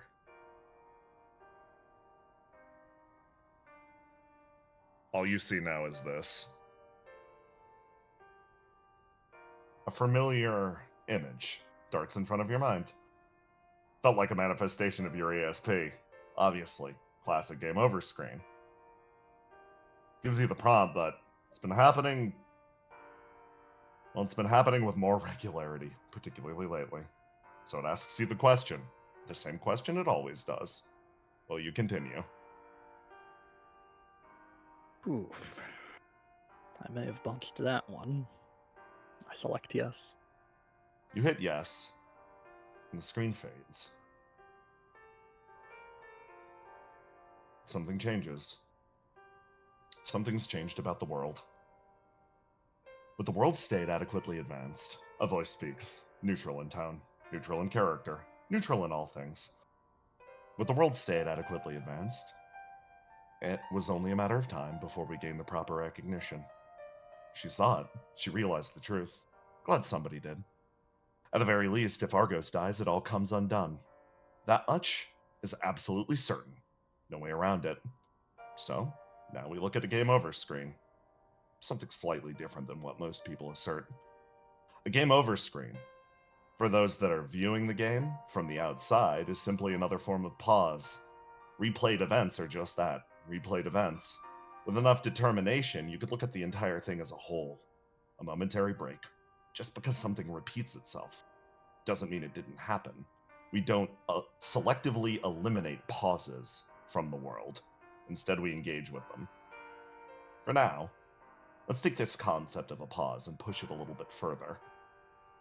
If you're going to continue, at the very least, it's time to show people why you are the one and only choice for this world.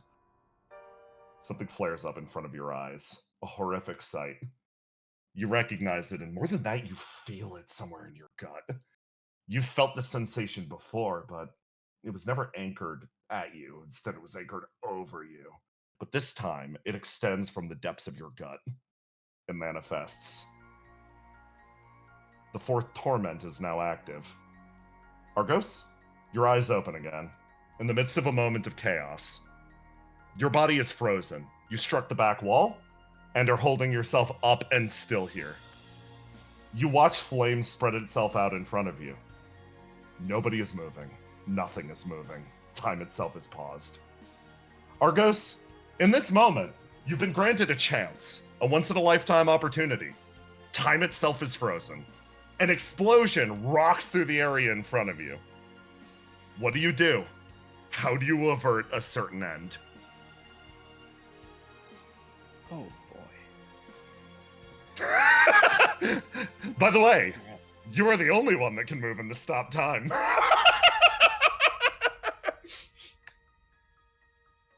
Okay. I look around and get my bearings. Everything Hey. is frozen. No 8, no nothing. Just you. Single-hand savior, Fate Weaver, are you No there? response. Uh-oh. Only you in the company of your own mind. Can I try to manifest anything with... Easily done. It Okay. blares to life at your palm, responding to your command. Alright. I'm going to, I guess, start by scanning this explosion and seeing it. Is it an explosion of flame, or is it an explosion of, normal exploding fire and Oh. shrapnel and shockwave? You use your free scan, and you look at the device in front of you. This is set up very simply. Yes, it is an explosion of flame. It's going to spread out from this area. It was set on a hair trigger to respond to your own flame. Likely intermingled with 8's, it's kind of funny. Her effort to shunt you back, push you out of the way of the explosion. A last second, get down, Mr. President, that just seems to be ingrained inside of her. Seems to have messed with the detonator on the device. It felt your flame for a second, and then didn't. A lot of the chambers are unexploded. This explosion will be weaker in quality. But will it continue if I Yes. remain here? When time unfreezes, you get the feeling the rest of the remaining- explosive... Yeah, exactly. Okay. Let's see here.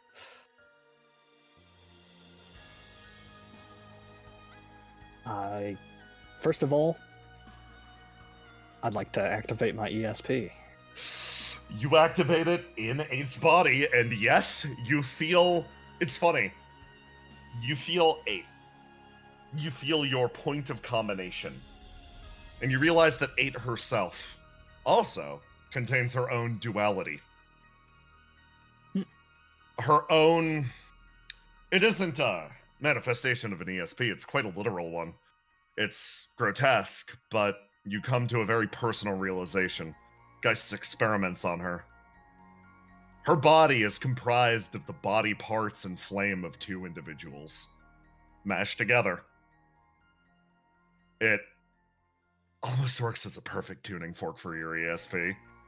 It flares to life more powerfully than ever, manifesting around yourself. I'm dropping you a burning Argos pog now because that's what you're gonna look like. And I guess that helps, but that's also sad. Let me throw him over here. Here's your boy! The fire cascades around your body, pouring to the surface. Okay. Man. I guess it's time to use everything I possibly can at once. First, I'm going to use Single-Handed Savior to construct the Ring of Salvation. My most biggest gun. It's time to get out the biggest gun possible. Okay. Okay, let me grab it for you. And change the fucking music. As it touches down in front. And there you go. Boom! Thank It touches down in front of you. All right. Good, good. Next, I'm going to activate Multi-Hand Messiah. Oh, okay! You summon a dozen guns in the area. Where are they going? Can they be additional Rings of Salvation? Argos. It's the funniest thing. You feel, in front of your eyes, this same screen almost invoke itself. And the voice, which pulled itself back to simply observe at first, now responds to your action. Organize them like a globe. They're far more effective that way. As it once was, it can be again. Ring of Salvation needs to be summoned as a literal ring. If you create a globe or semicircle with it, it will function. That's some backseating, I don't mind.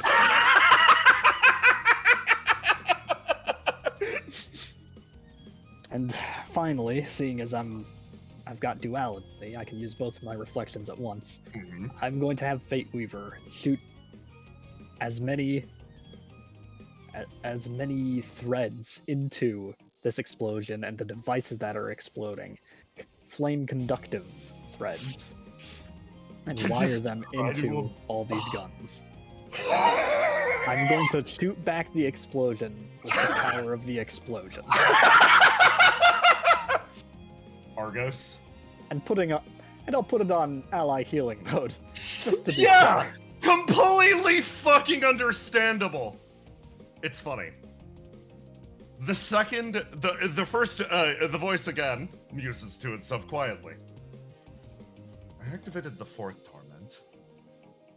But here you are, as effortlessly as you breathe, activating the fifth. Fascinating. Go.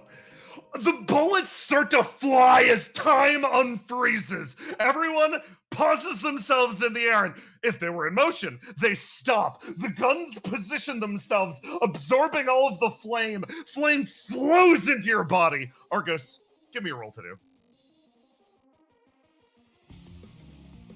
Let's go. Okay, outside. Aid is shunted back to Argos's body. We gotta get in there. She turns. Willow, help! Alright. You charge forwards and throw open the door as the building starts to rumble, detonating, shaking. It yanks itself to the side and you throw open the door. And to the best of your abilities, you charge your way inside, and you just see in the distance, basically an explosion that's barely being contained by a Dyson sphere of active fire. Every single bullet rerouted to the exterior. The professor stumbles his way backwards as a little bit of the flame starts to leak through. Argos, you try to put power into it. Willow, what do you do? I'm going to bind to a new reflection.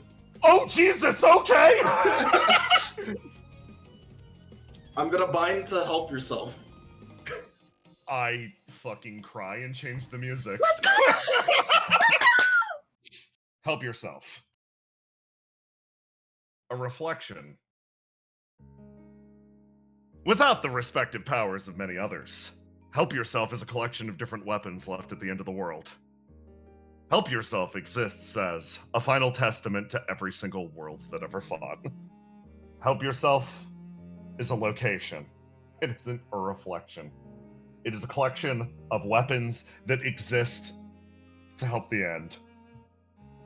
It is a record that we all fought, in a way, untampered with by destruction. In this world where things get muddied so easily, very few things remain pure. A man stands on top of a building, feeling the most important reflection to himself get bound. He sends the location, supplies just enough flame to bridge the gap between the two of you, stares into the distance, and muses to himself, quietly saying, it looks like things are finally getting interesting. Inside! Tiny, you're my goat. Help So yourself glad to. manifest. Willow pulls out the first thing that she's probably ever done. She pulls out a shield. You yank a shield free and charge your way forwards. You see that flame. You see the civilians around you, and you charge into combat. Help yourself gives you the ability to manifest not just one reflection, though. You feel 8 at your side, and she nods, and you feel a shocking sense of companionship as she drags you forwards, and you're thrown into the way, absorbing a lot of the blast. You touch down next to Argos as he maintains this battery array. Willow, give me a roll to do. You... Yes? Oh wait, I don't have afterglow. Never mind. You place your shield down. And, again, you feel something jangle at your side. Echo, Lance. You stare up at the blaze and manage to contain it. Bullet after bullet flying out. There's a breach on the left. And the one that dives for it instead, the professor, looks straight ahead, eyes full of absolute fear, as the one that darts to his rescue at this point. It isn't 8. Rekko actually throws herself into the path. She puts herself there, scrunches her arms down, and just yells something at the flame. A voice that resounds out, causing it to freeze for a moment, before the firing begins again. Stop! Just stop! The flame pauses, as if heeding her call. And then, the battery resumes. Every single gun continues to fire off as you watch her hood fly free from her head, and you see an almost perfectly duplicate of a significantly smaller and frailer, same type of being as, say, in Eternity. Her voice seems to be heard, and Argos, the attacks double down once more, as 8 puts a hand on your shoulder, and she's gonna try to swap bodies back. Do you let her? Is that going to mess up our attacks? Her expression settles on you and she shrugs. She has no idea.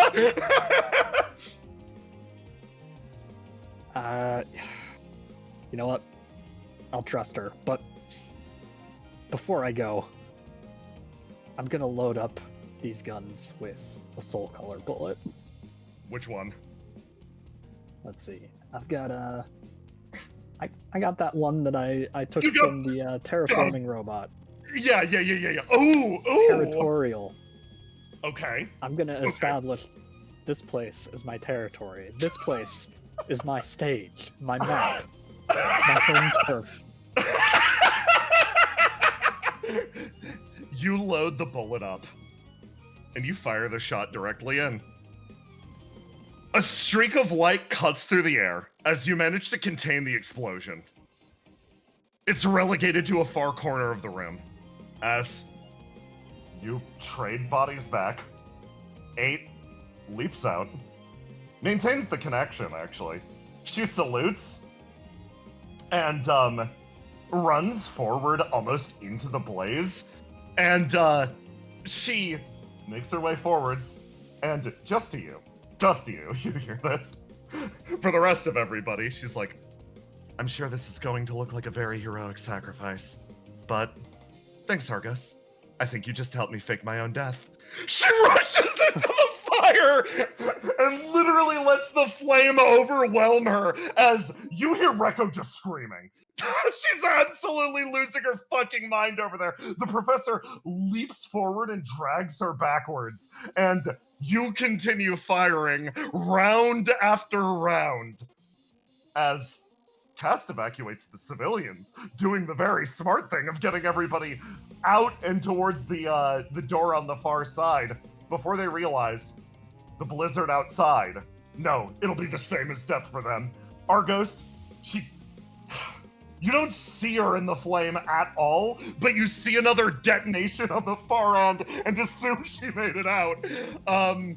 As the bullet, you lock in, fixates, and then you fire your territorial round, and you divide the explosion in her path, bringing silence to the far end of the room. And as silence falls, a light winks out. Click. One of a control panel, different settings that can be turned off or on at a moment's notice. This one, temporarily disabled, is allowed to rest once again for whenever it is needed next.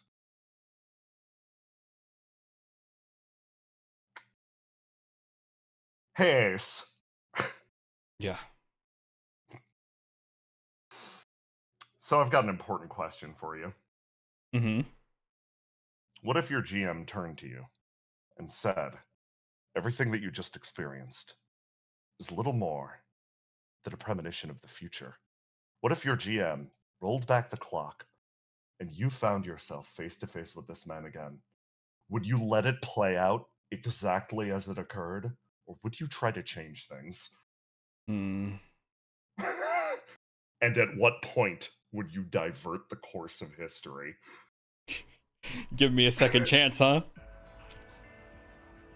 Well, Listen, if I had to talk to the GM in a theoretical world, right? Yeah, a theoretical world. In that theoretical world, I'm in a chessboard right now, right? Uh-huh.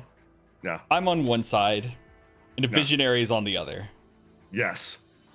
You see, future sight isn't a perfect thing, because what it shows me is the future other people want for me, not exactly the future as it's told. Now, let's say my opponent is someone who can predict the future, right? And can predict me predicting that future. Yeah. That vision of the bomb going off potentially isn't even real. Potentially that vision of the bomb going off is just what he wants me to see in the first place.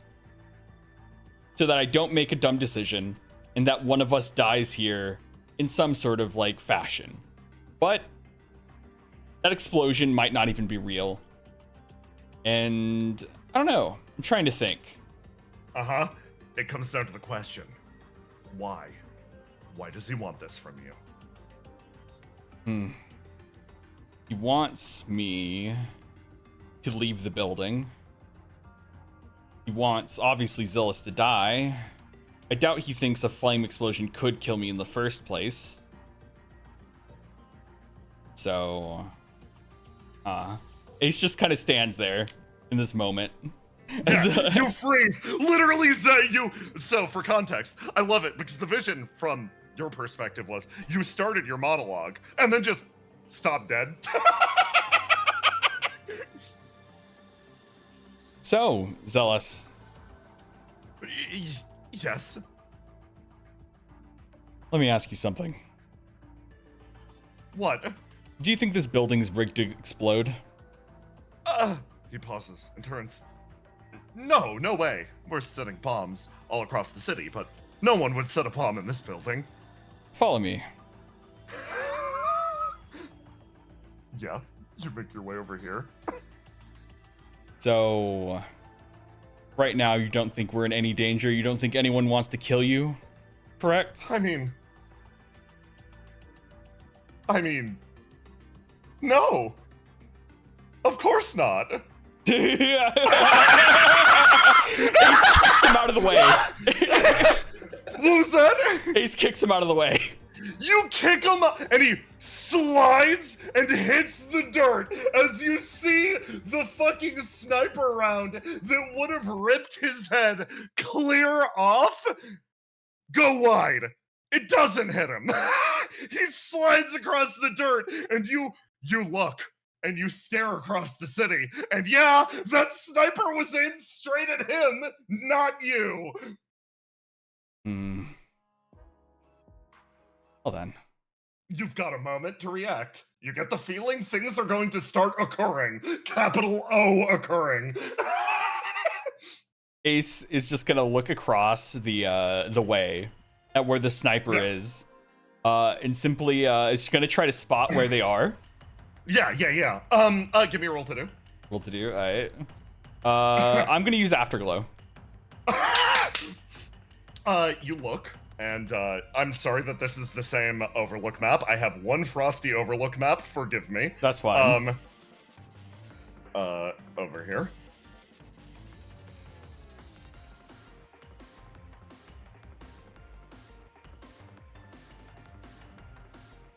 Let me grab him.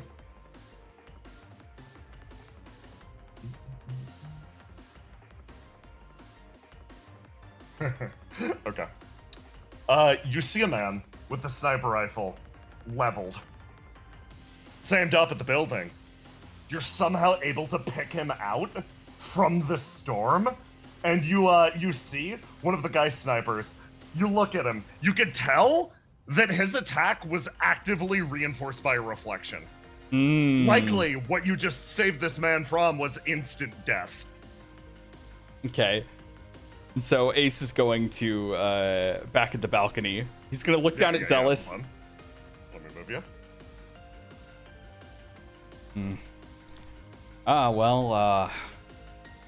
It looks like someone wants you dead. What the hell's happening? Keep your head He down. clutches his knees. Look, I'm gonna give you some advice, okay? And you're gonna have to take it very, very seriously. I'm gonna be real with you. You're weak. You're disgusting. And everything about you is awful, okay? You've never been chosen for anything in your life, and there's probably a reason for that. So, Ace pulls out the reflection again.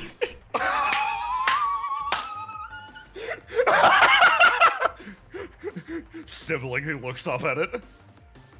Look. I'm not gonna save you anymore. You're gonna have to save yourself, okay? He looks up at the reflection, and in this moment, he needs to come to a decision about himself. That's so funny. He reaches for it. What reflection did you give this man? What reflection?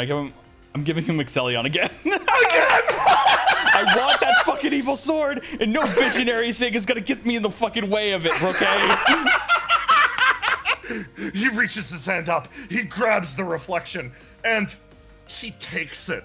And you feel the same sickening portal open up above your head, and the evil sword returns to you. And you're like, ah, yes, separated for so long. And so what Ace is going to do, he's gonna grab Zealous by the collar. Yeah. He's going to lift him up towards the sniper. Yeah! And he's going to wait for the sniper to fire at Zealous. Ace, you hold Zealous aloft using him as a human shield, and you pick him up. The sniper aims down, reloads, gets ready to take the shot. How do you respond? As soon as he takes the shot, what he's going to do is move Zealous out of the way and try to deflect the bullet back at the sniper. Give me a roll to do. Roll to do? Okay. Oh, fuck. Wait. I haven't rolled the die. I need to roll the die. Yeah, so this. And then 18. 18! Okay. You throw Zealous out of the way. He slides backwards. Squeak across the ground as you raise your sword up. And then something horrifying happens, Ace. The sniper bullet boom, punches through the sword, and you feel it catches somewhere around your solar plexus. Breathing's hard. What the fuck? You watch as the man off in the distance locks in another bullet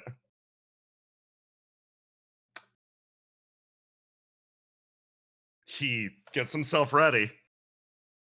Okay, next round up. He locks it in place, and a book flares at his side. The burden of trust is a very specific reflection. He takes a step forward, steadies himself again. The more one slights the wielder of that book of trust, he aims down the scope again. The more sins that they carry on their back, the heavier the bullets fall. You look at that man across the way, and you come to a very simple realization. That man, he's little more than a grunt. But there's something else to it. Finally a chance, it echoes out. Kill the guy who wiped out the rest of my squad. Click! The bullet locks into place. You feel blood gush from your throat. Literally, this reflection is an absolute nightmare. How much damage did I take? This would be so you are at maximum sin versus this man. So he's maxed out, so that is a good old you know what? 76. 18. Not that bad actually. It locks into your throat. Yeah. Let's see. How much health do I have? It's not a touch. You've got 90. You've got 95. Yeah, wait. I got. Yeah, this sheet is wrong. I have. Yeah. I got 95. So this is I gotta do this for the. Oh yeah. The math. Okay. So 18 damage. Ace is shot, and as it happens, he staggers back, grabbing his throat, and just kind of like going behind this barrier right now. As he grabs more of like the emergency medical stuff he was using earlier. You quickly patch up the wound. Sniper pinned on your location. You realize, right now, the bullet isn't coming loose. The blood isn't stopping. Why won't it stop? And on a nearby bench,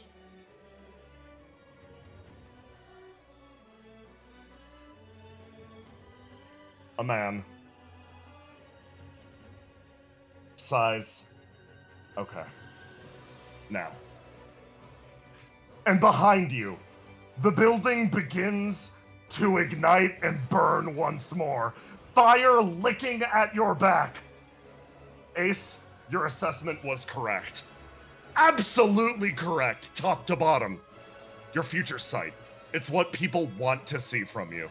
It's what people desire from you. Ace, give me a roll to die. Okay. Let's pull up my sheet.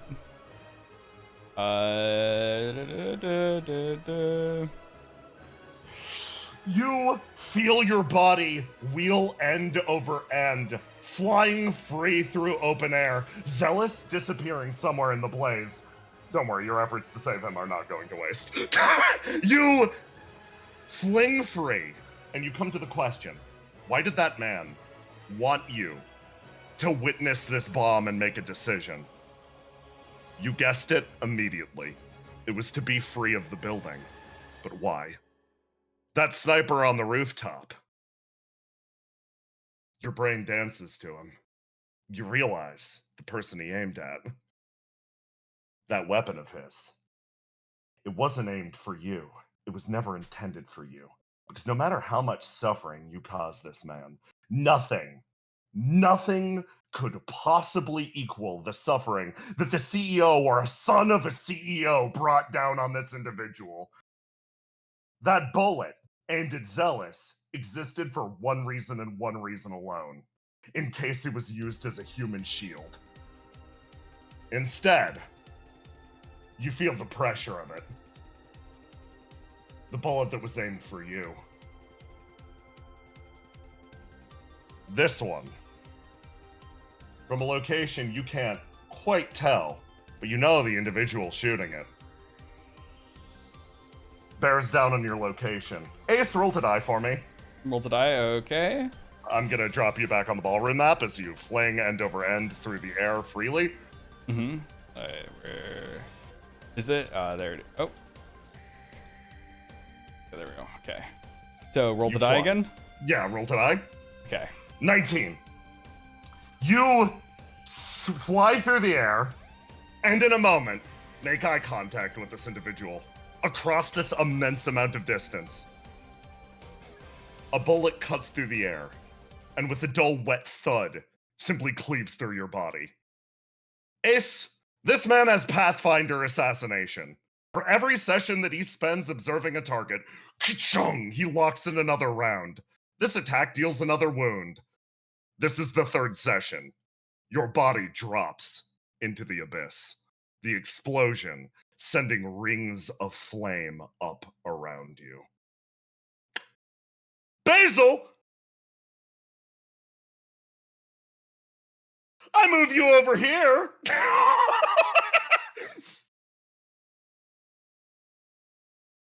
Okay. Did you just kill Ace? You don't know that? You're on a date with your not boyfriend.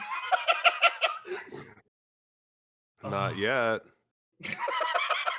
You say that and then we get sad? Hold on, let me get your sad name back. There you go. Okay, let me drop. Sorry, I gotta drop your wing badger.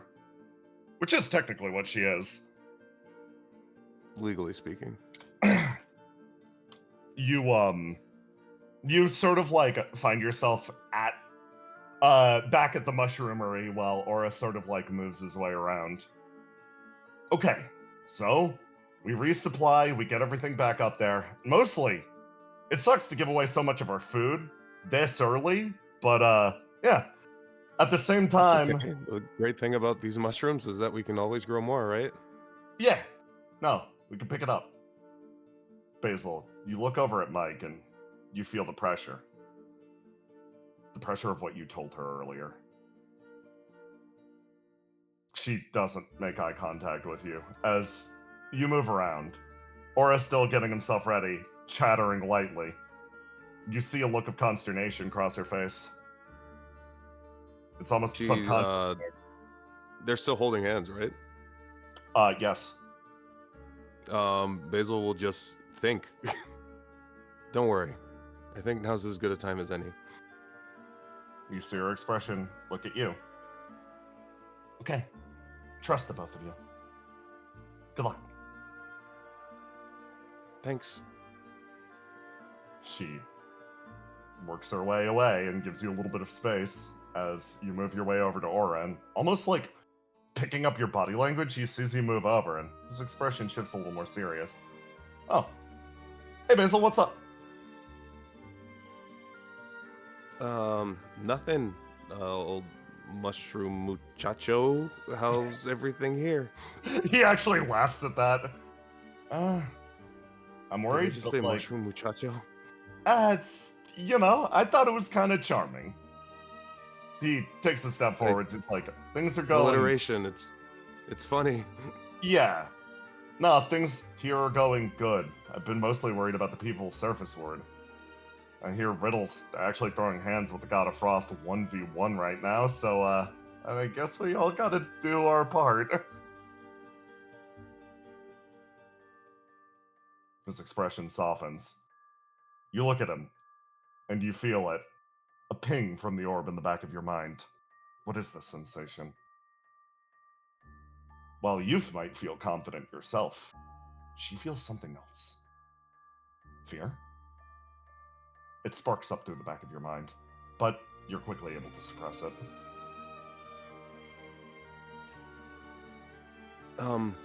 Right. Well, I wanted to talk to you before we got busy again, and I thought now is as good a time as any. Oh, yeah, of course. His expression lights up. Yeah. Yeah. No, there's Would you mind sitting down? I'm a little nervous. Yeah. No, similarly, like, I wanted to talk about some stuff too. Mike scrambles out of the way. Great. We can talk about it together then. Yeah. Would you mind if I go first? Yeah, go for it, man. Sure. Okay. So, since we fought Eternity and that fight ended, right? Yeah. I've noticed something about myself. I've really taken a liking. In fact, I've fallen in love with this world. And spending time with you and seeing the way that you get excited about things, it makes me excited. And I was wondering if maybe I could be something that you got excited about, like you get excited about mushrooms or sea life or stuff like that. Oh, yeah. Okay. So, yes, I'm picking up what you're putting down, he says with a smile crossing his face. First of all, first things first, I don't want to get your hopes up. I can't, if you're asking for, like, a romantic relationship, I don't think I could do that. Not because of you, but because of, like, me and my situation and what's going on here. But I don't got it figured out. I don't got me figured out. But if you're talking about, like, oh yeah, getting excited about stuff, like, oh fuck, I'm tripping over my words. This is terrible. Look, Basil, I care about you a lot. Like, a lot. I want you to be an important part of my life. These last few months have been fucking wonderful. I just don't think I can romantically reciprocate. But if you want me to be excited about you, excited for you, dude, you do that already. He pats your arm. So don't worry about it. Just make sure you're okay. Okay? The look of concern crosses his face, and that fear wells up more inside of you. At first, you thought it might have to do with the confession.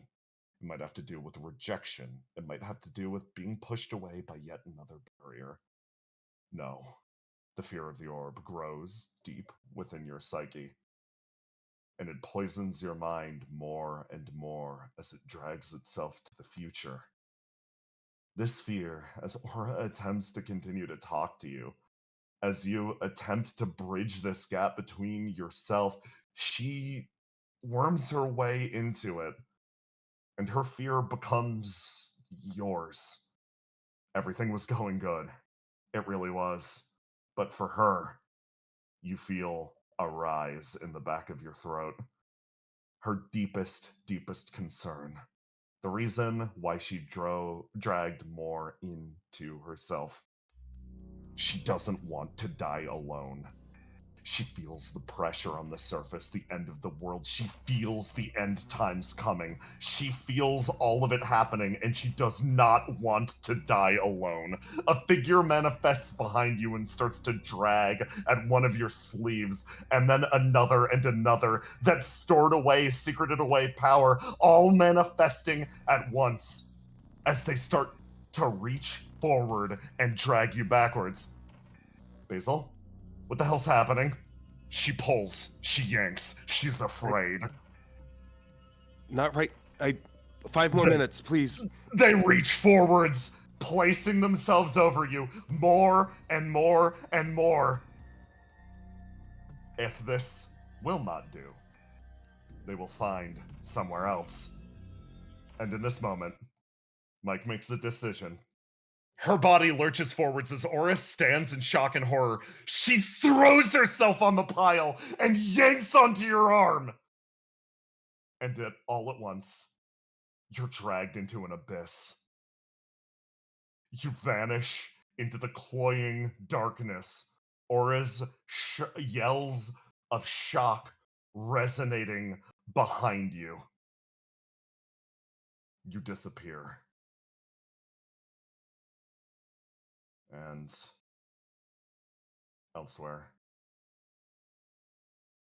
a life flickers in and out. Pain lances across your entire body. Ace, you don't know when you hit the ground, but you can feel how absolutely broken you are at the moment. You hear calls from the distance. Individuals rushing their way over, finding you amidst the wreckage of the building. Somewhere, on a distant bench,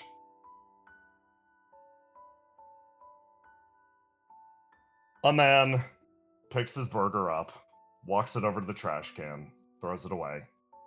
A call from Crossbones on the other end. Should I get closer? Finish the job? No. Trust me, he's the type of guy that either will bleed out or become too dangerous for us to handle.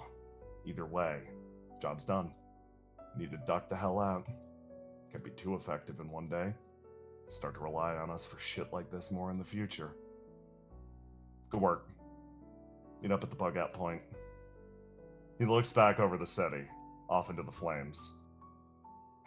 Rest in peace, you bastard.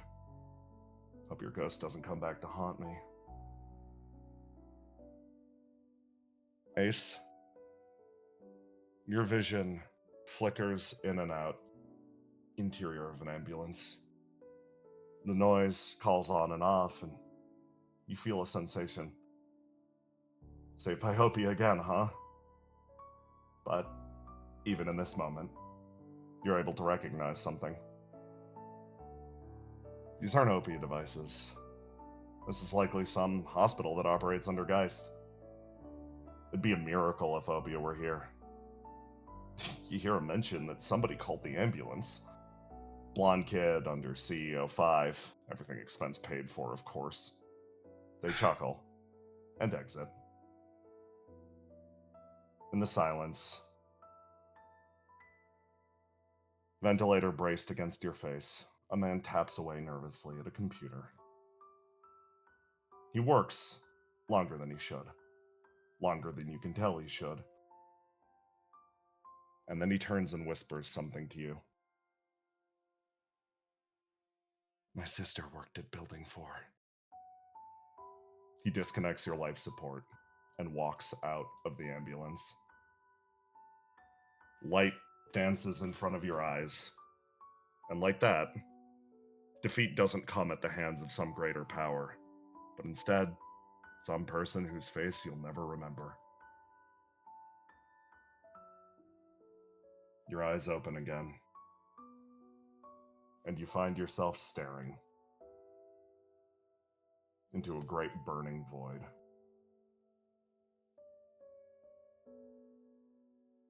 An abyss connecting the light behind you to the light in front of you. You see that space dance away as you see the flame of creation manifesting. An end to the cycle. Another return. A reroll on the dice of fate. And, like clockwork, you hear her voice.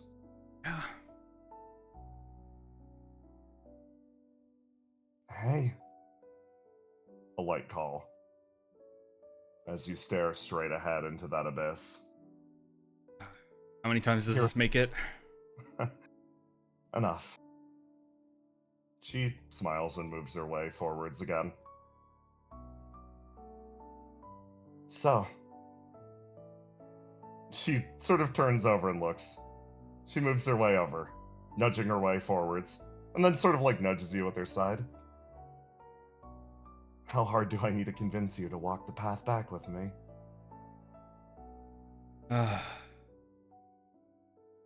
It's complicated, I guess. As much as I would love to defy fate, die right here and disappear from all these visions, everything else. Well, kind of pissed off. I mean, yeah. She lets out a laugh. This is karma for everything I've done. I understand that.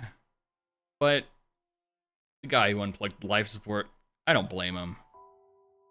Those damn snipers, though. There's the same old Ace. Her expression, again, lightens up. From a purely pragmatic angle, I'd be a fool to let you walk off into the great unknown. From a secondary angle, there's no guarantee that what's waiting for you when this world does another big turn is any better than what you've got going back there. And based on what I understand, you've kind of got a loving wife back there. Oh yeah, that is the thing I did, huh? She stares off into the abyss straight ahead. I guess it's more. It sucks what this is gonna make me do. Hmm. She turns over and looks at you. What do you mean? I mean, this is it, right? This is goodbye to everything I worked towards. You see the same look of pain move through Riddle's face, and you get a feeling from her. It's such a funny thing. Over the last few months, you've grown accustomed to this feeling, and you realize it's something that you've been missing for most of your life. The sensation that radiates from Riddle is love, pure and simple. It's one of the most direct feelings that you've ever sensed. Most of the time, it gets mangled up, hidden away. But what this person exudes at all times in your direction, there's no way around it. Pure concern, untempered by other factors. It's such a strange thing, especially after so long. When you came back to OPIA, she was the one that cried for you. She was the one that cried when you left. You see that same look cross her face, and you see the same pain that she has always felt whenever you are dragged kicking and screaming into the agonies of the world. Ace looks at Riddle and takes his hand and just puts it on her head. Look, I think I've learned my lesson, especially after last time I died. All you people sadly care about me, so I'll do you a favor, Riddle. She looks. I'll never die. You see her expression fall, and she looks again back to the path that you came, back to the path that you're coming from still. That a promise? Promise. You're cursing yourself. Let's call it a fate I decide for myself then. Finally, I'm not living for some other guy's prophecy, but rather because, I don't know, not out of spite either, just I think I'm finally at a point in my life where I just want to live, no matter how rough it gets. And You see. I want to thank you for, I don't know, sticking with me no matter what choice I make. She smiles. She was so full of different arguments that she would throw at the man. You're an adult, you can make your own choices. I only drag you back because yada yada yada. All of them lay themselves in front of him, but blissfully sort of fall away. Well, it seems like at the very least you understand. Okay then. Yeah. I wish the next part was as easy as what I just said, though. She smiles. Living never is. Yeah, surviving isn't. Living is a lot different from surviving, but, like, you know. You see her expression light up again.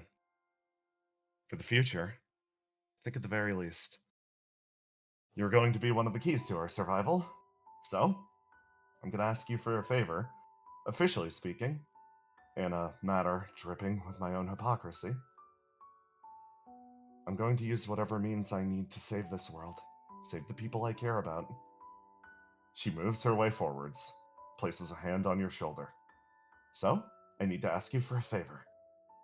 Please Yeah? save Fuse City, Ace Skeletine.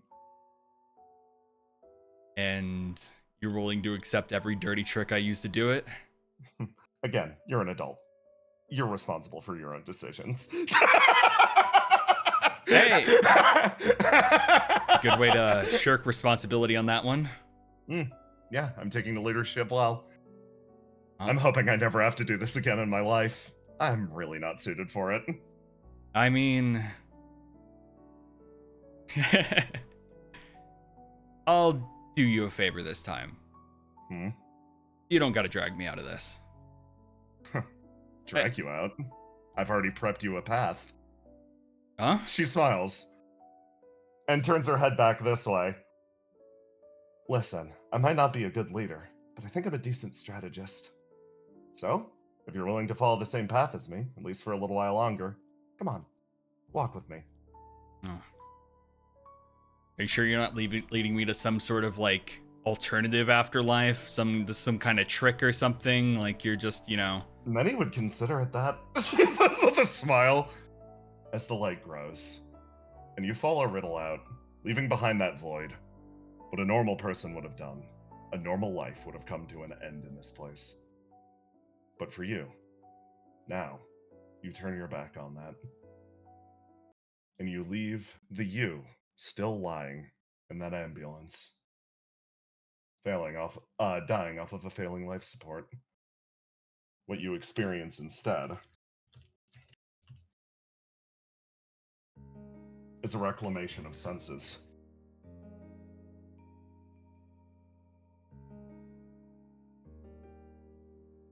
What the hell? Says somebody's already in there. He hammers on the control panel as the great machine in front of him begins to grind and shift again. All the launch orders are already punched in. What the hell? He pulls himself backwards. Septi, with a smile, a little quicker on the uptake than Danger, grabs the back of Danger's collar and pulls him backwards. We need to flee this location now. What? Why? He turns around as the god of flame comes to life behind him. Elsewhere, Argos, Willow, you pull yourselves out after having evacuated all the civilians. You make your way to the front line, and somebody finally returns next to you. Okay, done running around. Sorry, guys. I had to take 5 minutes off from the god to do something very important. But I think backup's arriving. Finally. She makes her way You over. really could have used your isolation earlier. I know, I've been busy. Listen, I'm not great at this. Also, gonna be honest, even getting touched by the god is going to absolutely destroy me. And then, skidding into the area. One man pulls up sideways. Stopping his truck, he throws his hand up. He's like, hey, get in! Anybody who needs a ride? What? She looks over at him. My truck's got great suspension. Come on, jump in the back. I reveal the mechanic of the director's truck. Great suspension. Ignores the massive mechanic so long as you're sitting in the back bed of it. Ignores environmental effects so long as you're sitting in the back bed of it. Got good suspension. It's got really good suspension. Everybody climbs into the back of the car as various factors begin to move. A blaze ignites on the edge of the city. And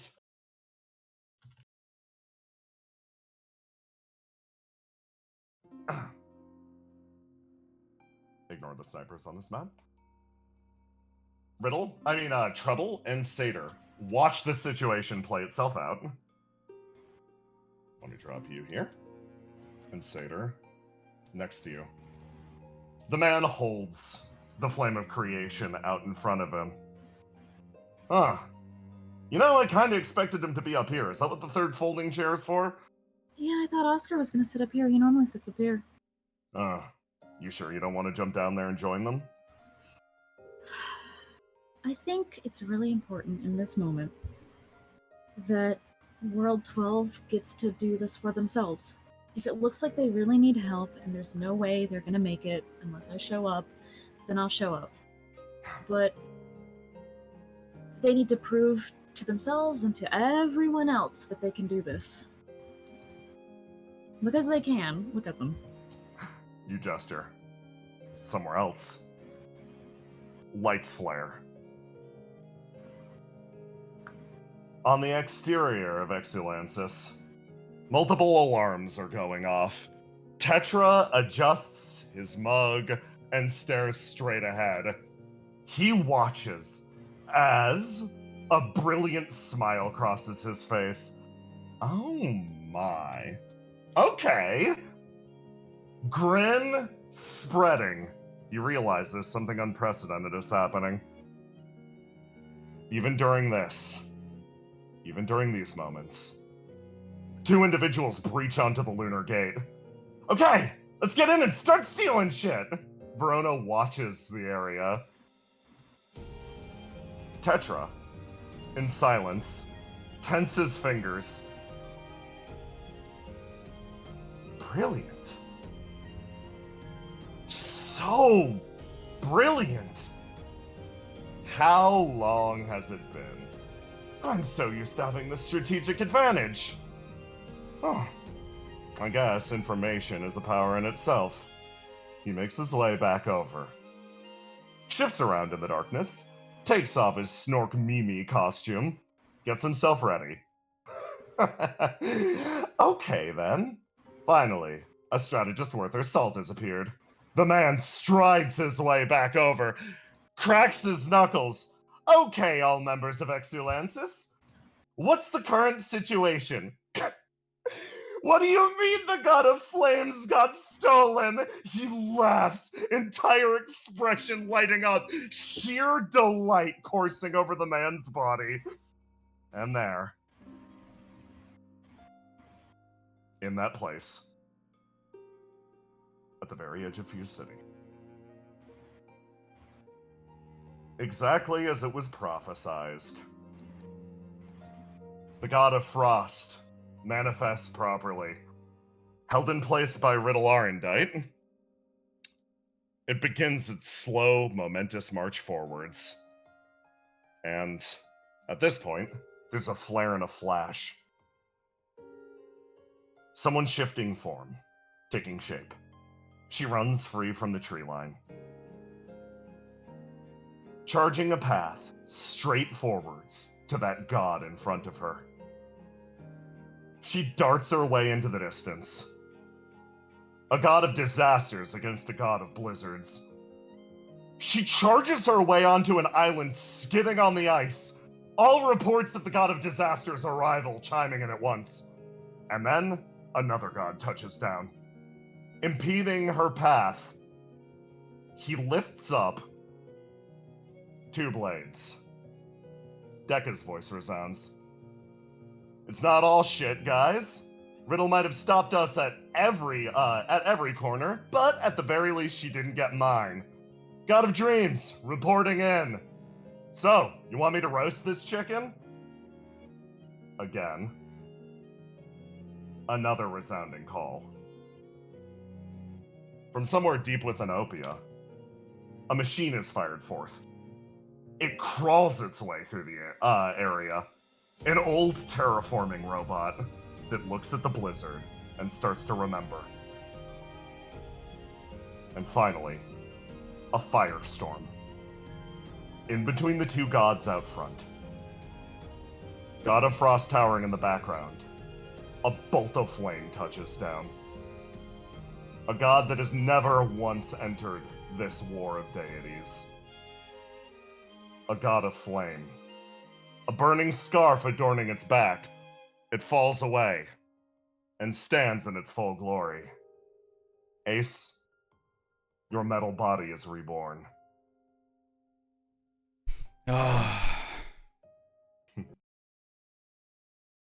You look at that towering blizzard.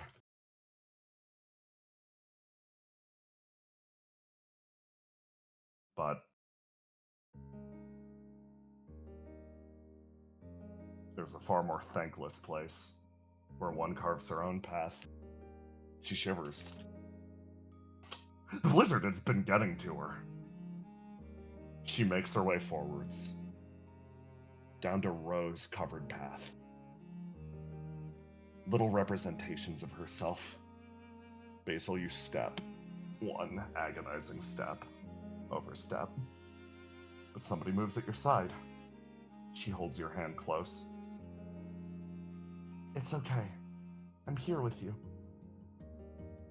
She repeats the same call. The same one she's been making up to this point. Based on what happened, based on... You try to remember what happened with Aura. Your mind screams. She took over. Now you're here. You know where this is, Basil. You take a step forwards, and you look around as biting frost dances past you. You're inside that god.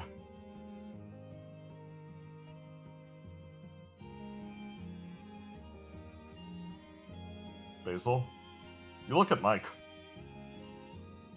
She smiles at you. I'll walk with you, okay?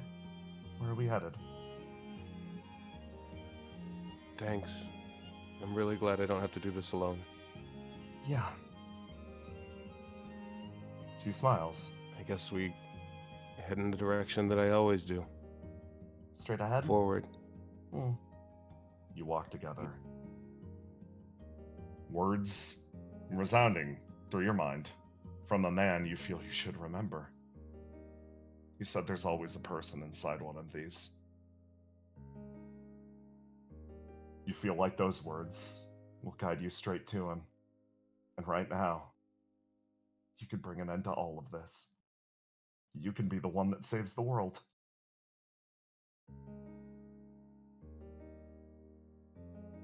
And with that,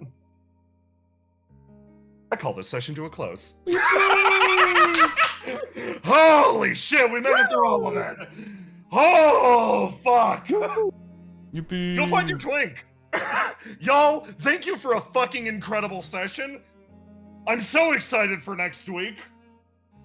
Holy shit! I kept everybody up late again. I'm so fucking sorry. Yeah, It's worth it. It's worth it. Next time, we will hit the conclusion of this arc.